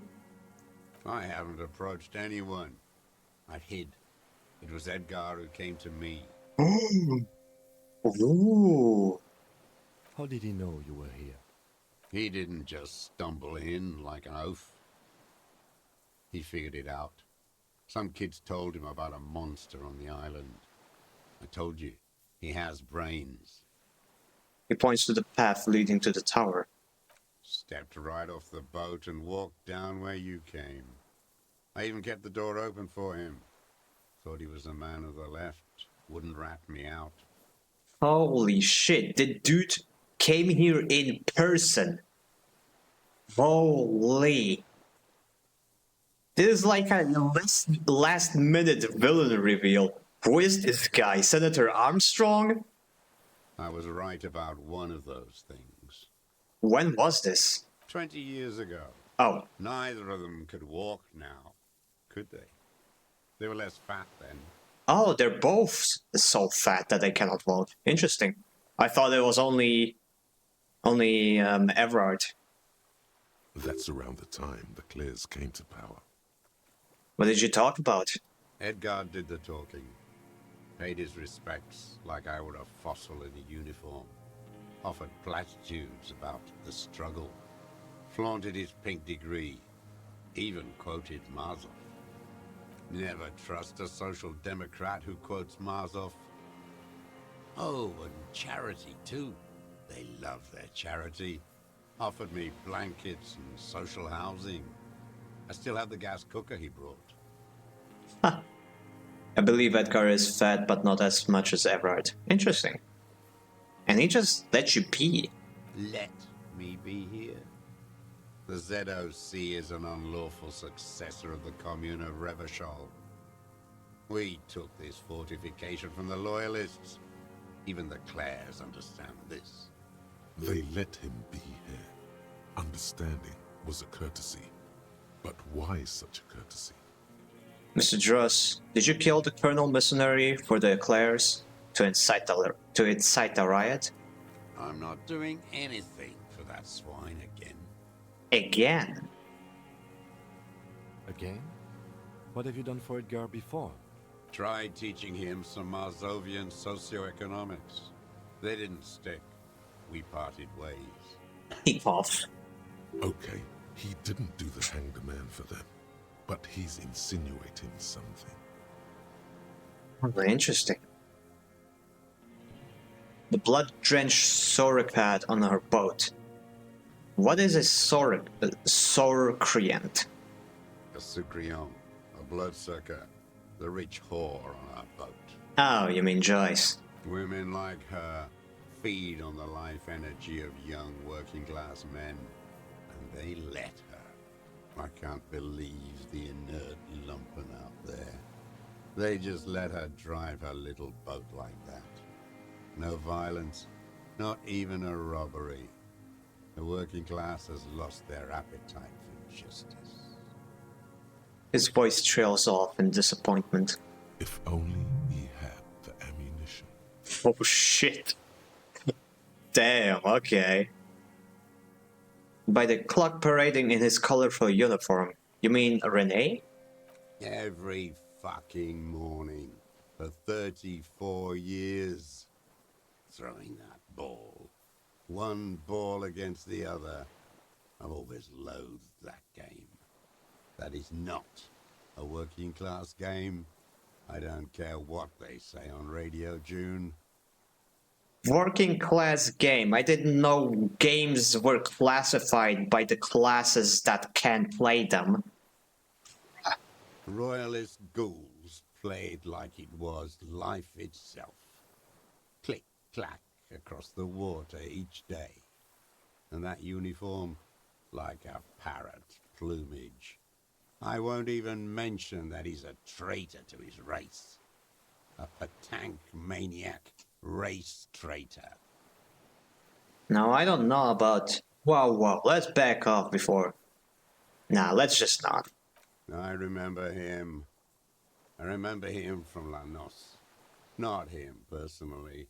His make and model. There were tens of thousands of them. I thought we took them all out before the liberals came to their rescue. We missed one. That one. With his shaky finger, he points to the city, toward the crater near the plaza where a lonely pine tree stands. There doesn't seem to be a single person under the pine today. Not even Gaston. Alone. There's no one there. Fat and plump. Like a pheasant. Just begging to be popped off. Please, Mr. Dross. Shoot me. You'd like to kill him? Not yet. I like to look at him strut around, place the crosshair on his medals, right on his face, and just fiddle the trigger. Think about it. Let the bomb melt in my mouth. Save the treat for later? The lieutenant asks cheerfully. He is a juicy bonbon, that one. A real treat for the black day. The blackest.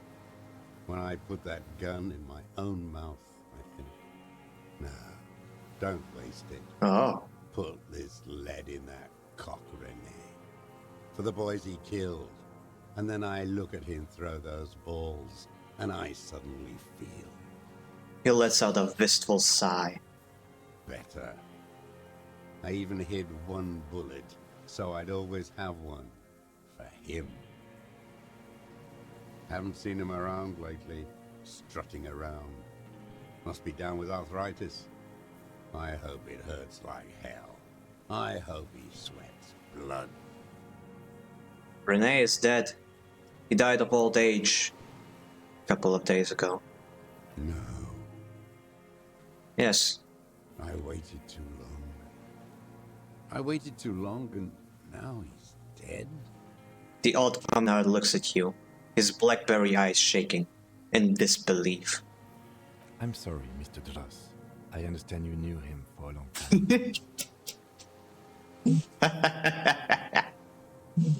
Okay. They're all dead now. Fuck it.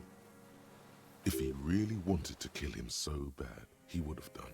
There must have been 1,000 black days on these islands. His health ailing. You had 1,000 chances to kill him. And I blew them all. What does it matter now? He's gone. Ancient dust. He reminded him of himself. The same hatred. The same. You try to think of something else, but no. It's just hatred. I figured there's something like they are they were very similar. Rene just learned to live in the world that he hates. The deserter just rejects it every single day of his life. Cared about him. All human beings care about each other. I cared for seeing his head explode. And now, God damn this world. This guy is such a mess of a human being. Yeah. Sorry. Fuck you. The old covenant said, staring at the ground, seemingly to the island you're on. Are you okay, Mr. Druss? To go on? You think I haven't seen people die? It's all I've seen them do. Fuck and die. All the other plans we had. To love. To colonize the Pale. It's all fucked. Colonize the Pale? Huh. I don't even know whether to call him contemptible given what a wreck he is. He's not okay. This is just another black day in a row of black days. Something strange is keeping him together, making him endure. Logic. And logic is only 5. I don't want to mess up this roll, so... why not? What was the deal between him and Edgar? The connection comes to you like a splash of cold water. Dark, cold water. 20 years ago, when you met Edgar, the Clares didn't run the Union yet, did they? A sputter from the old man. He acknowledges it. Here we go. A twist behind the dark bend. Who did? That bourgeois cow. Tiffin Holly was her name. Licked the rich man's hand every time he came to town. Never seen a labor leader so hot on mutual cooperation. And money. She liked that too. That Holly was a real bridge builder and a deal maker. His eyes glistened suddenly with hatred.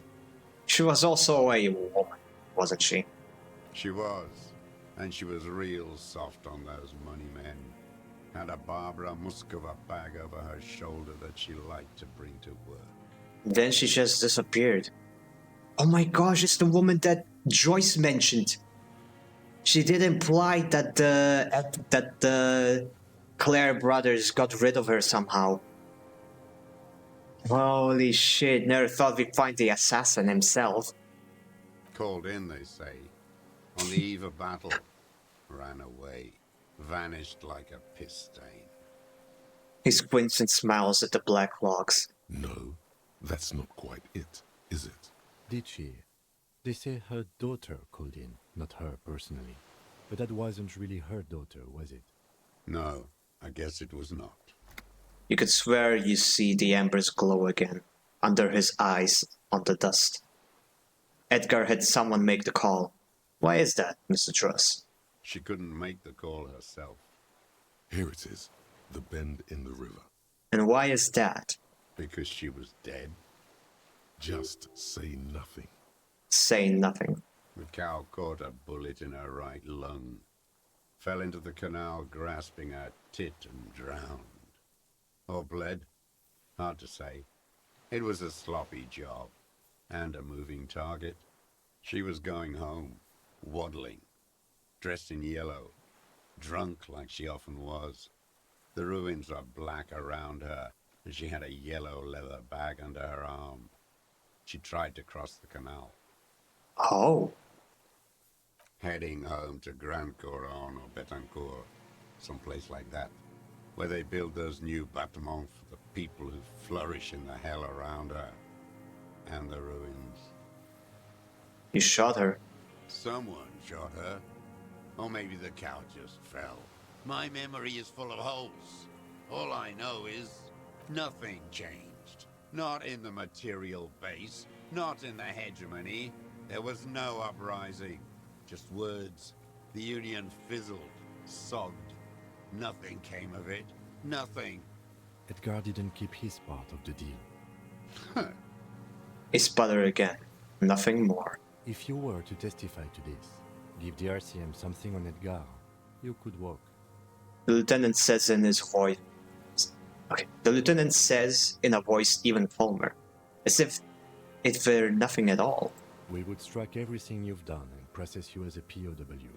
You were in a war. You were on assignment. We could even extradite you to the Samaran People's Republic. A degenerate worker state. Goat shit. No, thank you. I'm Revacholian. My days are short. I will rot away here, in a moral intern cell. I will not testify to anything. He coughs. But you did do it. I saw it happen, and I liked it. That's all I have to say. I didn't live and fight for 40 years to end up as a collaborationist. I've heard it on Channel 8, 40 AM, Radio Revachol, late night. Everyone is a blobber in this world. Everyone betrays everyone. They're all already locked up for betrayal. The best ones, the ones with heart, were slaughtered, trampled. He looks to the city. The same old freezing hatred. Hidden task complete. I'm glad we talked about this. Now. Glad we talked about what? Another erratic gesture. He's trembling. Okay, stay put. Another quick save. There's a long conversation. I think this may be the longest conversation yet. Minions of capital. What do you want? What specifically did you not like about what you saw the night of the murder? Them. Fucking. I didn't like that. So you were jealous? Jealousy is a reactionary concept. I didn't like the Reaver enjoying himself. Drugged out, soothed in the arms of a young woman. I wanted him to die so he could not enjoy life anymore. And I wanted to see his head explode. That too. She should know better than to hold a child murderer between her thighs. I knew he'd be there for one more second, writhing. That's all it takes for the bullet to reach his head. Now that I think of it, I wasn't aiming for his mouth. I wanted his brains to spill out on her. You can't have everything. He makes a 1 in a million shot and then complains about it. This man has seen past her, like you did. Oh, wow. And he didn't even hear her speak. But he did spy on. How long have you been watching? Since she came to Martinez.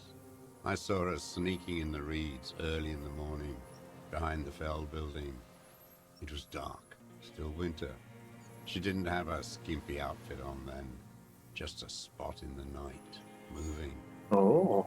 Past the Feld building on a ghost? What was she doing there? The bois. Hiding something in the water. She had a fag after she'd done it. I was up in the ruins there. She couldn't see me, but I could see her, smoking. She was nervous, but not scared. He's the one that took the stuff from the boy. What do you think she hid there? Her passport and tickets to Villiers. And from there to Cachet Bru.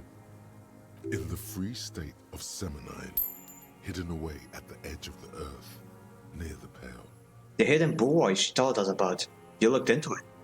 After she was gone. He nods. Did you keep what was in it? When we found the submersible, it was empty. No. Why would I do that? I didn't need tickets to Villiers.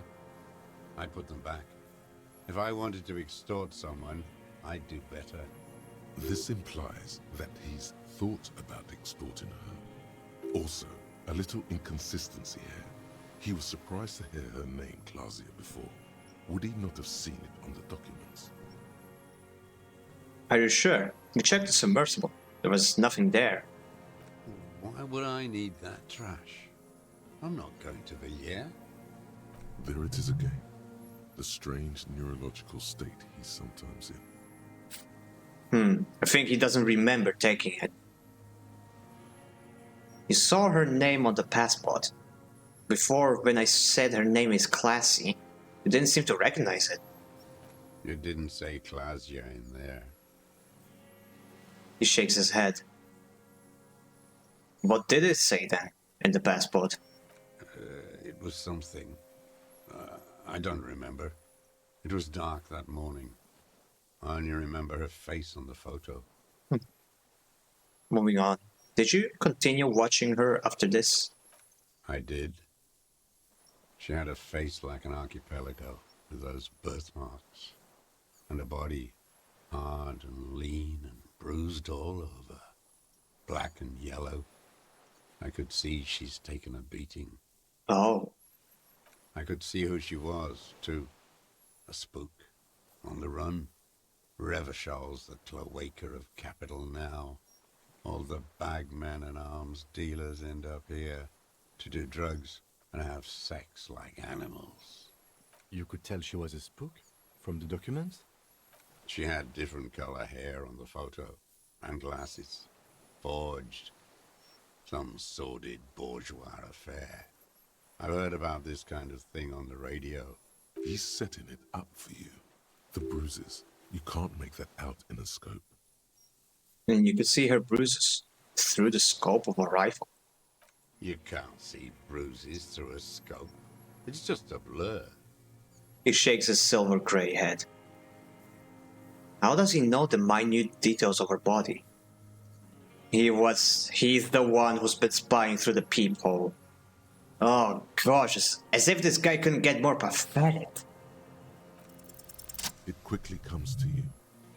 The bruises on her body. Any chance of seeing them through a hole in the wall? Oh yes. Cutting those drugs of hers into little lines with a knife. Did you make that hole? With a clip point knife. Shit. Good for listening in, too. For hearing the moaning and the snorts. Ever see her through a window on a roof? Like that, too? Yes. Bending like a bow against the glass. You've been through the secret rod behind the whirling and rags. Those were your footprints there. You just changed your shoes. I've been through all of Martinez. Every nook and cranny. And that too.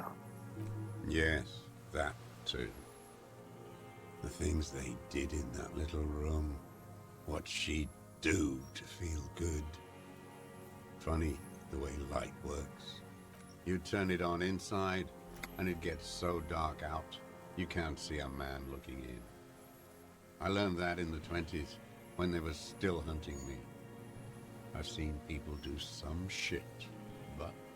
He keeps shaking his head. Why did you kill this guy? It had to be done. Someone had to do it. Hey, Knock, what's up? Glad you can make it. Those two took the cake. Let him eat cake. You hear the familiar scribble of the lieutenant's pen. A quick glance at you. How did you get in there? The hidden pinball workshop. I can just walk in there now after a good wash. I told you, they think I'm an antisocial. Closing hour is a good time. The kitchen's empty. You had to open the steel door in the kitchen? How? I got that open a long time ago. Some bourgeois game merchant lived there. I don't know, 15 years ago. He left spare keys all over, and I took one. Then I saw her turn the light on one night in my scope. He points toward the whirling in rags. Andy found use for it. A spare key, like the one hanging behind the Union Box window. Huh. Did you have feelings for that woman? There's nothing to hold on to. Only this. It's not enough. Funny how actually connected everything seems to be suddenly. I know, right? Like, this game has made some really good interest. Like, almost every stream, I have a different theory that seems so likely. And then it turns out it's something else entirely. But it never feels like it was like a cheap pop-out. It always lets you make the connection.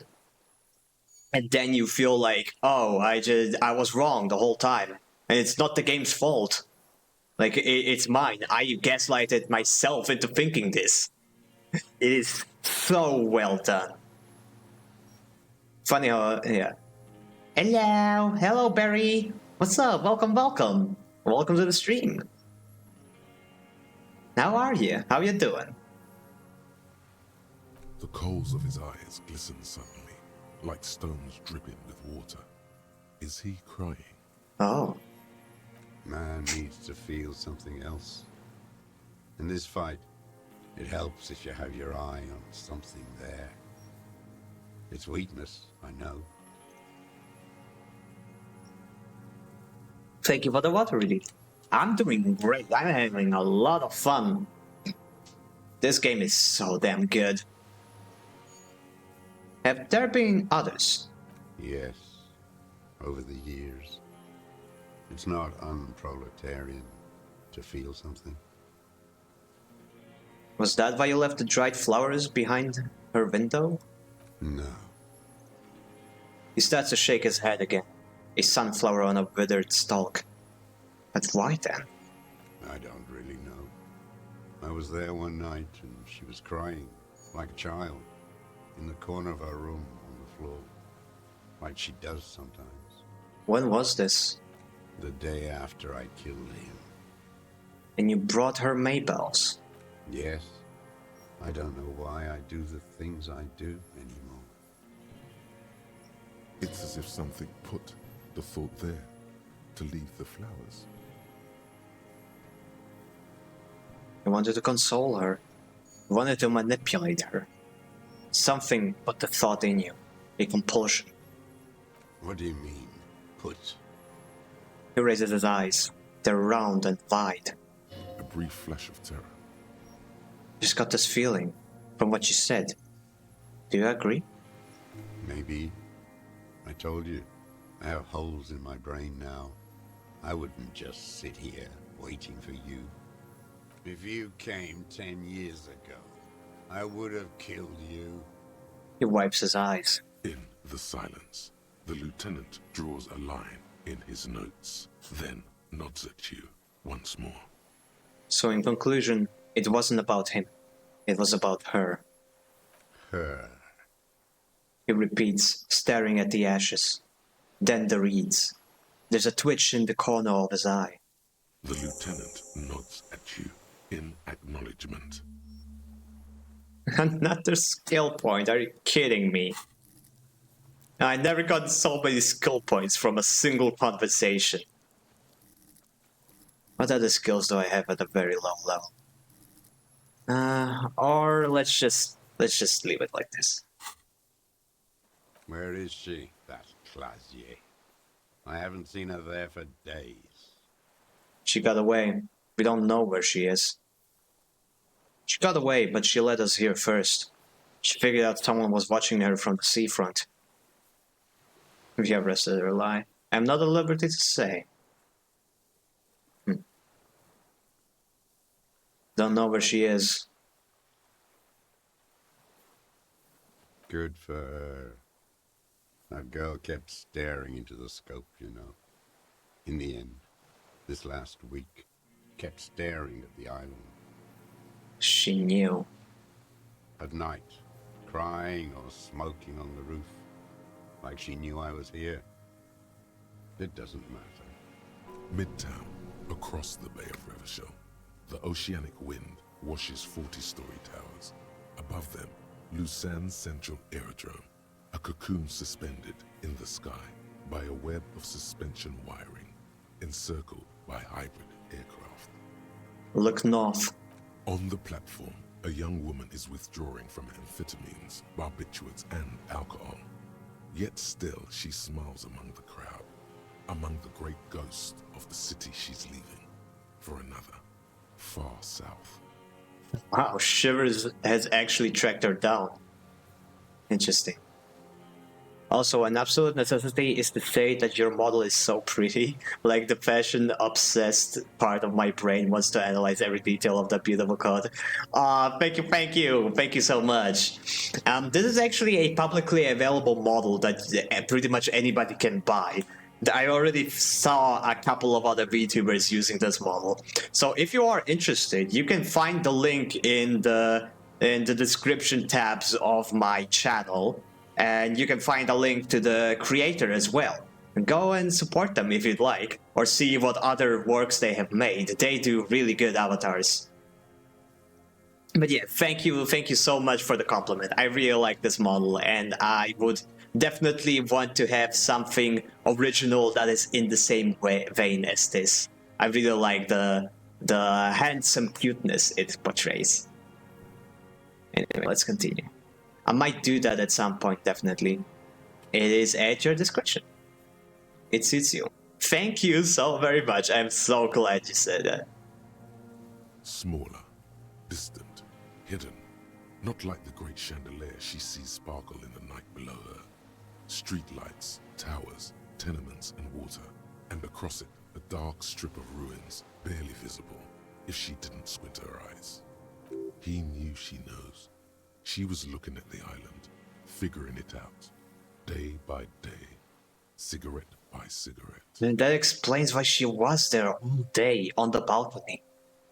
It wasn't like she was waiting for the world to end. She was literally just distilling the thought, trying to figure it out. The old man has fallen silent, staring at your feet. The burnt logs in the fire are moist from the sea air. I want to ask again about the people you don't like. His lip curls into a sneer. Oh, nope. There's nothing left. What? Another erratic gesture. He's trembling. Well, there's nothing left to talk to him about. We got the motive, we got the gun, we got the confession. Despondently at the logs. It's like he's forgotten you're there. Josef Lilianovich Dross. You're under arrest for the murder of Alice Courtnair. What? But The you old- said I would be taken to the... The old man's eyes fill with sudden, unexpected terror at your words. This terror is the sum of all the uncontrollable movements and mood swings he's been exhibiting. Wait, what?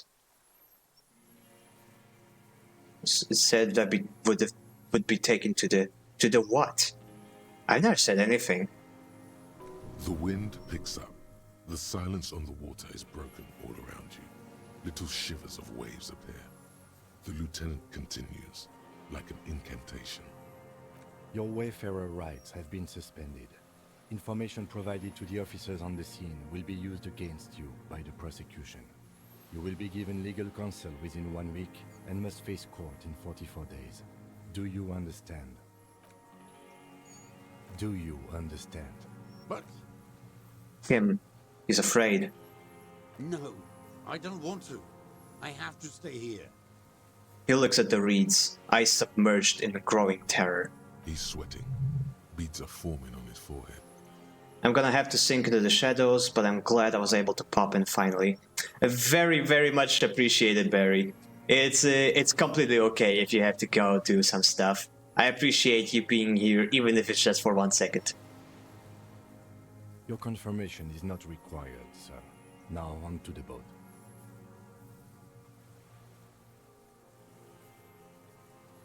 Perception, hearing. Wait.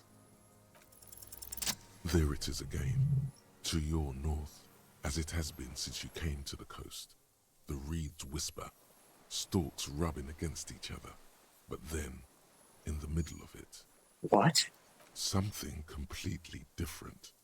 It sounds like a bow, very slowly being drawn against the strings of a violin. A very small violin, made of reeds and rushes. Maybe there is room for 3 on the boat.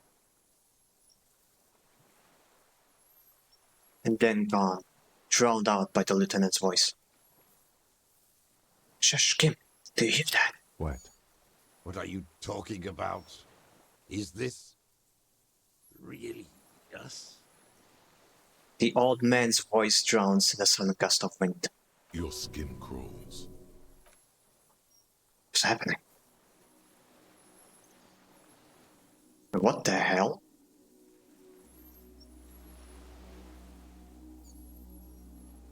What the hell is that? Is that a stick bug? What the fuck?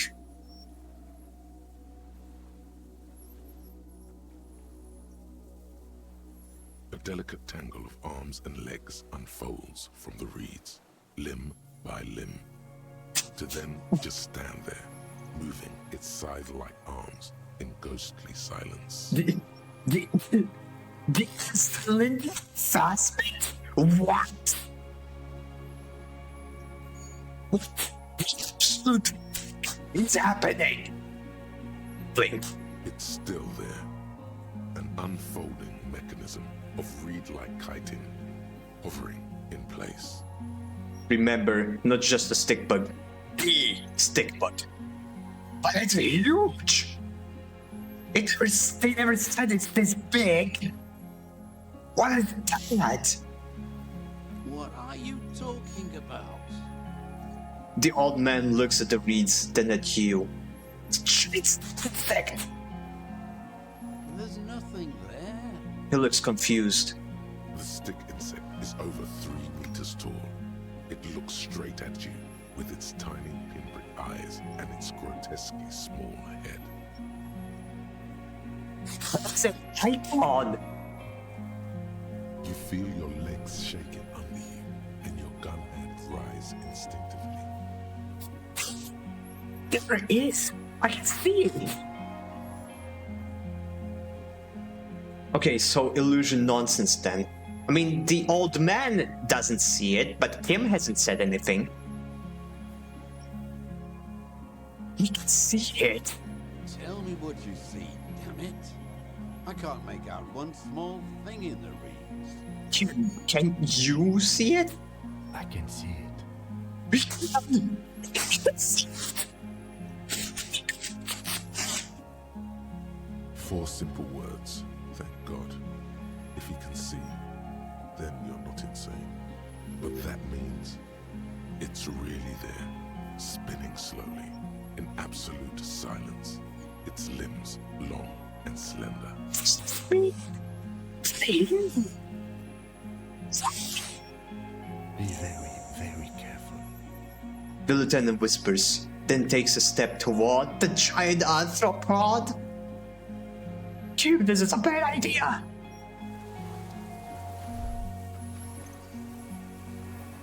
I am making a save.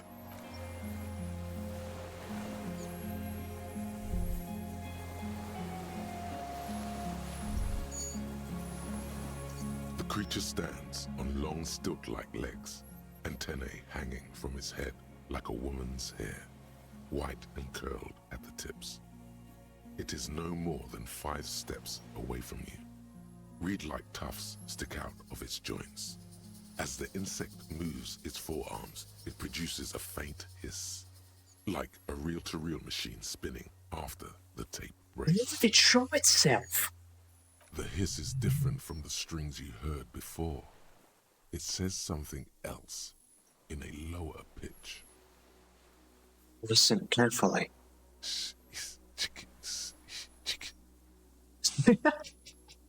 You smell. This is very fast. It is. The lieutenant whispers behind you.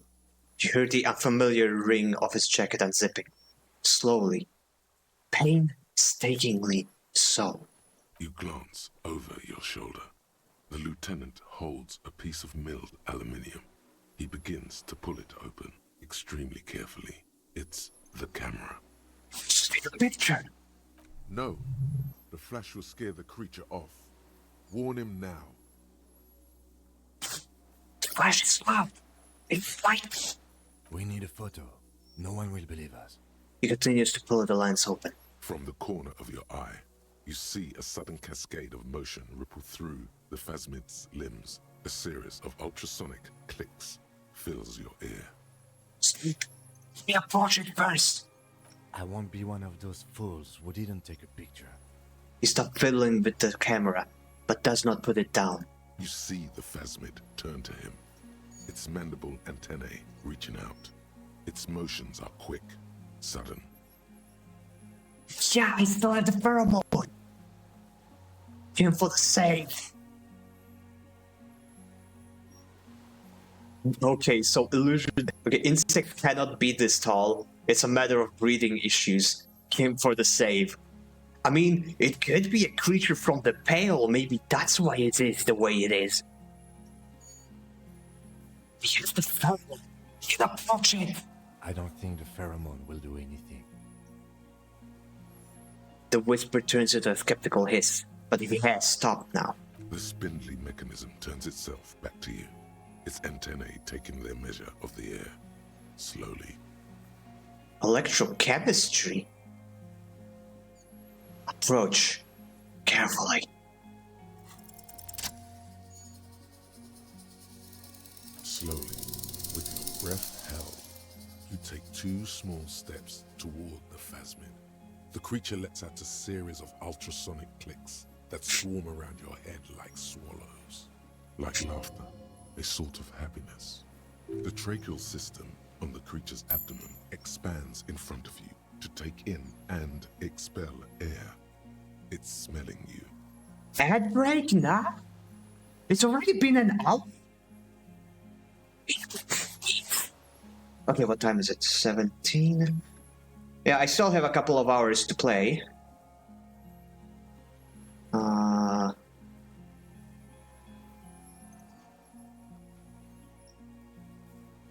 Ba-da-ba-ba-ba. Ba-da-ba-ba-ba. Yeah, everything is fine. Okay, so Mech isn't stuck in Ad Hell.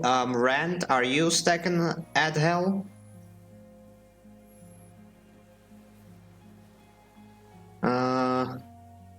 Well, make sure nobody misses this actual miracle happening in front of our eyes.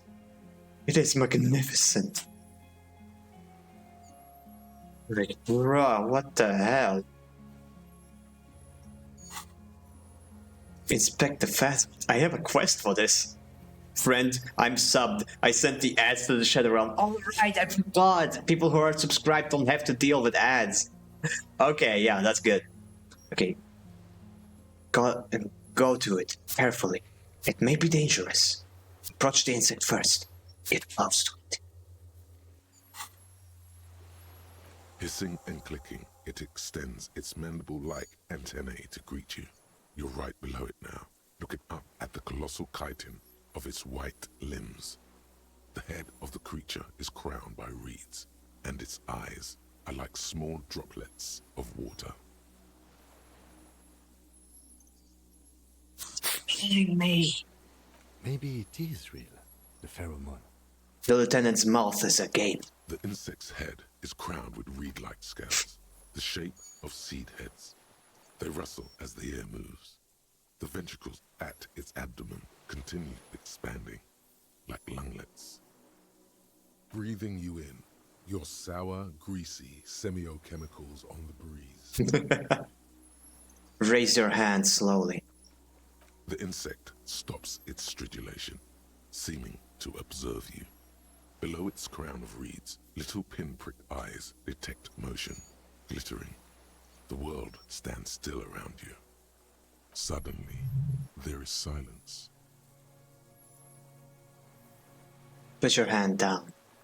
The invertebrate comes back to life, stridulating. Sets of complex eyes follow you, moving in tandem on either side of the insect's small head. Harry, I don't really know who I am. No reply. A total ancient silence comes from its mouth, along with what appears to be some kind of foam. The stridulations of its limbs continue all around you. Stand on your tiptoes and look more closely. You were right. Little bubbles form on the mouth parts of the creature, on its segmented lower lip. It looks to be foaming, slowly. The foam is white, then yellowish. The faintest smell, like you've never felt before. Like burnt roses. Kim, it's foaming. Careful. It may be poisonous. The lieutenant watches you apprehensively. The foam slowly turns a darker shade, like burnt caramel, as the insect moves its mouth parts, masticating. The little bubbles begin to burst, one by one, letting out that same smell, like summer burning. Ooh. Inland Empire medium. Tell me, what are you doing? Spoke to the hanged man, did not give up on the phasmid, knows of parthenogenesis. Photo though. Yeah, don't worry, we'll take the photo, but I am still curious about this. Don't worry, we made a quick save. Well, a proper save. If we fuck up, we can tell Kim to take the picture by reloading the save.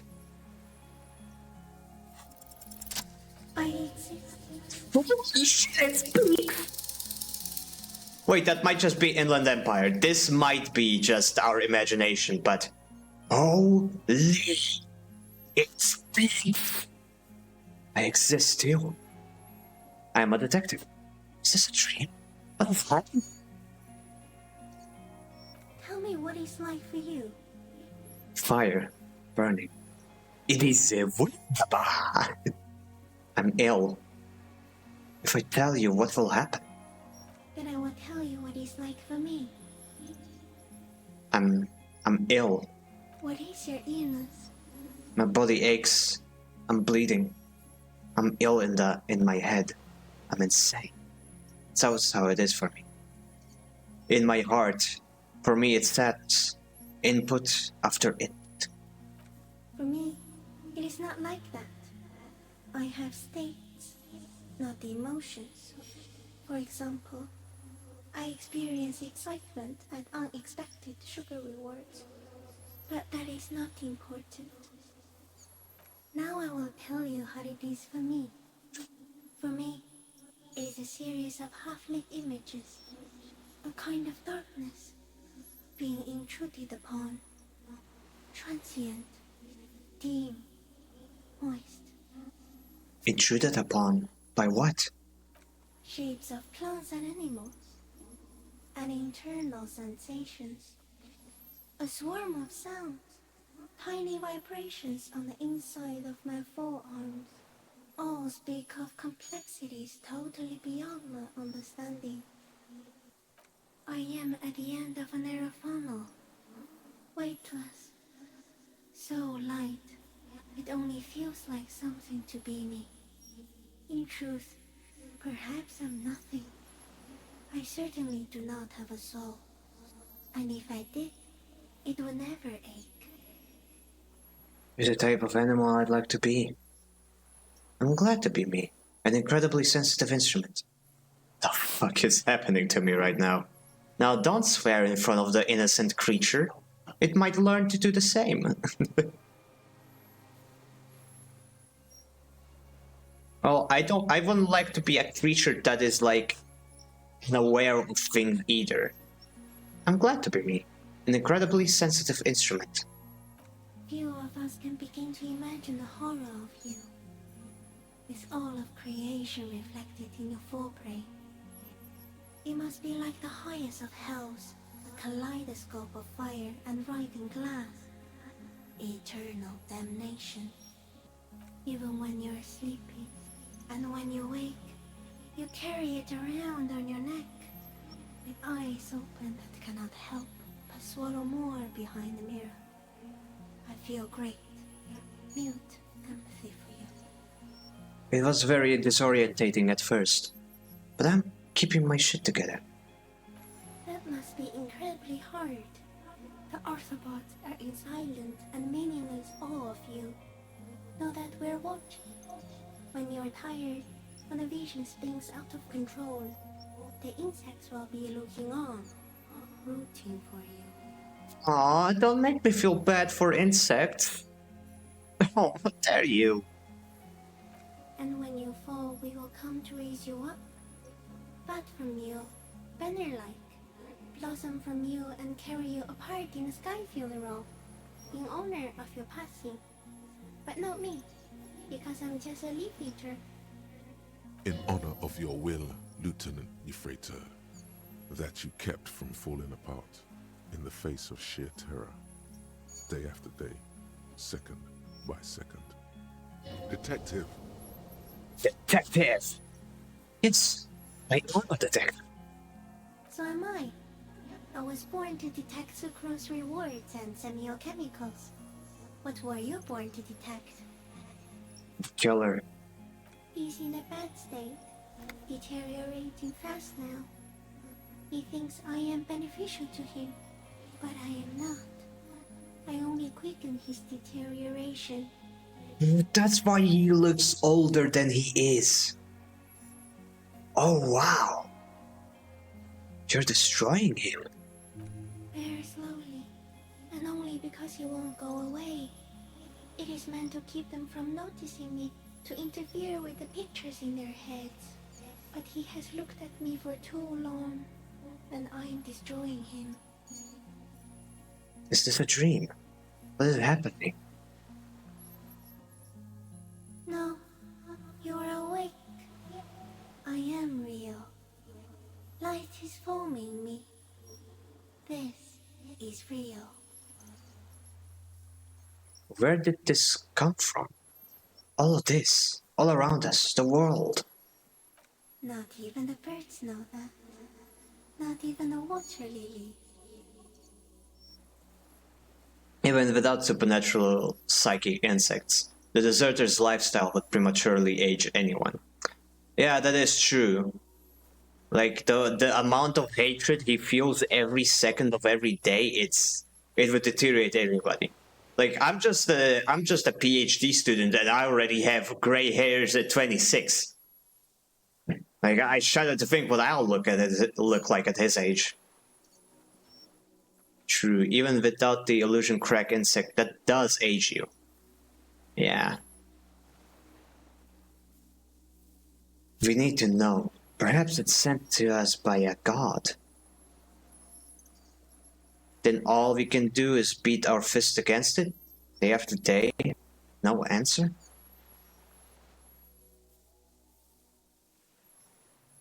Me with gray hairs when I was 12.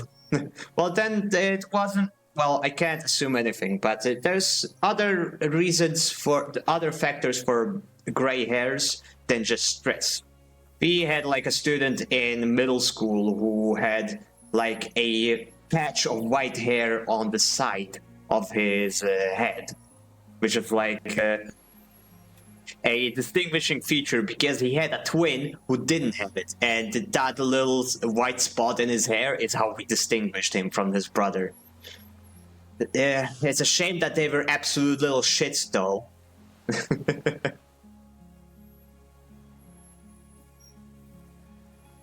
You guys get hair? Okay, I get some, but it's going. Oh? Wait, I didn't know that. Oh, learn something new every day. Well, the beauty of hair is that you can style it at any length. My hair is super long. It almost reaches up down to my ass. So yeah, I have a very long ponytail. Not too dissimilar from my avatar now that I think about it. I am suddenly very glad for my head of healthy hair. Yeah. Okay, we need to know. Perhaps it's sent to us by a god. I think we should eat it. If it's a leaf, you can put it in your mouth. Or read. Yum yum. It's cute. Wait, so you look like a reed and you eat reeds? Yes, they don't mind. Have you accidentally eaten another reed, Phasmid? Yes, I once cloned myself and ate the little ones. It was winter, and I woke up at the wrong time. It was an accident. Oh. Oh. She says it so cutely. It's like you can't even see the horror of it. What exactly are you? I am an all-know species of the order Phantasmodia, endemic to the Insulinga Isula. For the last 350 years, I have hidden in plain sight, masquerading as the reeds, molting, cloning myself, unfolding at night to play with trash bins and boys. Wait, is she the one who opened the void? That Classy was hiding her documents? No one unnoticed by the first settlers and the land surveyors of the suzerain. Also, by the soldiers of the revolution and the officials of the occupation. Even the Seminese islanders who came here first, but did not stay, have not seen me. I have stayed hidden through 4 forms of government and 2 scientific revolutions, until I was accidentally discovered by a detective of the citizen militia in Rebelshaw, district of Martinez, March 51. You the miracle. No. You are the miracle. How come? The moral of our encounter is, I am a relatively medium life form, while you are extreme, all-engulfing madness. A volatile simian nervous system, ominously new to the planet. The Pale too came with you. No one remembers it before you. The Nidarians do not. The radially symmetrics do not. There is an almost unanimous agreement between the birds and the plants that you are going to destroy us all. Wait, the Pale, it's human-made? It is a nervous shadow cast into the world by you, eating away at reality. A great, unnatural territory. Its advent coincides with the arrival of the human mind. I don't have that kind of power. You're a violent and irrepressible miracle. The vacuum of cosmos and the stars burning in it are afraid of you. Give me enough time, you will wipe us all out and replace us with nothing. Just by accident. How? We suspect it will be something like the oxygen holocaust that wiped out anaerobic life 2.6 billion years ago, when organisms first started breathing. Only much worse. Instead of air, you exhale thoughts. There are no trees that eat thoughts. How? Everything your eyes touch goes back there, behind the nose mirror. What if you blink? Are we still here? Please don't blink. What if you misplace us all one day, or just forget? Reality exists only as we observe it. Holy shit. Blink quick. No, I'm not gonna blink. Have I always thought this way? No, you're only thinking it now. This is a revelation. But I want to blink and undo 12 million billion years of matter expansion. No, I don't. I have already forgotten the whole world once, when I drank too much. So it is already happening. Soon, one of you will close your eyes and open them to see that none of this ever existed. Kim, am I having a violent epileptic seizure? It doesn't look like that, no. What does it look like? You're just staring at it. He whispers. Then I think I am having a vision about the final fate of mankind. Okay. Is it somehow related to the case? Sort of. No, I told you what it's about, our fate. The case? The case is meaningless compared to this. I have totally transcended the case. Sort of. Yeah, it is actually. Like, it explains why the dude is so deteriorated. So yeah, there is a connection. I think we should take the picture, and then you should back away from the unstudied species. I have to say goodbye now. I have no more thoughts. That was all. No, there is one more. No, there are no more thoughts. Of all the creatures I've met, you're the kindest. Of the creatures I've met, you're the scariest. All the creatures I've met, you're the most beautiful. Well, 2 of these are definitely true. Wait, no. The most beautiful creature is standing right next to me on the left. But you are definitely the kindest. Thank you. I also have one more thing to say to you before you go. That woman, turn from the ruin. Turn and go forward. For all mankind. What woman? You cannot lie to me. Behind you is now so fires. So overly far you were prepared to go in her presence. And it. I think it's talking about our ex, who we have misconstrued it with Dolores Day. I will try. She was hell on earth. It doesn't take a 3-meter stick insect to tell you that. Okay, Kim, take the picture. Okay. With a slow ring of metal, the lieutenant slides the lens open and raises it to eye level. There is no change in the insect's motion while it's being aimed by the camera. It remains fixated on you. In 3. If it moves, you jump back. I'll shoot. Here we go. 3, 2, 1. The shrill flash of the camera cuts the air like the blade of a sword. The phasmid freezes in its bright light. Head turned toward the lieutenant, hypnotized by the flash. It stands frozen before you. Oh, that is such a cool shot. The sweat on your arms feels cold as ice, as if you're frozen as well, in the shadow of this great statue of chitinous marble. I got it. You hear the lieutenant whisper as the creature's shape develops into a photo paper on his hand. A polychrome ghost of white streaks against the reeds and the sky, and you, a shadow for it. For all time.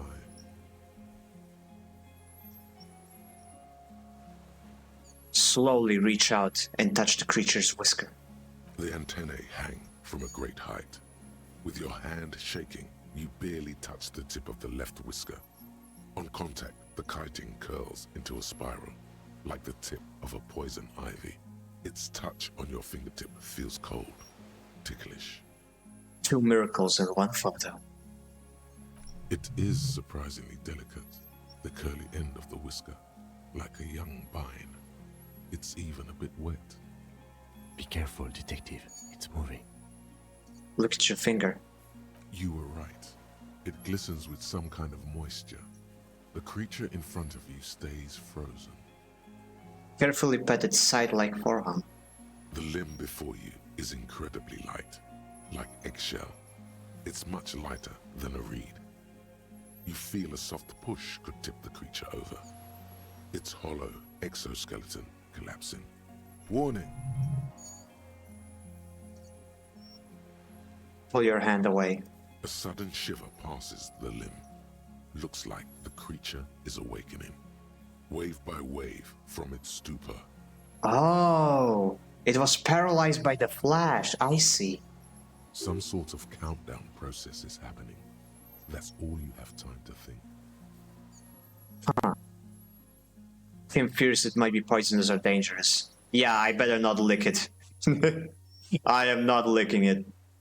We got it. I'm going to back off. But it's so fragile and peaceful, yeah. It just eats leaves. Yeah, but like...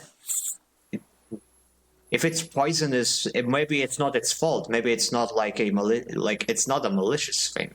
If it is harmful to us. It already explained that it is harmful towards the deserter, even though it's not its intention. Got it. Let's back off. Another shudder pulses through the creature's limbs. It jolts back to life, like a record continuing where it left off, in a swaying, praying motion. Even the small black pearls of its eyes do not stray from you. Disengage slowly. As you're turning away, the phasmid mirrors your movements, stepping on the water, the long limbs carrying its feather weight without breaking its surface.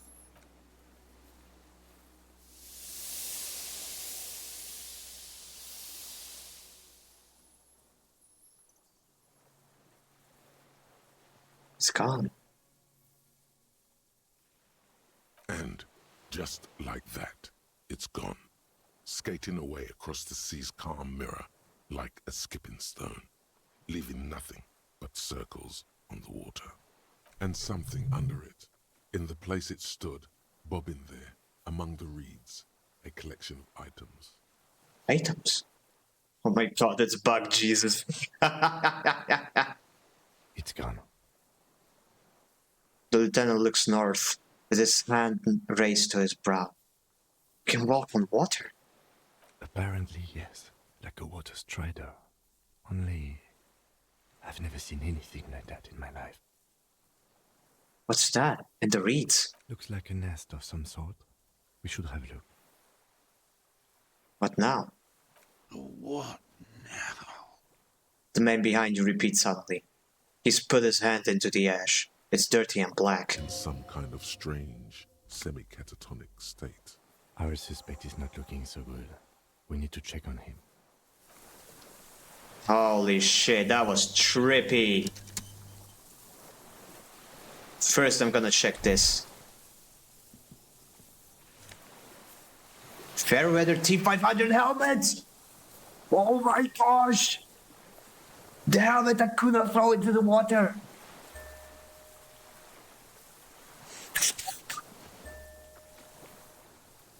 Thank you, Insolently and Phasmid. Thank you! A common 30mm sniper scope, attachable to almost any bolt action 4.46 caliber. It uses an older style non-dotted range-finding reticle. Seaweed is stuck on the lens, and it suffered heavy water damage from time in the Phasmid's dowry. Where's the helmet? Here it is. +1 half-life. Head is a battering ram. -1 suggestion. A fighter, not a lover. This monstrous-looking bug-eyed ceramic helmet was in the Phasmid's nest. It still has some reeds sticking out of it, and it smells of salt water. But it's otherwise wearable. It's not exactly comfortable. Putting it on feels scary somehow. Oh my gosh. Holy. Oh, it looks sick. I look like that character from Apex Legends. What's he called? Blood Raven? Blood Hunter? Something like that.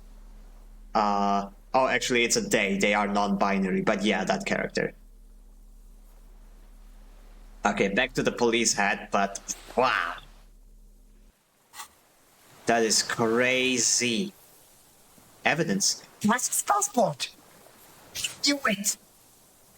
Use the interact button in the inventory to inspect the item.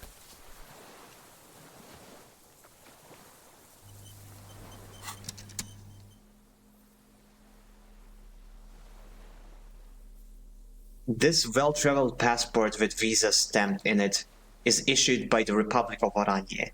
You found it in the Phasmid's nest on the island. You can open it for more details. This passport, issued by the Sovereign Republic of Oranje, is issued to a black-haired woman called Katarzyna Alazie.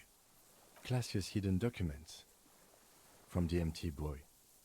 Look at the photo. It's Klasia, with short black hair and glasses. She looks boyish, younger somehow. Old photo, before life came and did what it does. What was this doing in the Phasmid's nest? Maybe our man, Mr. Dross, took it from Classia's, or whatever her name was. Hiding place, or... Perhaps for some blackmailing plan. I think the Phasmid took it. Phasmid took it, and I sensed it do so. I saw something open the buoy with spindly legs. Nah, I didn't see shit. I think the Phasmid might have taken it. Like a magpie? What a coincidence. Then it would also have collected the other objects, which would be highly unusual. I can see how the helmet could wash up on the island. And the scope. Maybe Mr. Dross lost it. But to seek this out would be very unusual behavior for an arthropod. Would it? Maybe it was simply curious. Perhaps it was curious, like an octopus. An octopus belongs to a very different class. It's not even an insect, it's a mollusk. But yes, I see your point. I mean, a creature that large, who's to say it was even an insect? It could have been just some completely different class of creature that looks like an insect. Okay, what was this doing at the Phasmid? It's not right there. Yes, it says Cartazine Alassier. She said it would be for Anouk Meyer-Smith. Anouk Meyer-Smith. Catalina Alazia was supposed to be her real name, where Clausia comes from. Remember? God damn it. I told you she kept lying to you. She's probably lying to someone else right now, in another city. Yeah. Katarzyna Aliasia was supposed to be her real name. She lied to us. Yes, somehow she managed to lie to us one more time. In a way, she's still lying to us right now. The lieutenant smiles. What's her real name then? I don't know, but it's not Katarzyna Alasia or Klasia or Anouk Meyer-Smith. We didn't even scratch the surface with her, detective. I should have said her. Perhaps it's better that we didn't arrest her. Oh. Who knows what hell she'd be raising in my district by now. I mean, that is true, but we also let her get away. Then again, at least we know that the murder, the death of the dude, wasn't her fault. It wasn't like an assassin going after her. The winds are silent. The streets are empty of her. She is no longer in the city of Revachol. Oh boy, it's too late. Put the password away. Passport, not password. Okay, another quick save. Well, it's time to get you to the boat, buddy. What is it? What do you want from me? I can't go. Something is very wrong with him now. Sir, could you not see the Phasmid? See. He stares at the reeds and falls silent. Mr. Dross? The man does not respond. He keeps staring. Black eyes glazed over and bulging from their sockets. His gap-toothed mouth shaking. With fear and longing. Snap your fingers under his nose. A light shiver passes him, followed by nothing. His hands are trembling, and he breathes slowly. Oh, fuck. Don't tell me his mind leaves him right as we're about to arrest him. We'll then take him back to the precinct, and they'll be like, bro, you just got some random homeless guy to... Nobody's gonna believe us he did it now. Damn it. I am back. What was that about ending stream when I first checked in? Look, I may have slightly exaggerated my willpower. He's going into some kind of psychomotor immobility. The good news is, this solves our transportation problem, doesn't it, Mr. Dross? The trembling mouth appears to sigh. Between this and the broken tire he's used for a boat, I think it's safe to leave him here, while we go and get help. It will need to be medical first, I'm afraid. What's with the cat? And stop shrimping. Of course. Still don't feel like it's a good idea to leave him here, but oh well.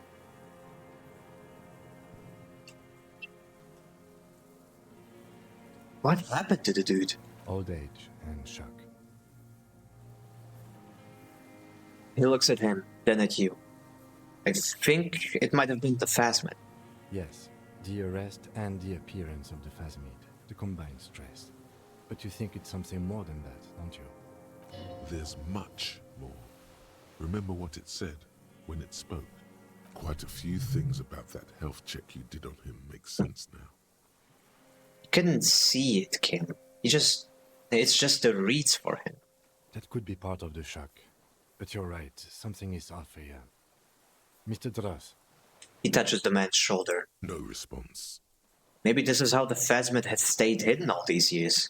Then how did we see it? Oh, you mean, whatever does this, does it over time?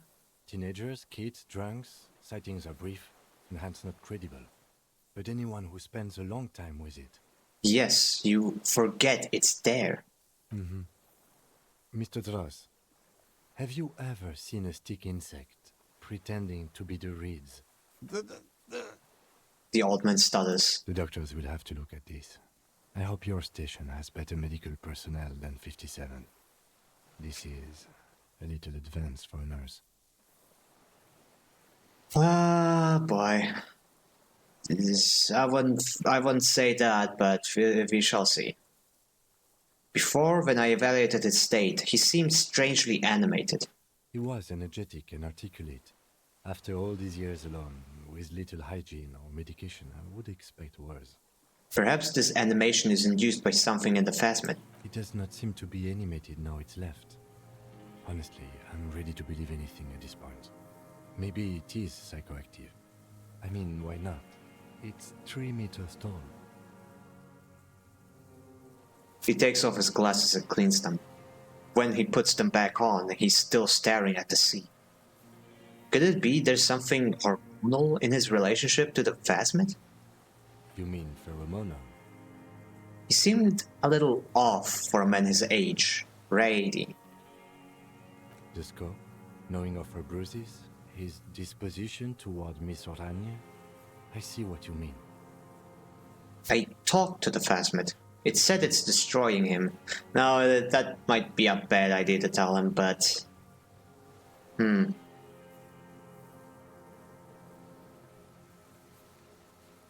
Yeah, let's not tell him about us talking to the Phasmid. He's been here for a long time. Who knows how much of it is in its... in its company. He did seem distressed when it finally came to arresting him. Like he didn't want to leave this place, and the insect maybe. He looks at his notebook. I have absolutely forgotten to take notes. I hope I remember all of this. This will be one hell of a report. Thank God we have the photo. No one would believe you without it. Found some things in the Phasmid's nest, Mr. Dross. He stares into the reeds. Your words don't stir anything in him. Perhaps you should. Show him the detached scope. I lost. You lost it, Mr. Dross. He turns his eyes to the reeds again, as he's done so many times. Beige and white stripes. He lost the scope. Then it somehow made its way over there. With the help of a magpie Phasmid. The lieutenant observes the lens sparkle in your hand. This sight is a T9, Mr. Dross. Was it attached to the rifle when you made the shot? Silence. Not even a sigh. You've gotten all you will out of this poor being. Show him the passport. No reaction. His breathing is slow, and he appears very old all of a sudden. This is an old man, at last. No longer a tin soldier, but the broken down remains of a man. Did you take this passport and other papers from a boy on the coast? The spirit. He blinks and continues to stare at the reeds. He hears us. The spirit? No reply. He's gone again. Try something else? We got him back for a moment. Show him the ceramic helmet. Nothing. Just dull staring. Not even rage left, wherever he is. If Kuno kicked it into the sea, as he said he did, the ebb would put it back here. This makes sense. Mr. Dross could have picked it up. Or the Phasmid even. If it did, this is incredible. I'm going to let you rest now, Mr. Dross. The plastic cape flaps around his face in a gust of wind. His back is slouched and his mouth open. The blacks of his eyes are receding. His pupils are returning to normal. Hold tight. We should think about getting back to the mainland. To get help. He'll be safe here. If we don't take too long. Alright then. And I got another skill to put somewhere. You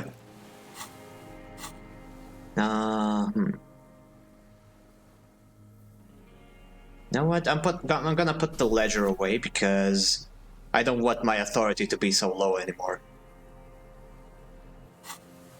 If we're going back to call for backup, I might need to aspirate the corpse as high as I can get it.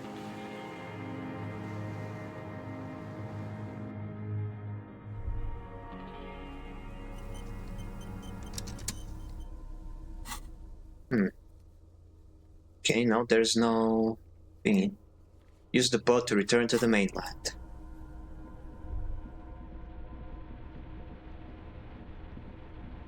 It's the boat.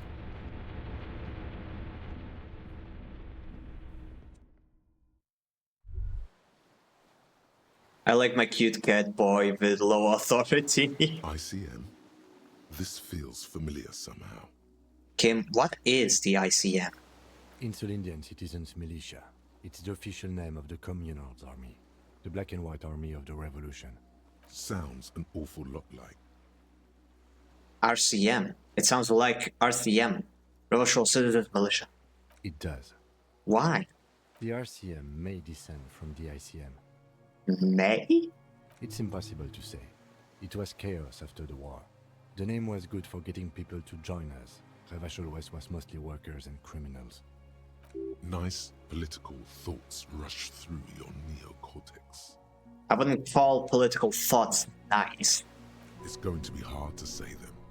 Carrying around all that weight on a busted crutch is making you pant. What I'm hearing is, we descend from the glorious revolutionary army. It's a little embarrassing in 51st, no? Maybe we need rebrand?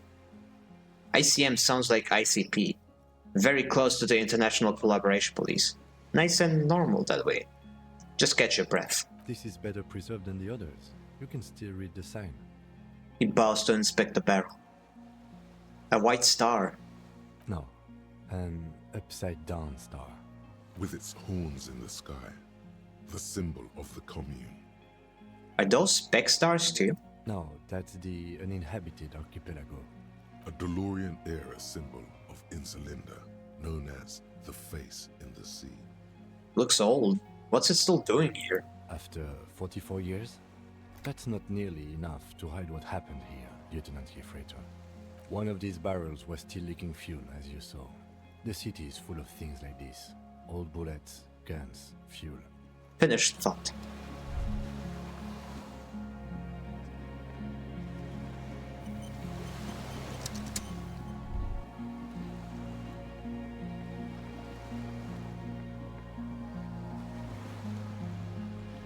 Well, time to put my gun away.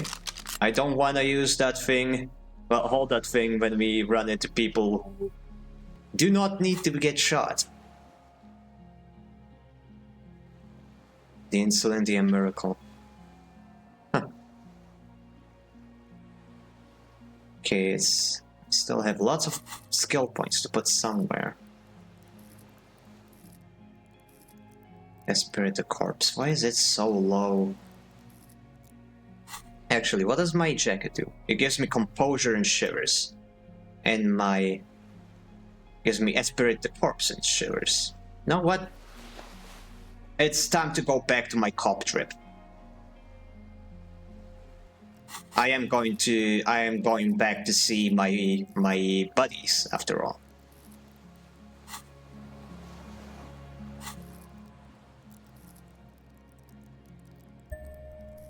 And let's put a point into it. For good measure. The skiff is swaying on the waves by the dock. Let's return to the mainland. Let's. We are done here. He says, adjusting his glasses as he looks out to the water.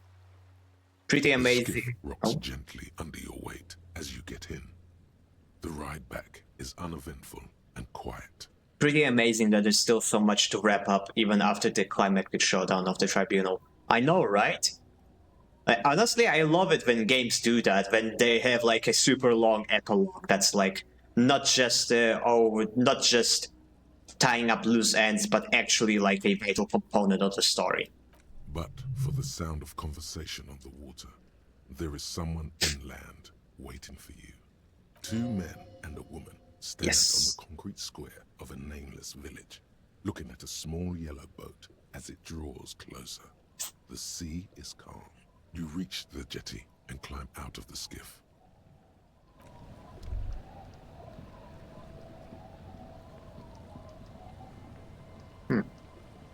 The woman is gone. Think this may be it. I don't know what I'm doing there. Harry, you're here because we have a word. Says the man without sunglasses. Suddenly, his expression changes and he tilts his head. Harry, you're bleeding all over the place. You're half dead. Yep. Whatever this is, it is completely unimportant compared to what you've just seen. This is the man with sunglasses from the Whirling in Rags. But where are his sunglasses? Wait, you're the man with sunglasses. That's right. And you're bleeding. No one else seems to be bothered by the bleeding. Bothered by it? Harry, you look like you need a fucking organ transplant. I could use one, yes. Oh, fuck it. Let's not get into that. Okay, they don't need to know about the phasmid. They just... The photo is enough proof. Okay, so who exactly are you guys? Hello, I'm Trent Heilerstein. I believe we've met on several occasions. What? I'm your goddamn partner, Jean Vicomar, and this is your special task force. Or what's left of it. He was... Motherfucker, I thought he was just Derek's kid. Okay, this one completely side-blinded me. No way he was part of this the whole time. Special Consultant Trent Heidelstam, Battle Officer Judith Minot. Hi. Hey there. I knew you were part of it. We've come to scrape what's left of you after pavement. Lieutenant Kim Kisuragi, Prison 57. We've just come from the island, where our investigation led us. The scene is making even him feel as though he has to justify your actions. We might need your help with something later. He adds, suddenly regaining his confidence. As if he recalled that he's in fact a decorated police lieutenant and not a naughty boy. But this is clearly a departmental matter, so I'm going to leave you to discuss it among yourselves. Thank you, Lieutenant. It's good to meet you, Lieutenant Kitsuhagi. She says warmly, flashing the lieutenant the tiniest of smiles. Letting the lieutenant know he shouldn't feel embarrassed over the shitstorm that's about to befall you. What is this about? Ari, we want to help you. Trent, I believe this is where you come in? I don't quite know what I'm doing here. I was asked to participate as an expert. I think I need to manage your expectations a little. I'm at best an enthusiast in cognitive science. He's a psychologist. Fuck. They're about to declare me incompetent, aren't they? My background is in something else entirely. I engage in neurology on a merely theoretical level. In fact, I should probably get going. Make the air quotes. No, Trent, it's too late. You're part of this shit now. What have you got to say for yourself, shit kid? What does he have to say for himself? He left you to catch the bullet. Shit kid. What an interesting moniker. What's a shit kid? You. Shit kid? That's you. Authority! Despite all that you've done, the deserter, the phasmid, the case. Despite all that I've done. Something's an ass, but he has your back. Yeah.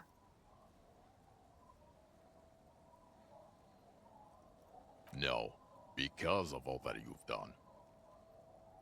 How did you know I was here? The cafeteria manager you fucked over told us where you went. I already paid for my bill. We're square now.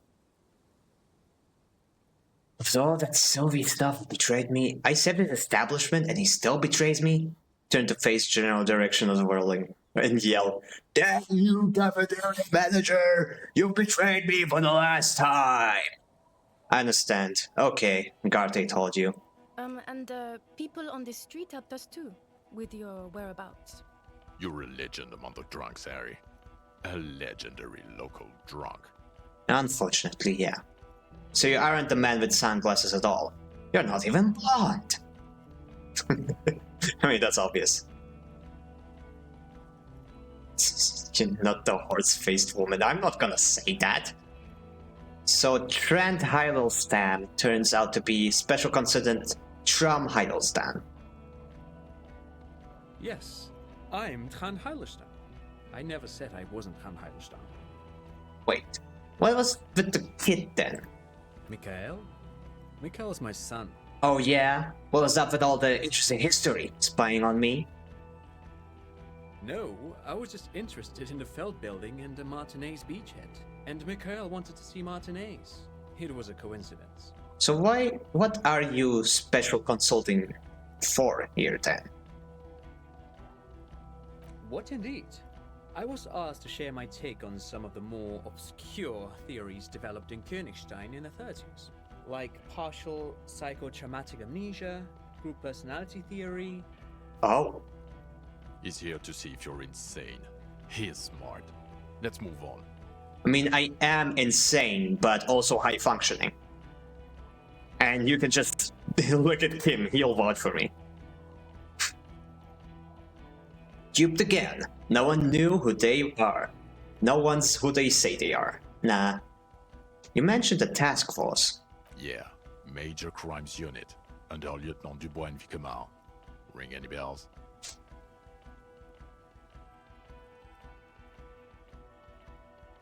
Refresh my memory. Who else is in this? Refresh your memory? It's a goddamn Major Crimes Unit. There's you, me, Jude, Tron fucking Heidelstown, and Guillaume Baby. He stares at you. Technically, just a civilian advisor. Oh, fuck you. You're part of this shit show. Yeah, first, who's Gilman?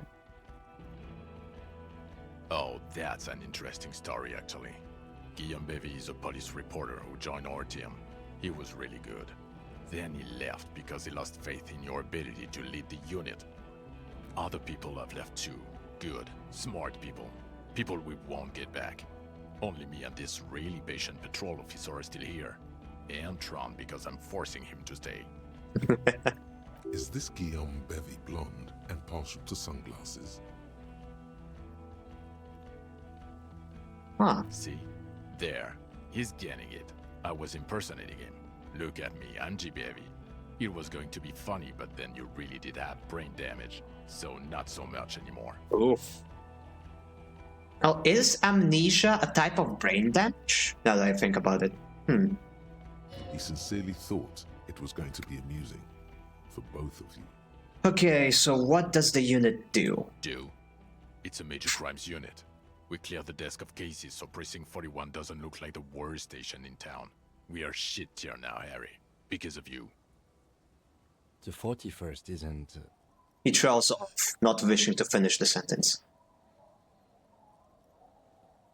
Where have you been all this time? There was a mercenary tribunal. God damn it, Harry. He shifts his weight, crosses his arms, and looks you in the eye. You told us to fuck off. You said we're cramping your style. Your detective god. Fuck everything. All will burn. Detect or die. Wait, so you let me face a squad of trade colors alone just to teach me a lesson? All will burn, Satellite Officer McMain. Make no mistake about it. Why didn't you detect or die then? Why would you leave a literal police guard? I said all those things. I'm not like that anymore.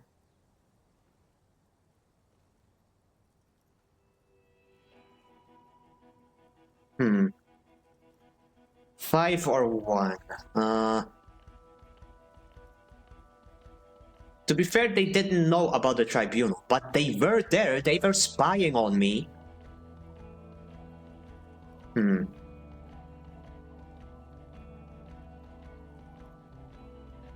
Yeah, you know what? I'm not like that anymore. Are you sure? So you haven't been telling everyone what a boring cop you are? And that you should kill yourself? People say you've been out of your mind. I asked around. Actually, I haven't said the latter part at all. Sometimes I did imply something like I'm a boring cop, but like not in those words, more like I'm a normal cop. But I definitely didn't say that other thing. Unless he means what I've been saying before the whole amnesia thing, then I have no defense there. None of this is ringing any... Actually, okay. I feel like Final Cut might be a bit off with some of the triggers compared to the version I played. Yeah, I feel like that is true. You aren't a man and the sunglasses at all. You're not even blonde. Oh no, this is like an accusatory thing. Nah, none of this is ringing any bells. The bells aren't ringing because you have brain damage. Trant, this is where you come in. How bad is it? Well, he doesn't have visible tremors, he talks without slurring, he can drive a boat, he's standing, reasoning. All good signs, but complete retrograde amnesia, episodic and semantic. Final Cut did add content, if I remember correctly. Yeah. It definitely did add content from what I heard. Meaning, you forgot both who you are and the definitions of money, Isola, pound, and so on. Yep. As displayed in the station call, our interactions with him, and I don't want to be a snitch, but also mine with him before when Harry did not seem to know who I was. It's all very interesting. Interesting? Yes, interesting. I have my theories, but I would like to hear Harry's thoughts first. Harry, what do you think happened to you? Neurologically, psychologically, and why not socioeconomically? Oh boy, he's asking about my political stance. I drank so much I lost my memory, and now I'm slowly recovering it. I made it all up. It was fantasy. A stupid joke. I know what I am. It might have something to do with an anomaly in the church. A 2mm hole in the world. Nah, they're not going to believe it. I am highly experimental detective. This is a method I use to solve the case. Something so sad happened to me that I couldn't be me anymore. It was a defense mechanism. Socioeconomically, you think I'm so poor I lost my memory? Not when you phrase it like that. But I don't think critical theory... I know everyone thinks this is far-fetched pink academia, but still, I don't think it should be off the table here. What? He lost his memory because of capitalism? No, not like that. I'm not talking Vredefort school here. But Harry, I asked you, what do you think happened?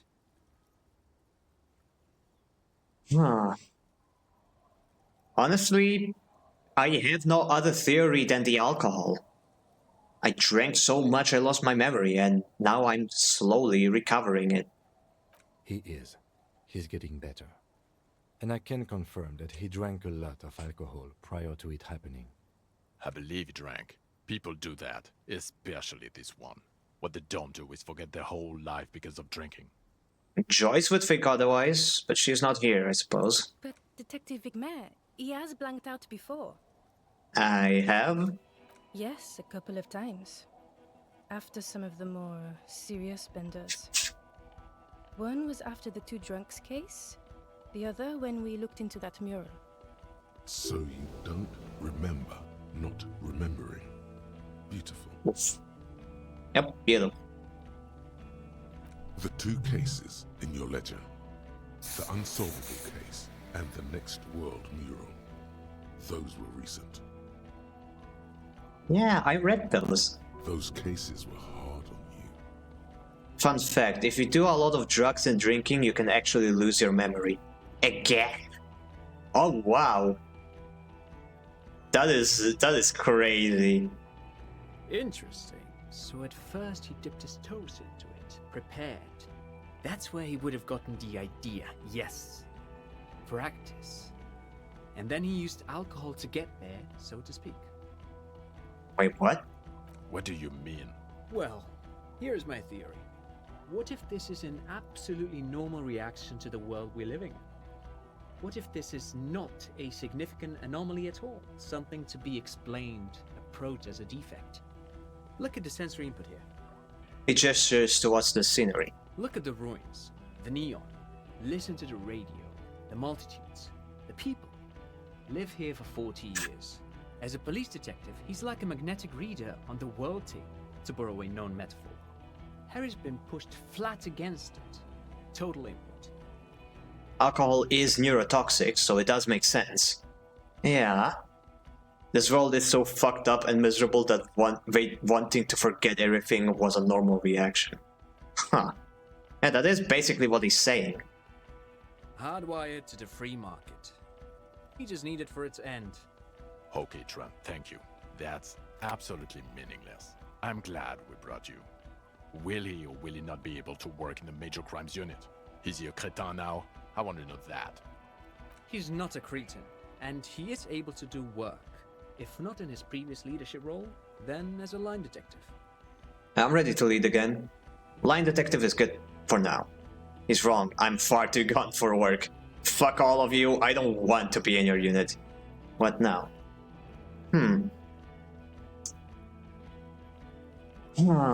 Well, the thing is, Harry is a new man now. Oh, another ad? How did this happen? Oh boy. Okay, anyway, I am going to still speak my theories. Honestly, looking at Revachol, I can't exactly say he's wrong. The world really is shit. Yeah. Anyway. Harry, in the past, while he was high-functioning, is clearly a terrible partner and a terrible leader and a terrible people's person.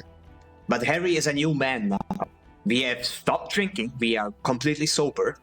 We have built up a great relationship with Kim, so we can build great relationship with other people as well. And subtitles again. Okay, test. Test. Oh, for fuck's sake! Stop listening. Start listening. Test. Okay, there we go. Fixed. And how 6 hours of stream? That is how you're doing, by the way. Pretty good, honestly. Like, the better the game, the less I care about anything else. We are finishing this today. Don't worry about it. I still have like another 2 hours before my other obligations, so I'm good. And thank you for the water redeem. I shall consume the water.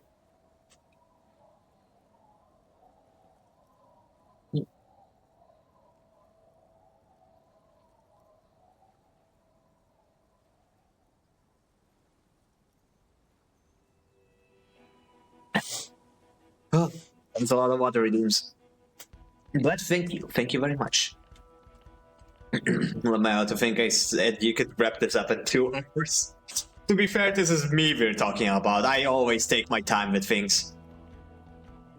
But yeah, so as I was saying, Harry is a new man now. He is objectively better off now than he was before. We can build interpersonal relationships again. We are sober. We are no longer a crash course waiting to happen. We can get back on track. He is definitely capable of working again. The only question is, should we be a leader or should we be a detective? That is the main question here. I think we can do more good as a leader, as the leader of the crimes unit, but that might mean less detective work and less time to spend with Kim. But as a detective, that means somebody is going to be our boss. That means less freedom to do what needs to be done. And that might just put us back into a depressive spiral. I think Harry's best on the field, ideally working with Kim. Yeah, exactly. But as I don't think it's realistic for Kim to be working with us in the future regularly because he is from a completely different precinct. As he said, the entire reason we are working together on this case is because the precincts are having a pissing contest. So this is unlikely to happen again. Apologies. But yeah.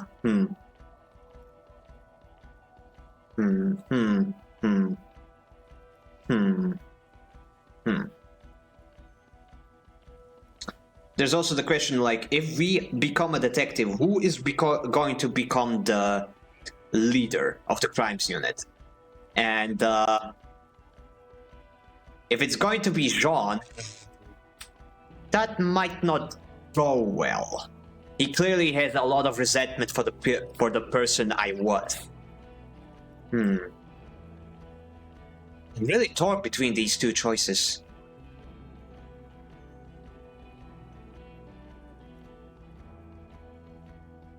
Okay, we can maybe, like, we can think about it like I can become leader in the future sometime once I have reacclimated myself back to the environment of Precinct 51. Okay, fuck it. Line detective is good for now. For now? I misphrased my question. It should have been, is he able to put his clothes on and use the body? Or do we need to get him on a disability pension? No, I am perfectly functional. Don't you worry about it, John. Fun fact, there was talk about a possible Disco Elysium 2, but those talks have died down a lot of the time. Yeah, I am aware. I have looked at gameplay of Zero Parades, and it looks very interesting. I am very interested in trying it. Can't wait for the demo. Ah, sad. Yeah, unfortunate, but the spirit of the franchise isn't dead. And I don't particularly care about the drama going on behind the scenes. I separate the art from the artist.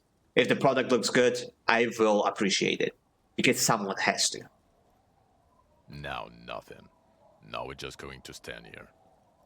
Really? No. Now we discuss that. What the fuck did you do to a motor carriage? Why is it there, Harry? In the ocean? Feign ignorance. It was stolen by Jacob Irwin. I drove it into the ocean when I was drunk. I thought the killer was underwater. He wasn't. The killer's sunset. I also jumped the canal, by the way. No, we don't need to mention that part.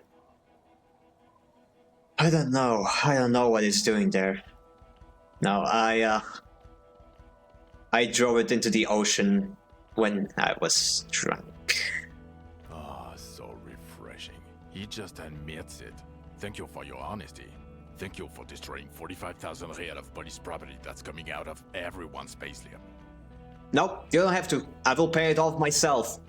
Look, I have this cool skill that gives me 10 real every time I make a snide remark. Trust me, I'm gonna make all the money back by the end of the week. It doesn't matter. Your badge, Harry. Show me your badge. I got my badge right here. In a rush to demonstrate your badge, your eager fingers can't sustain a grip on the smooth plastic, and the badge slips out of your hand. Fuck's sake, come on. Okay, hand-eye coordination. Good thing I have all of these skill points.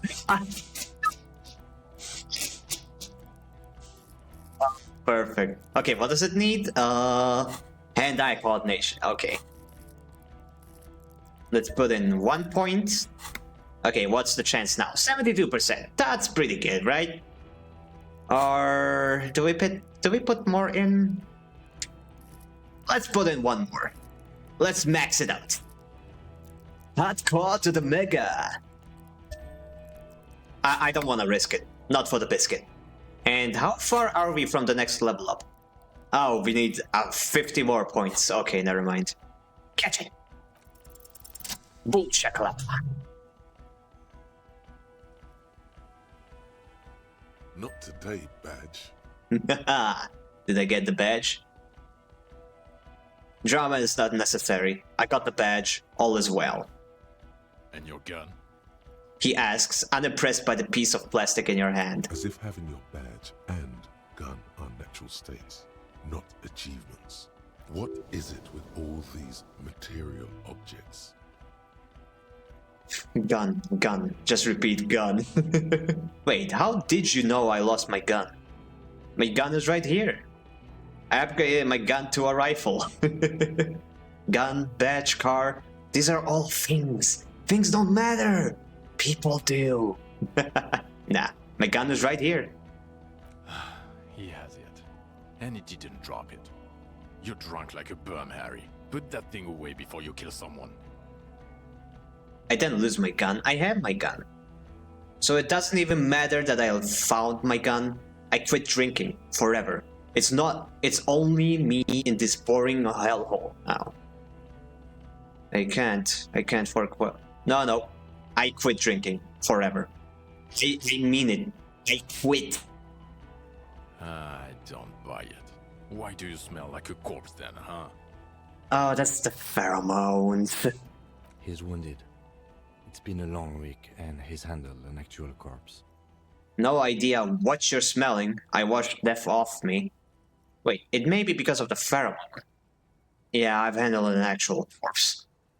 Yeah, it's been a bit of a week. Sorry, I smell bad. None of this matters. My odor situation is meaningless compared to what I've discovered. Nah, it's been a rough week. But no, I did handle a corpse. 2 corpses, actually. I don't believe you. You're drunk. You let a suspect escape, a certain Classier, because you were too drunk to assess a flight risk. No, Kim was there too. I do regret letting her go, but that was a judgment call, not me being impaired. Thank God they don't know about Rose, though. About Ruby. We've read the report, Sari. Lieutenant Kitsuhagi's.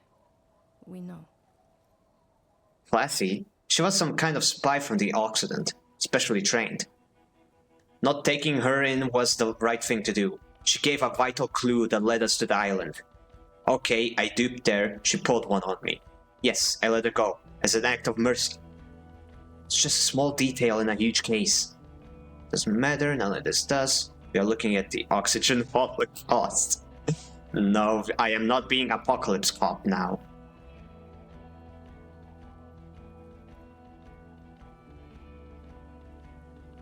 Okay. Well, I don't know what Kitsuragi's, what Kim's report said. So, what we say here does actually matter quite a bit. It is important to admit that she did pull one on us. Like, it happens. But I do feel like Jean is looking for the smallest thing. Well, not the smallest thing. He already can fire me because of the car alone, but still, I feel like he is trying to gather as much evidence to prove that I am incompetent. Oh boy. She was some kind of spy from the Occident, specially trained. Not taking her in. So that was the right thing to do. She gave us a vital clue that led us to the island. That's just a small detail in the huge case you know nothing about. It's not a small detail. Definitely not a small one. The case is huge, but it's not small. Making this seem small is not going to make it go away.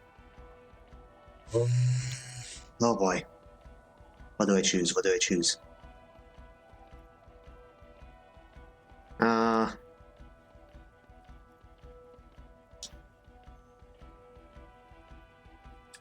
Jean seemed to appreciate the humility on my side.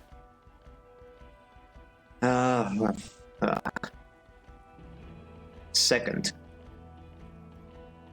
one. I mean, that is true, but like, we didn't know that at the time, you know? Like, this is more of a, like, oh, no.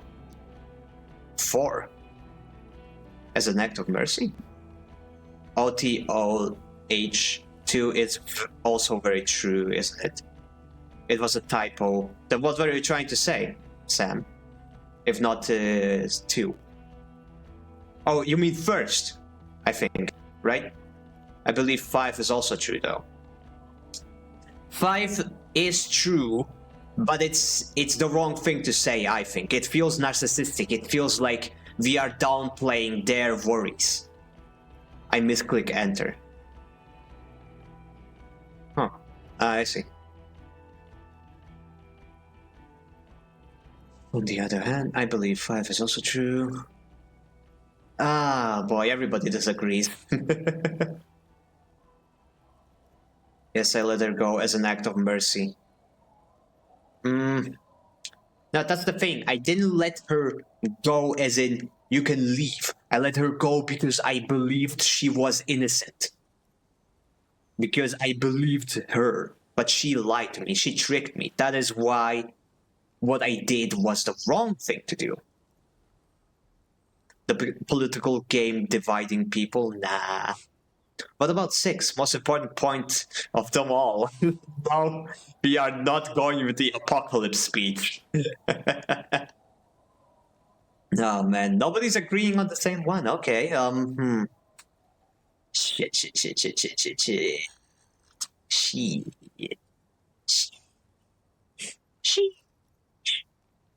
Okay, I need to pick something. We need to pick up speed.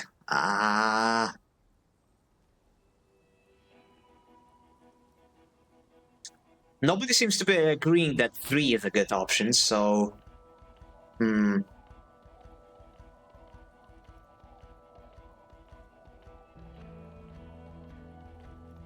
maybe. Yeah, you know what? Fuck it. It did help me solve, or letting her slip did lead to the point. We're not saying we did it intentionally, just that things ended up working out. I don't think they're interested in accidents, but... yeah, you know what? Fuck it. Oh, well. If she was nice. I'm not even gonna get into the other suspect, who also... Shit! Yeah, Ruby something. Shit, they do know about Ruby. Fuck! Yeah. Or the fact that you very likely sold your gun for booze. That's peanuts. That's nothing. That's a humorous anecdote. 8-ball, are we cooked? Unfortunately, I don't have 8-ball enabled, but I probably should have enabled it. I'll keep it in mind for the next stream. Compared to the 6 people who were gunned down, the streets are literally red with blood, Harry. It was fucking mass murder. You know what? It would have been the double digits had I been there. He did everything he could. We did everything we could. The company hired and vetted mercenaries. Lieutenant Dubois got between them and the locals. 8-ball shall be revived. It shall. Here comes the cavalry. Here comes the cavalry, baby! He did so at considerable risk to his person. Remember, he was shot. We stopped an execution, not a negotiation. The loss of life was minimal compared to what it could have been. Yes, what he said. I also solved the case. It solved all of it. Yes, it was a massacre. We got wiped. Where the hell were you?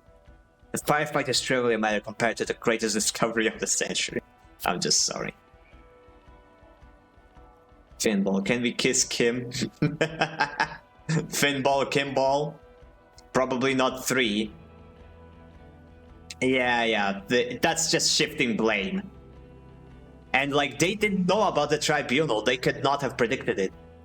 But I do wonder, like, if we had the option to tell them, if they could have been there to help us. If the entire investigations unit was there, we could have prevented the massacre. So technically this is all the Harry's fault for telling them to fuck off. Just support Kim, honestly. I mean, just plainly saying yes what he said makes it feel like I'm hiding behind him.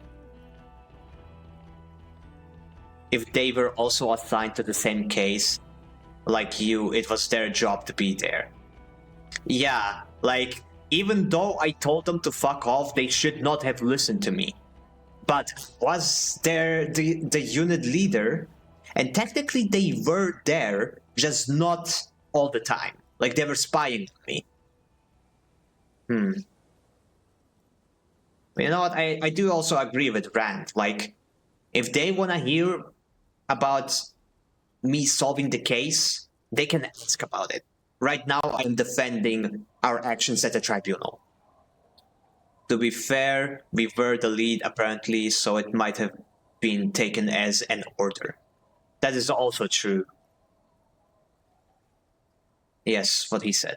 Thank you for the input, Lieutenant Kitsuragi. I didn't mean to suggest you didn't handle the situation. He brushes a straight strand of hair out of his eye and coughs. Okay, now he changes his tone. Haha. You've spent the week with him on this case. What is your take? Many different opinions. I love this game. Yeah, I know, right? The case? On Lieutenant Yefretor Dubois. Well, the drinking, the gun losing, also losing the badge. That's all true. Although he has not been drinking on the job this week. Yeah, exactly. He knows I have not been doing that. And not only that, like, old Harry was drinking daily. He was drunk non-stop. For a person like that to not drink even for a few days is a miracle. He didn't drink for a week, and I don't have the craving at all. I am clean. See? 1 week. You. Then there's the boring cop issue. Despite all the obvious and almost grotesque mannerisms and sartorial choices, he still insists he isn't characteristic enough. It's... How is me being boring cop a problem? It's just strange, especially in light of his political views. Detective Dubois is, as you may know, a true blue moralist, a man of the center, not prone to political outbursts, which is commendable, but also at odds with his behavior. Huh. Really? And then there's the motor carriage in the sea, something I was not present for. But despite all this, he is a great detective, one of the best I've seen, in fact. Huh. What's funny about Harry is that some people do have a massive episode that could make them sober up completely. I had an episode that made me stop drinking entirely. Ooh. Oh, wow. An episode could lead to that. Oh, interesting. Hey, congrats for that. Oh, you mean like in real life? I thought you were talking in game. Oh, wow. Well, yeah, congrats. Yeah, that's... I mean, it's unfortunate that it had to get to that point in the first place, but it's still a very good thing that you managed to overcome it. We are proud of you, buddy.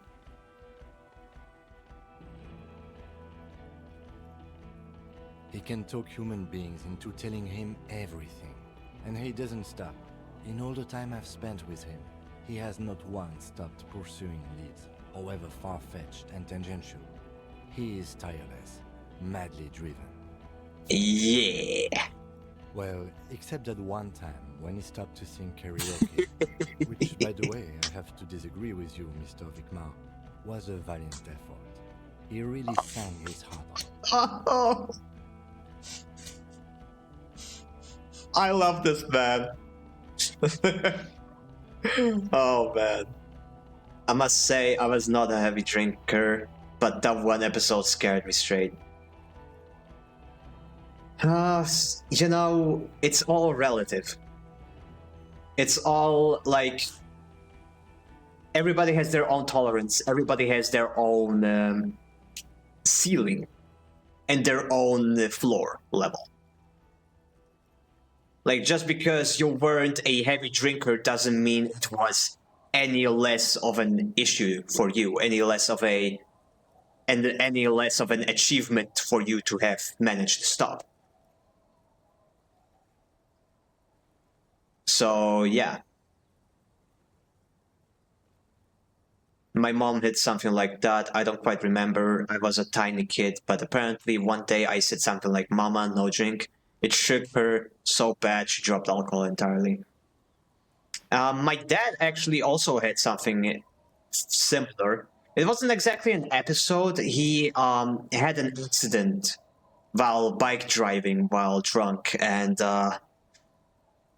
it was with all of us, like all my siblings. We were really little kids. He took us bike riding quite often, and yeah. Honestly, that is also like the only memory I have of him drinking. And I remember being so young that I didn't really understand it at all. Like, I had no idea what being drunk meant, the concept. I just remember the accident, and it was also my first ever time seeing an ambulance and stuff. And yeah, and he has never gotten drunk since then, not once. And mind you, that is way before he had his religious crisis. Like, he was still a cool dad back then, making RC drones, listening and playing rock music, having a bike. He was still a pretty cool dad back then, even after the accident. So yeah, we all have our breaking points. Okay, he did something. Other than that one time, he has tirelessly worked on the case, and he solved it. We have a confession, a murder weapon, and the perpetrator, locked on the island right now, awaiting transportation.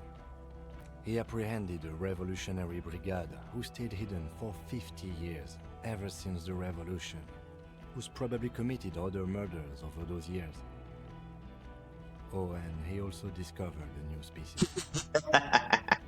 Kim for the win! New species? Showing the picture, Kim. A colossal stick insect. It was on the island, camouflaged as the reeds. It unfolded from the reeds. I think we may be dealing with the Insulindian phasmid. He takes out the photo of the phasmid and shows it to the officers across the yard. The wind blows, flapping the glossy rectangle in his hand. You hear gasps beneath the howling of the wind. As you can see, it's about 3 meters tall.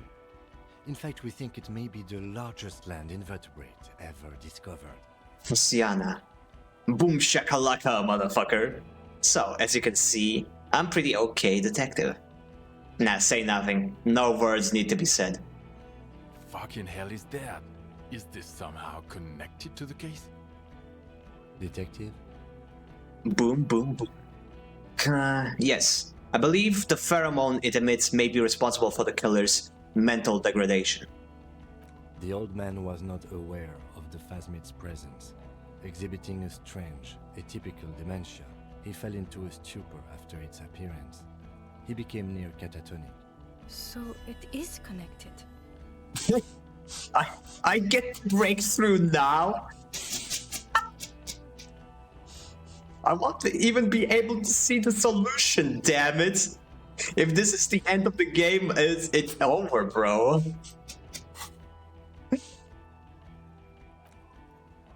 Jean Vicnet. I must say, this is absolutely extraordinary. I don't even have words for it. Bread indeed, Phoenix. Bread indeed. Yes, it really does make it hard to fire the drunk.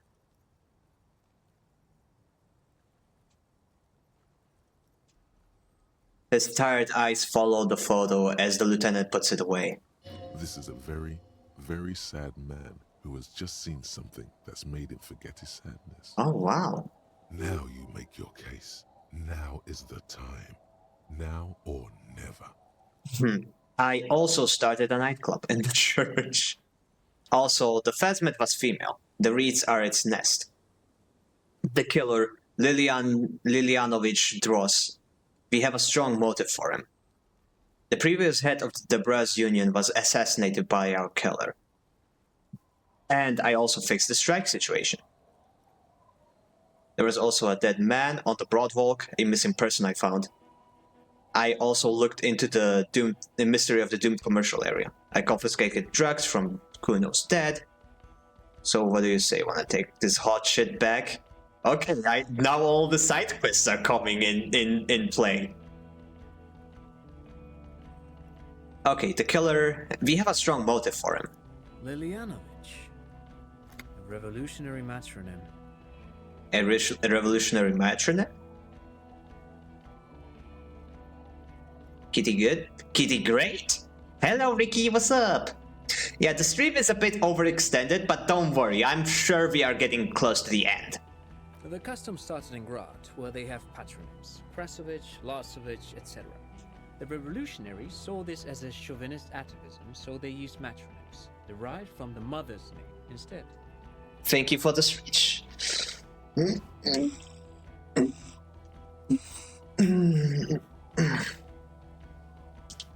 Thank you. Thank you very much. A bit. Hey now! Double the, 150% is considered a bit in some places. Stop shrimping. Yes, sir. And Water the Cat, of course. This man's mother was Lilian. His Lilian's son, Lilianovich. The custom was overturned after the revolution failed, but not before it made it to Revachol. So, it is what a soldier of the ICM would be called. Thank you, Trant. Thank you for that piece of cultural theory. You said you have a motive? Indeed. Of course, excuse me, I just thought it was noteworthy. He wasn't quite sure about the straggler before he heard this detail. It must have convinced him. He killed the mercenary in an act of jealousy. He killed the mercenary hoping to start a war between the company and the union. Indeed. Indeed. I love that soundbite. He killed him in an act of rage induced by the Phasmit's semiochemicals. I feel like it was jealousy.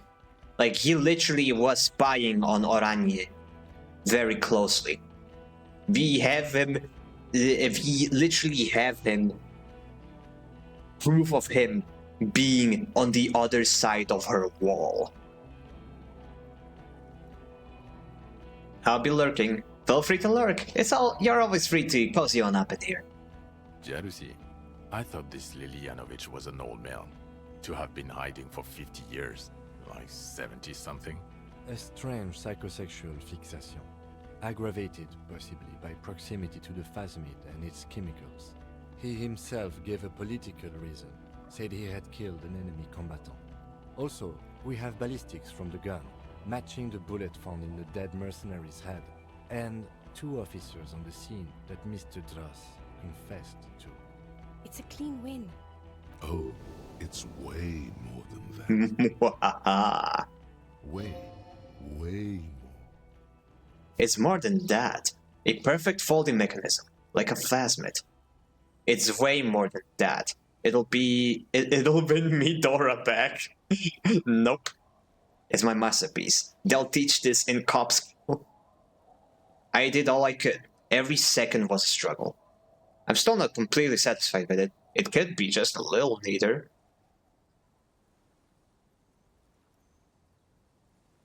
I did all I could. Every second of it was a struggle. I've never doubted you can pull yourself together and work. In bouts. Bouts don't last. I can still smell the booze on the wind. God damn it. Doesn't it ever leave? It is there. Like in your bones or something. No, it's only been a week. We'll scrub it off. It will pass. In time. Volition has the idea. The previous head of the Debras Union was assassinated by our killer. This is a conversation for when we are no longer out in the open. In Martinez, where Evrard and Edgar Clare have ears everywhere. The lieutenant lowers his voice, just a little. And eyes, too. Your return from the island must not have gone unnoticed. Understood, of course. But a case against Everard would be big. Perfect. I would prefer not to partake in anything union-related, for political neutrality. Of course. This has to be good stuff for him to backpedal out of it at first mention. Indeed. And I also fixed the strike situation. Well, did I? I'm not really sure I did.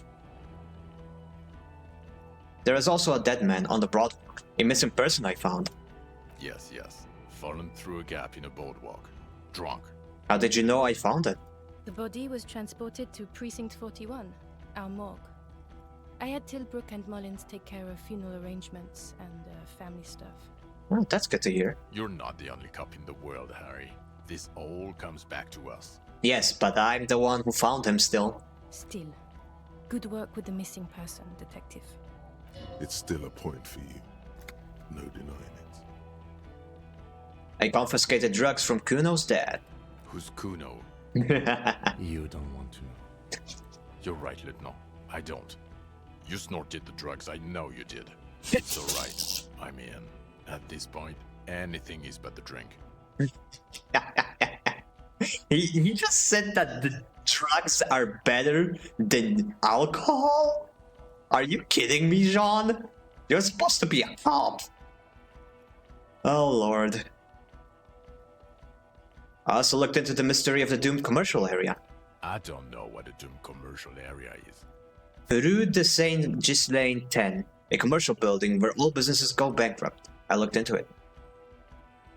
The curse turned out to be possibly anthroponetical, part of my larger investigation into Martinez itself. The building. Why? That's not what you were supposed to do here. There was a possible witness in there, and it was close to the crime scene. He was just chasing a lead and ended up advising a local shopkeeper. These are horribly flawed cops. True. Yeah.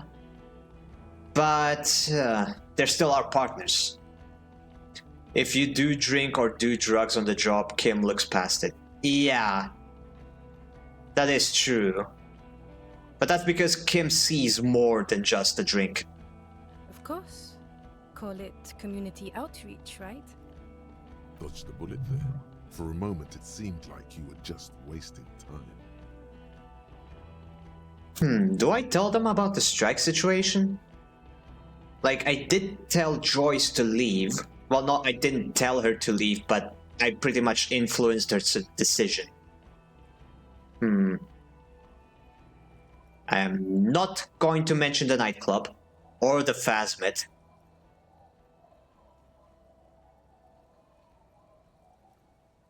Also, I fixed the strike. Okay, do I tell him about the strike, about my involvement in it, or do I just conclude? Because if I tell them that I have been involved in the strike, they might say, "What the fuck were you doing? We are officers. We are not supposed to get involved with that."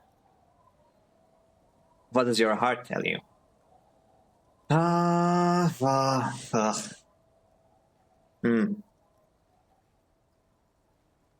My heart isn't saying shit. My brain is telling me that this is a video game and it wouldn't give me an option if it wasn't useful. But there's also the part of me that has been playing this game for quite a while and realizes that this game finds new and creative way to fuck me in the ass. Hey, FinisVT, guess what? Chicken butt? But hey, Tackle, what's up? I mean, the point is probably that a full-on civil war was on the verge of happening, wasn't it? That is true. 6-7. Oh, shut the hell up. But you do have a point, Rand. Like, if we didn't do something, the Civil War might have already happened. So yeah, fuck it, I'm gonna say it. How? It seems to be ongoing. I see red banners on the gates. He didn't quite solve it. He cross-pollinated information between the company rep and Evrard, until the rep came to see that the Union desires war, at which point Mrs. Messier decided to... He shrugs. What? Hand clear the terminal? It was an accident. I did it for the world revolution. I just taught some people some things. No big deal. Things are calmer now. I masterminded a solution to an unsolvable problem. Nah, things are calmer now. That is an objective truth. Sounds like you got played, Harry. Because you were off your tits on Al Ghul. Hey, how do you know about Al Ghul? It doesn't matter how I know about Al Ghul. What matters is, you're Everclear's messenger now. A Union man, as he calls it. He's a mob boss, did you know? I do know that. Is that why you want us to investigate the assassination of the previous Union head thing? To get off Everett's hook? No. No, it's nothing like that. He was reckless with information, but ethical. We don't owe anyone anything. This allowed us to stabilize things in Martinez. God, calm down, Jean. Silence. Good. The man doesn't know what to say. Perfect. Kim has our back during this whole thing. I like how at the beginning he was like, no, I'm not getting involved in your precinct's business. And halfway through he was like, no, dude, let me handle this. Let him cook. Let my man Kim cook. So what do you say? Wanna take this hot shit back? Point to yourself. I don't want to, but you discovered the new species and solved the murder. He shrugs. Ah yes, we can't stop a slaughter or investigate a murder. It's political. The fuck, Gene? Yeah, that is true. Like, I hate that thought process. Like, no, we can't get involved in this. It would look bad on the paper. Like, isn't the entire point of cops to do the things that normal people can't? For the good of everyone? Like, bruh. So I have to, Jude. Anything that ends the trial is okay with me. A quick nod. Agreed. The public relations potential of this is too valuable to let go. Okay.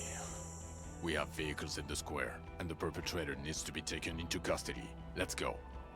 Now you will finally get to know who you are.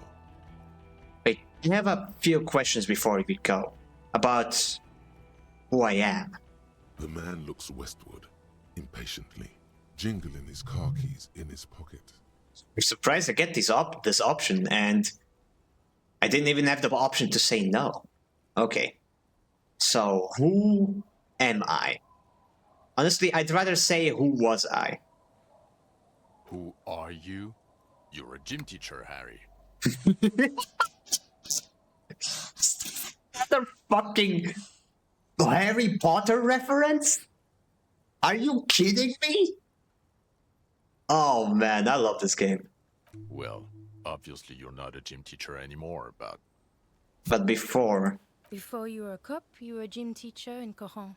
Oh. It's getting really cold outside. Should we maybe... That does explain a lot. No way, I was a natural philosopher. No, that doesn't explain anything.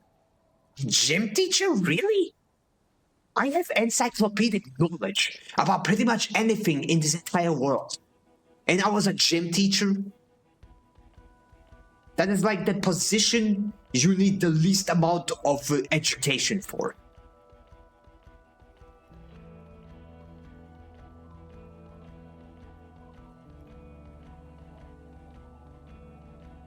Natural philosopher, yeah. No way, I was a natural philosopher.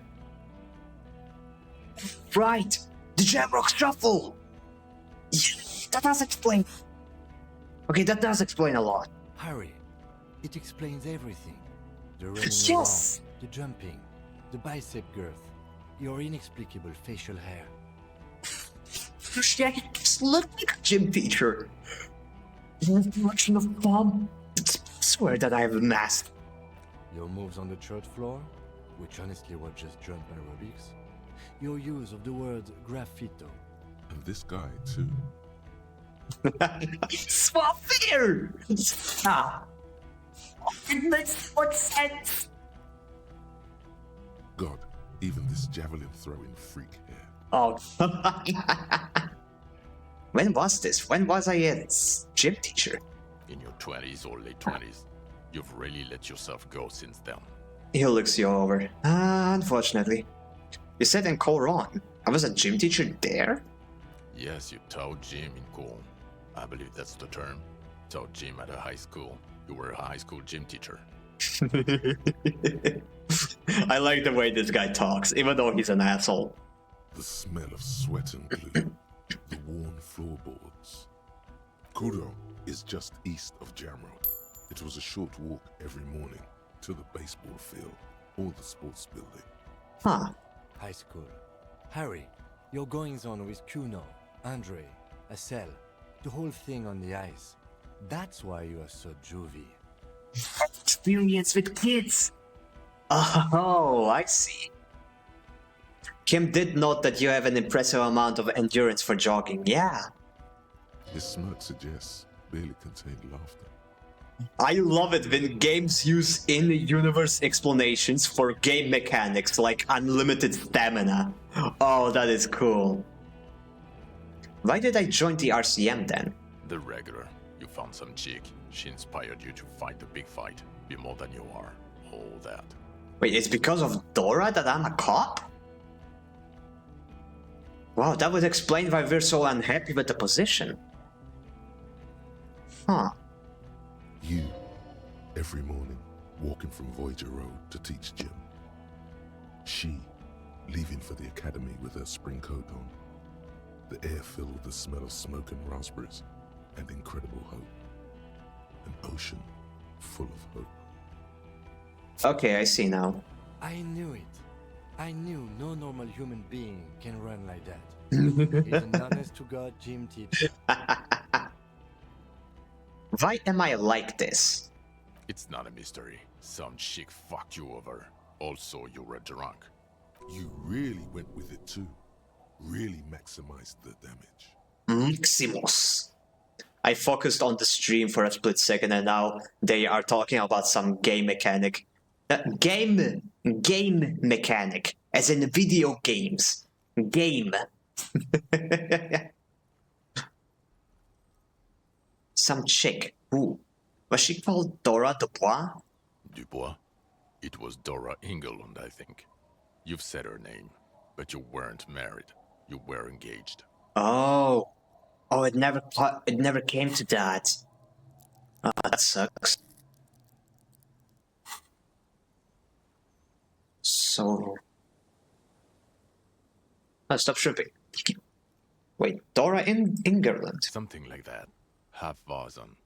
Vasa is where beautifully and impossibly blonde people come from. Impossibly blonde, okay. So we weren't even married. No one is married anymore. This is Revachol. When was this? God, I don't know. 6 years ago? She was way before my time. That's not that long ago. 6 years and you haven't gotten over it. What the hell is wrong with you? Okay, 6 years is that much. It couldn't have been 6. 3. Let's go with 3. 6 years? Yeah. Or 7. No! You're not doing too good there. It's an old man thing. 2 old years equals 1 normal year. That and Dora Engelund really tore you a new one. A big one. Jean said the numbers. He said the numbers. The numbers, Jean. What did they mean? Who was she? Incredibly bangable. Are you seriously using that moment to assert male privilege? Ah, yes, there is the inexplicable feminist agenda. Huh? Figures. No, I meant, what did she do? She was incredibly fuckable. A beautiful bourgeois woman. Way fierce. Like a Welkin, basically. Jean, what the fuck? Snow Welkin. Blonde Welkin. You know, I'm starting to see why old Harry didn't really like Jean.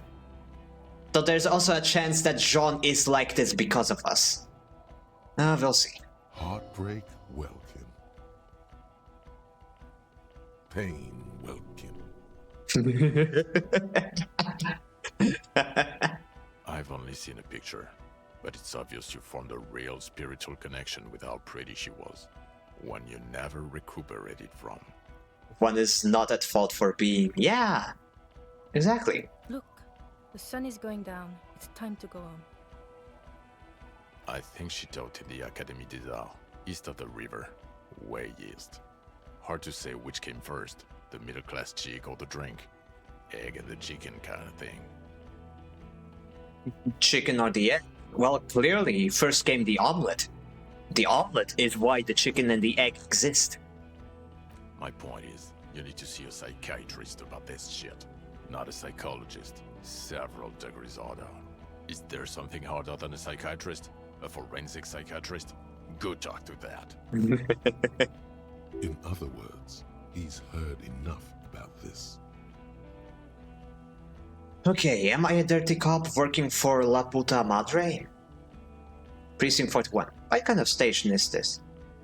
Phasmid, I need to tell Lena about it ASAP. Nah. Okay, am I a dirty cop? No. Okay then. Talks concluded. She hugs herself for what? Sorry about taking your time, but this is important. Lieutenant Kitsuragi, what will you do now? Well, first I will go back to my station and write the most detailed report anyone has ever seen. It will have to be good to cover all these. Then I will have a serious talk with my captain. About what? Detective, we just stopped a small-scale war. Something is happening to Revachol.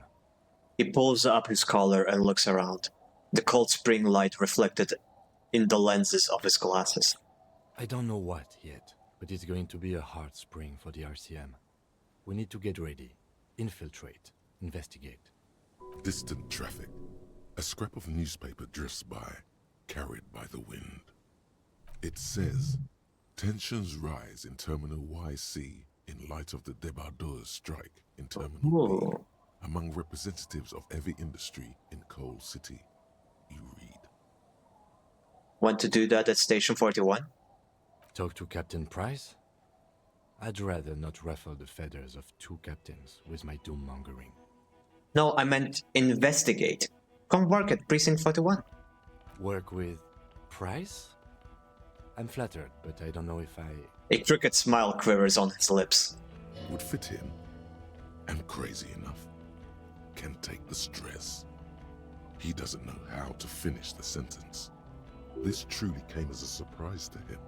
Not a bad one, but he's at a loss. Flattered? You're Lieutenant Kitsuragi. We would be flattered if you even considered. I would have to tie things up in GRIH first. But, I mean, whatever is coming, Jamrock will be more central to it than the harbor. The lieutenant turns very serious all of a sudden. And we also have a huge caseload, Lieutenant. Piles that we need to get back to. Mountains, even. I do like the sound of that. He returns her smile. Recruit Lieutenant. Oh my gosh, I got an achievement for that, for recruiting Kim. Guys, the future is looking bright. He's really considering it. Oh my lord. Now what? I'm gonna put another pointer to Aspirate the Corpse. Precinct 41. What kind of station is it? Us? We're the bloody murder station, haven't you heard? We're the bad guys. No one likes us. Yes indeed, Ren. Yes indeed. Oh, we're gonna be the best duo Revachol has ever seen. That's not true. Jamrock is too big for one precinct. You are just understaffed. And everyone respects the 41st. You have Captain Price. Thank you, Lieutenant. You're being kind. It is an understaffed station and the district is too big, which is why we need to... He tilts his head northward. Get back to it. We left Thorson and McLean to run the Sea Wing. It's not good. Thorson and McLean? Mac the Torso Thorson and Chester McLean. They're not fit to run a wing. Believe me. Things are shaky as it is. Wish we could marry Kim. I believe that is like they intentionally left that open-ended. Especially with confirming that Kim is in fact gay. Like I feel like they did that intentionally so that the shippers can go crazy. Kim is way out of our league though, at least for now. Yeah, but like, you know, he's a great, like, okay, calling him a goal would probably be the wrong thing to say, but he's a great motivation, you know? Like, Harry can really get into shape because of Kim, you know? Of course, he should do it because of himself, first and foremost, but clearly Harry is the kind of person who needs somebody to love. And who knows, maybe platonic love will be enough. It doesn't need to be anything romantic. Kim can still be his rock, you know? Maybe in a few years, if we manage to fully clean up. Oof, Judith is shooting for the kill there. That is lethal. They are damn iconic though, Torson and McLean. I do remember them on the radio. They were funny guys. An iconic duo, I take it? Yeah, not like us. Two clinically depressed old men. Where's the contrast here? We are garbage. And the C-Wing is... God. There are 4 wings, Harry. A, B, C, and D. We're in C. It's made of losers and clock punchers. You and I reconceptualized it as a task force. It was a mistake. There's also a lot of outside help involved, not only me. Other losers too. And Price is... Ptolemy Price is the son of the old Price, one of the founders of the RCM. Ooh. He's one of the most highly regarded men in the Force. You're lucky. Somewhere under the curved roof of a former silk factory, shaped like a ladybird with 2 chimneys, Police Captain Ptolemy Price sits behind a heavy wooden desk. Resident medic Nix Gottlieb pours him coffee. It's silent in the captain's office.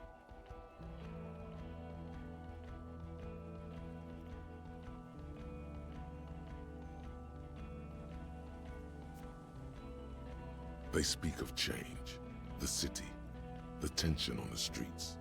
They speak of the events of April and the blood on the streets in May. Did we recently shoot up a church by any chance? So he remembers that. Yes, there may have been a raid on some churches. It wasn't good press. Shooting up churches never is. I was out of town, to be clear. Dude is covering his ass pretty good. What happened? Why did we need to go there? Our enemies were hiding in a church, to the best of our information. That's it. I'm not talking about this anymore. Your security clearance is shit tier right now. You have to wait for it to go up. True, fair enough. He means it. The RCM and its enemies will not be discussed on this coast. Your clearance will not go up while you're within earshot of the Union headquarters. So I work in the bloody murder station. Okay, it's not the bloody murder station. It's an old converted silk mill with green desk lamps and a coffee corner. A lot of good people work there, hard, every day. Jamrock is the largest ghetto in Rivershore. Faubourg, technically, but it's divided into 11 districts. Jamrock only has us. I fired up. I'm trying to finish the game, but it's so good. And the ending is so good. And it's so long. And I take my time with things that are good and long. And that came out wrong. Can I start over? I said nothing. The press will blow over. Jamrock is lucky to have you, and it's often considered to be the greatest of the districts. You're lucky to have it. Thank you again, Lieutenant. The Phasmid. I need to tell Lena about it ASAP. Who is Lena? She lives at 1113 Tabernacle Road in Jamrock. Remember? A cryptozoologist. Tabernacle? It's on the way over. Near where you live on Perdition. Oh. A place that I live at. I completely forgot about that. Fine, if we're gonna drop you off anyway. She and her husband were conducting the search for the Phasmid. It's their discovery, in part. They should know as soon as possible. It would do you good to deliver some positive news for a change. Watch out, or she'll faint. Thank you, Endurance. Okay, I'm ready. Good. She looks at you, then Vicmare. Fuck it, let's go. Tron brought his motor carriage. It's a 20-minute drive to Jamrock. Under the evening sky, the Great District turns on its lights. A chessboard of wooden houses, 80,000 living souls inside.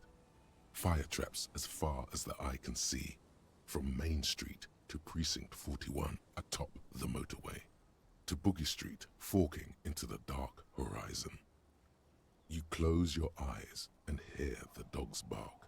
A lone woman sits by a factory window, dreaming of meteorite strikes. On Rue de Saint-Jérôme, a square bullet slides into a square-shaped chamber. In Old South, a man without eyelids smiles. Spring has come. It's time. Square. Wait, the square bullet. Oh my gosh, that's a reference to the case file that we have never solved. Now you can finally start playing the game. Fire taps? That's on us. Torsen? Yes. McLean? Yes. Heidelstein? No. Vickman? Oh. Yes. Dubois? Of course. Really? Nix Gottlieb looks up from the list. I hear he's unstable. You say that like it's a bad thing. Captain Potomny Price gestures with a ballpoint pen. It's dim in the office, and the curtains are drawn. Harry's our man. He'll pull through. When he does, he'll side with the RCM. Understood. Gottlieb returns to the list. Minnow? Of course. Wonderful. Then can we please just go back to Jamrock now? Square bullets were a weird historical experiment. Interesting. The woman looks north. Ooh, that's a white icon. Oh. Oh, he's limping. Oh.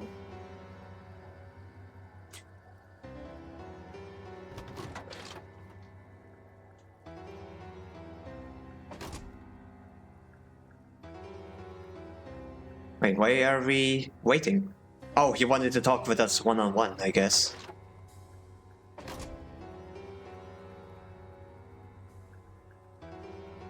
Oh, that was Jean, eh? Okay, I thought Jean was the one on top. Okay.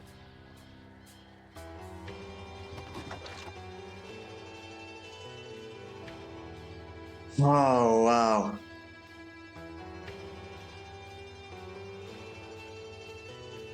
Honestly, it should have been Kim with us in the back. Oh my gosh. Wait, he's now. Are you kidding me? Oh, shitty timing. Now replay the game on hardcore mode. Oh my lord. This has been a journey. How long have I been streaming this game? A month? Several months?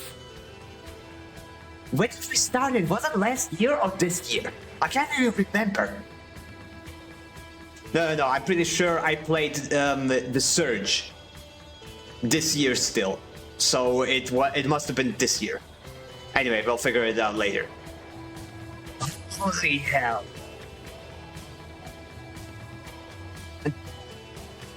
And that is how Mr. Everard is found on Disco Elysium. Cinema. Absolute cinema. Oh man, I'm raising my hands right now. You guys can't see it, but I'm raising them right now. Oh lord. I am amazed. I am satisfied. I am happy. I am all of the things you're supposed to feel at the end of an amazing game. Holy hell, that was good. Oh, lordy loo. 7 cinema. 7 cinema. I guess the true disco was the Elysium we found along the way. You are taking a break, friend. It's been 7 hours. Yeah, and don't worry. It's over. We're done. Like, it's funny. I was thinking like, oh, I'm close to the end. I'm probably going to finish the game like in an hour and a half. So I was like ready to do like a tier list at the end of the stream, you know, fill it the extra time with something else. But it ended up to be never. Bro. The true Elysium was the Kim we found along the way. Exactly. Kim is the best. Kim is the best character to have ever existed. Final thoughts on the game?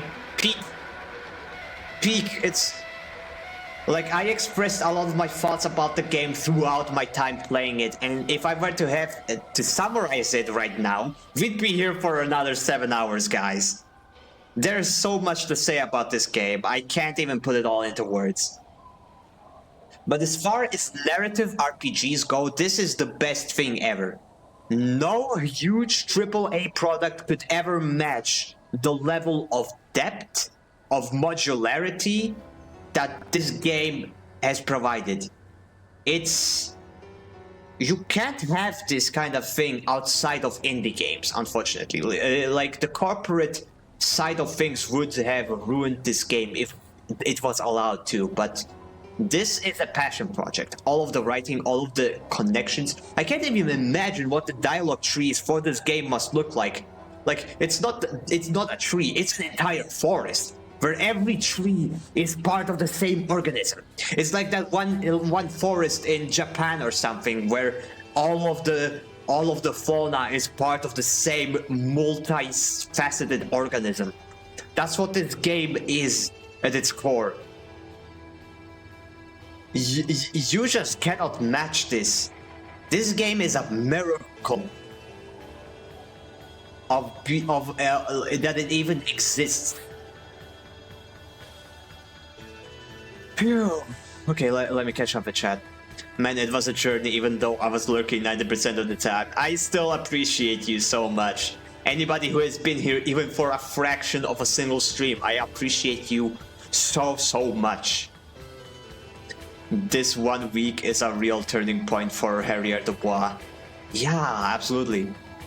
You can turn a new leaf and start getting better. Absolutely, yeah. I set it all up. Just redeem Meow. Yeah, I was actually worried throughout a large part of my playthrough that I would not be able to get a good ending. I was worried like I'm going to be left unsatisfied, like, because I don't know too much of the stuff. Yeah, but like, something that I always have trouble with in RPGs is like when you don't succeed at something, you feel bad, you know? Like, you feel like you fucked up. The game guilts you into not putting enough points into a particular skill. Like, oh no, my speed skill was too low, so I couldn't convince this guy to do this thing. Now I have to suffer the consequences. Not this game. This game turns everything into a narrative point. You don't fuck up. You just create another beat. And that basically makes you like less inclined to just reload a save every time you fuck up.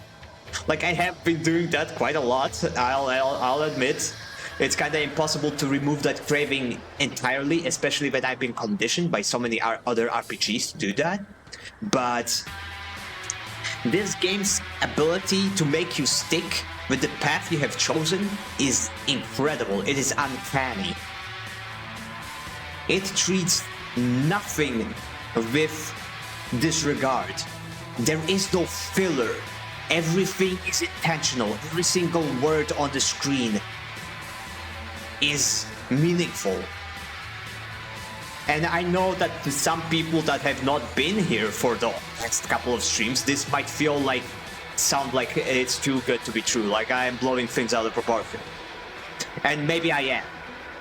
I tend to be like very immersed in the experiences. I tend to go way hog wild. Maybe in a year or two I'll be like, oh yeah, it's a good experience. It wasn't like mind-blowing. Like, that might happen, but right now in this moment, this is one of the best RPGs and the best narrative pieces I have ever seen put into a digital form. It is peak. It is definitely among one of my top 10 games. And it'll inspire me many years into the future.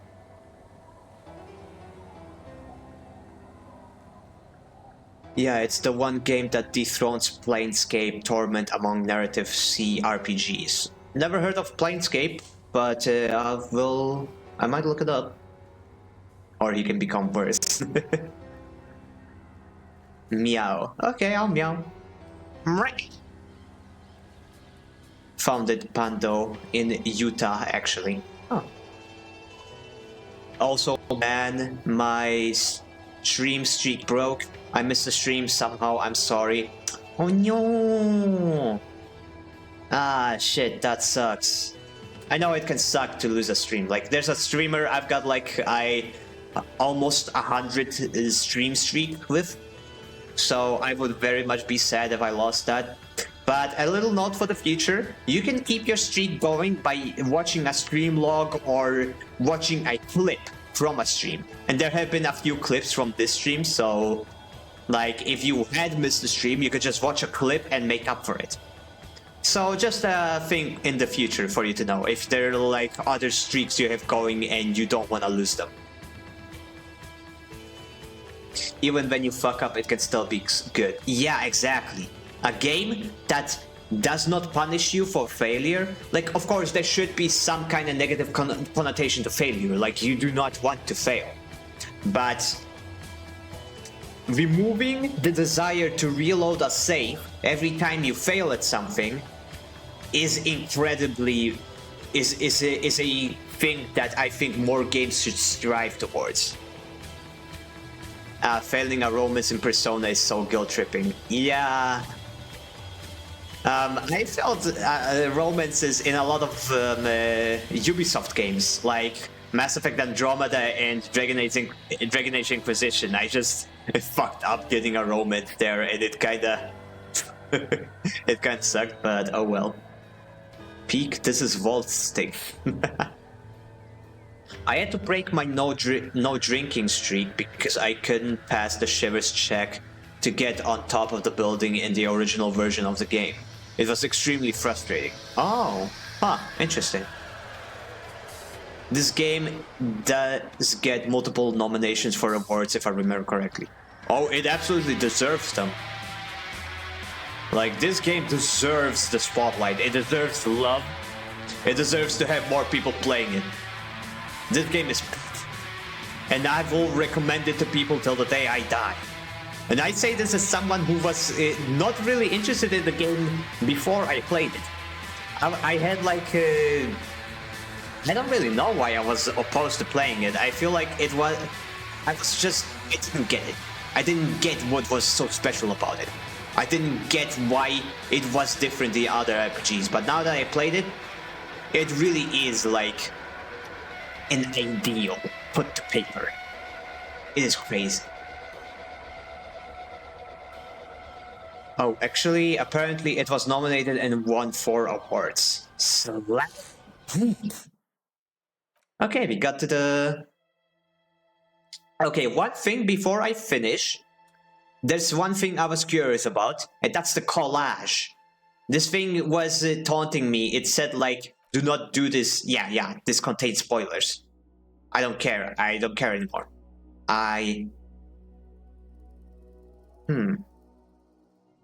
Okay, what the hell is this? Remove. Remove, edit. Wait, is this posing? What the hell? Characters. Okay, Kim, get over here, buddy. Yeah. Okay, this is peak. Wait, let me see. Like, what are all the characters? If there are any that I do not recognize.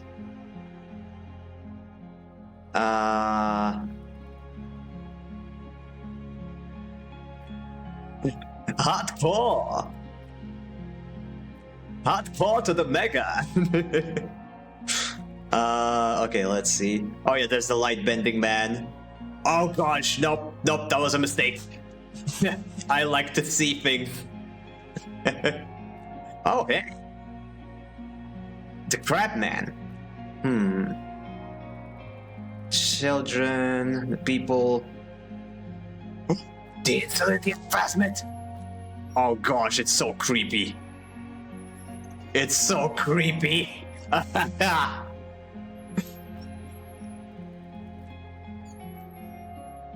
don't recognize these guys.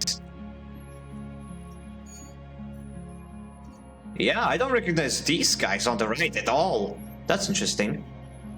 Stickers. Oh my god, them steps! Oh my gosh! Look at... Look at that! I'm in love! Text. Oh, you put in text! Oh my gosh, this speak. Effects? Oh, I see. Oh, locations. Okay, what locations are there? No,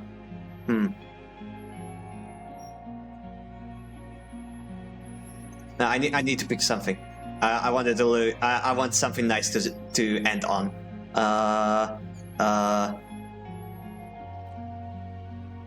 Wait, how do I? Oh, apply. Okay, I see. No, that's too sad. I need something happier. Whirling and rags? Nah, oh fuck, we're in the wall. Smoker's apartment. No. Oh, DeLorean Church. The party is going on. Oh, the shipping container. Nope, we're in the wall again. Underground reading room. No idea what this is, but this looks cool. Yeah, I'm sticking with this. Rap, tap, tap. Make them smooch. Nah. It's good like this. Okay. Wait, the game froze. The game froze! Nah. Oh! No, you know what? This is a sign. Oh, okay, it's good. Nah, we're good. Okay, anyway, just gonna... Oh, I forgot the phasmid is here. Okay, no, this... Or, no, I need to put it elsewhere. Oh, I can change the size! Okay, no, this is how I turn it. Okay. Yeah, let's put it here.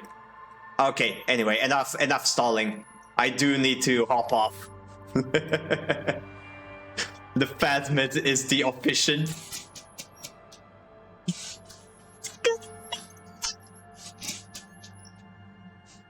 We could actually marry Kim. Wait, maybe they have poses. Okay, yeah, this one's good. And now Kim. Edit. Oh, he has poses as well. Oh, I need to apply the pose. I see. No, this is his iconic pose. Okay, and now Harry. Yeah, change pose. This is good. And now again. What is there? What kind of pose?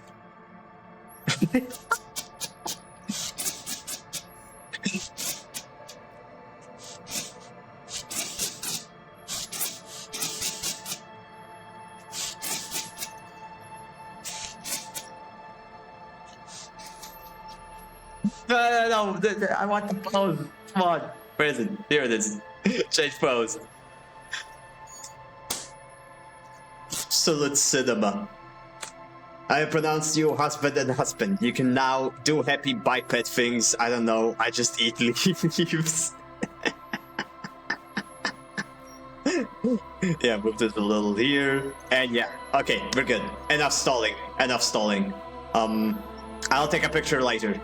Anyway, thank you everybody so very much for watching. This has been an incredible journey, and I'm so glad I had every single one of you to watch it. Let us see if there's anybody can raid. If y'all have any suggestions, please do let me know. I'm gonna go look up on Twitch if there's anybody that I'm following. Hey, always glad to be here. Take care, all. Trip and Betty are on. Trip? Okay, Evie is online, Nemea is on, Ryuria is on, and Roxy is on. Yeah. Dark Souls stream. Wait, Betty? I don't see Betty online. Oh no, oh, you mean Betty. I thought you meant Margie. I don't think I have Bet or Trip or Betty followed. Interesting. Finally ended the stream? Yeah, we're just raiding out. I was happy to see it all, of course. I'm so glad to have you here, Meg. So glad. Betty Von Buttpants playing FF Tactics. No, I don't see Betty online. Oh no, again, you mean Betty Von Buttpants. Margie Von Buttpants is somebody else. Yeah, apologies. You know what? Fuck it. Since you suggested it, I am going to raid Betty. Okay, so /raid Betty Von Buttpants. Here's hoping it's not case sensitive. Cat is tired as cat does. This is normal. Tired? I'm still full of energy. If I didn't have other obligations, I would keep going. Nah, just kidding. I do need food. Channel is intended for mature audiences. Well, good thing everybody here is an adult. But yeah, okay. While the raid is loading, thank you all so very much for watching. Anybody new here? If you are new here, feel free to join the Discord server, link to which is in the description below. And yeah, I think I already said everything that needs to be said. But yeah, tomorrow we'll be streaming again. I have yet to see what I will be streaming. If I manage to install the Surge 2 in time, I will probably be streaming the Surge 2. But if not, I will probably be streaming something else. We will see. Let it be a surprise. But yeah, thank you all so very much for watching. Adult, I was an adult once until I owned a Toyota Yaris, and the Toyota Yaris made me Toyota. Oh, I see. I am a Volkswagen myself. But yeah. The Surge 2, the Surgeoning. That's what I'm gonna call it, yeah. But yeah, thank you all so very much for watching. This has been Finis von Kreutz, signing off. Bye-bye. Bye-bye. Bye-bye.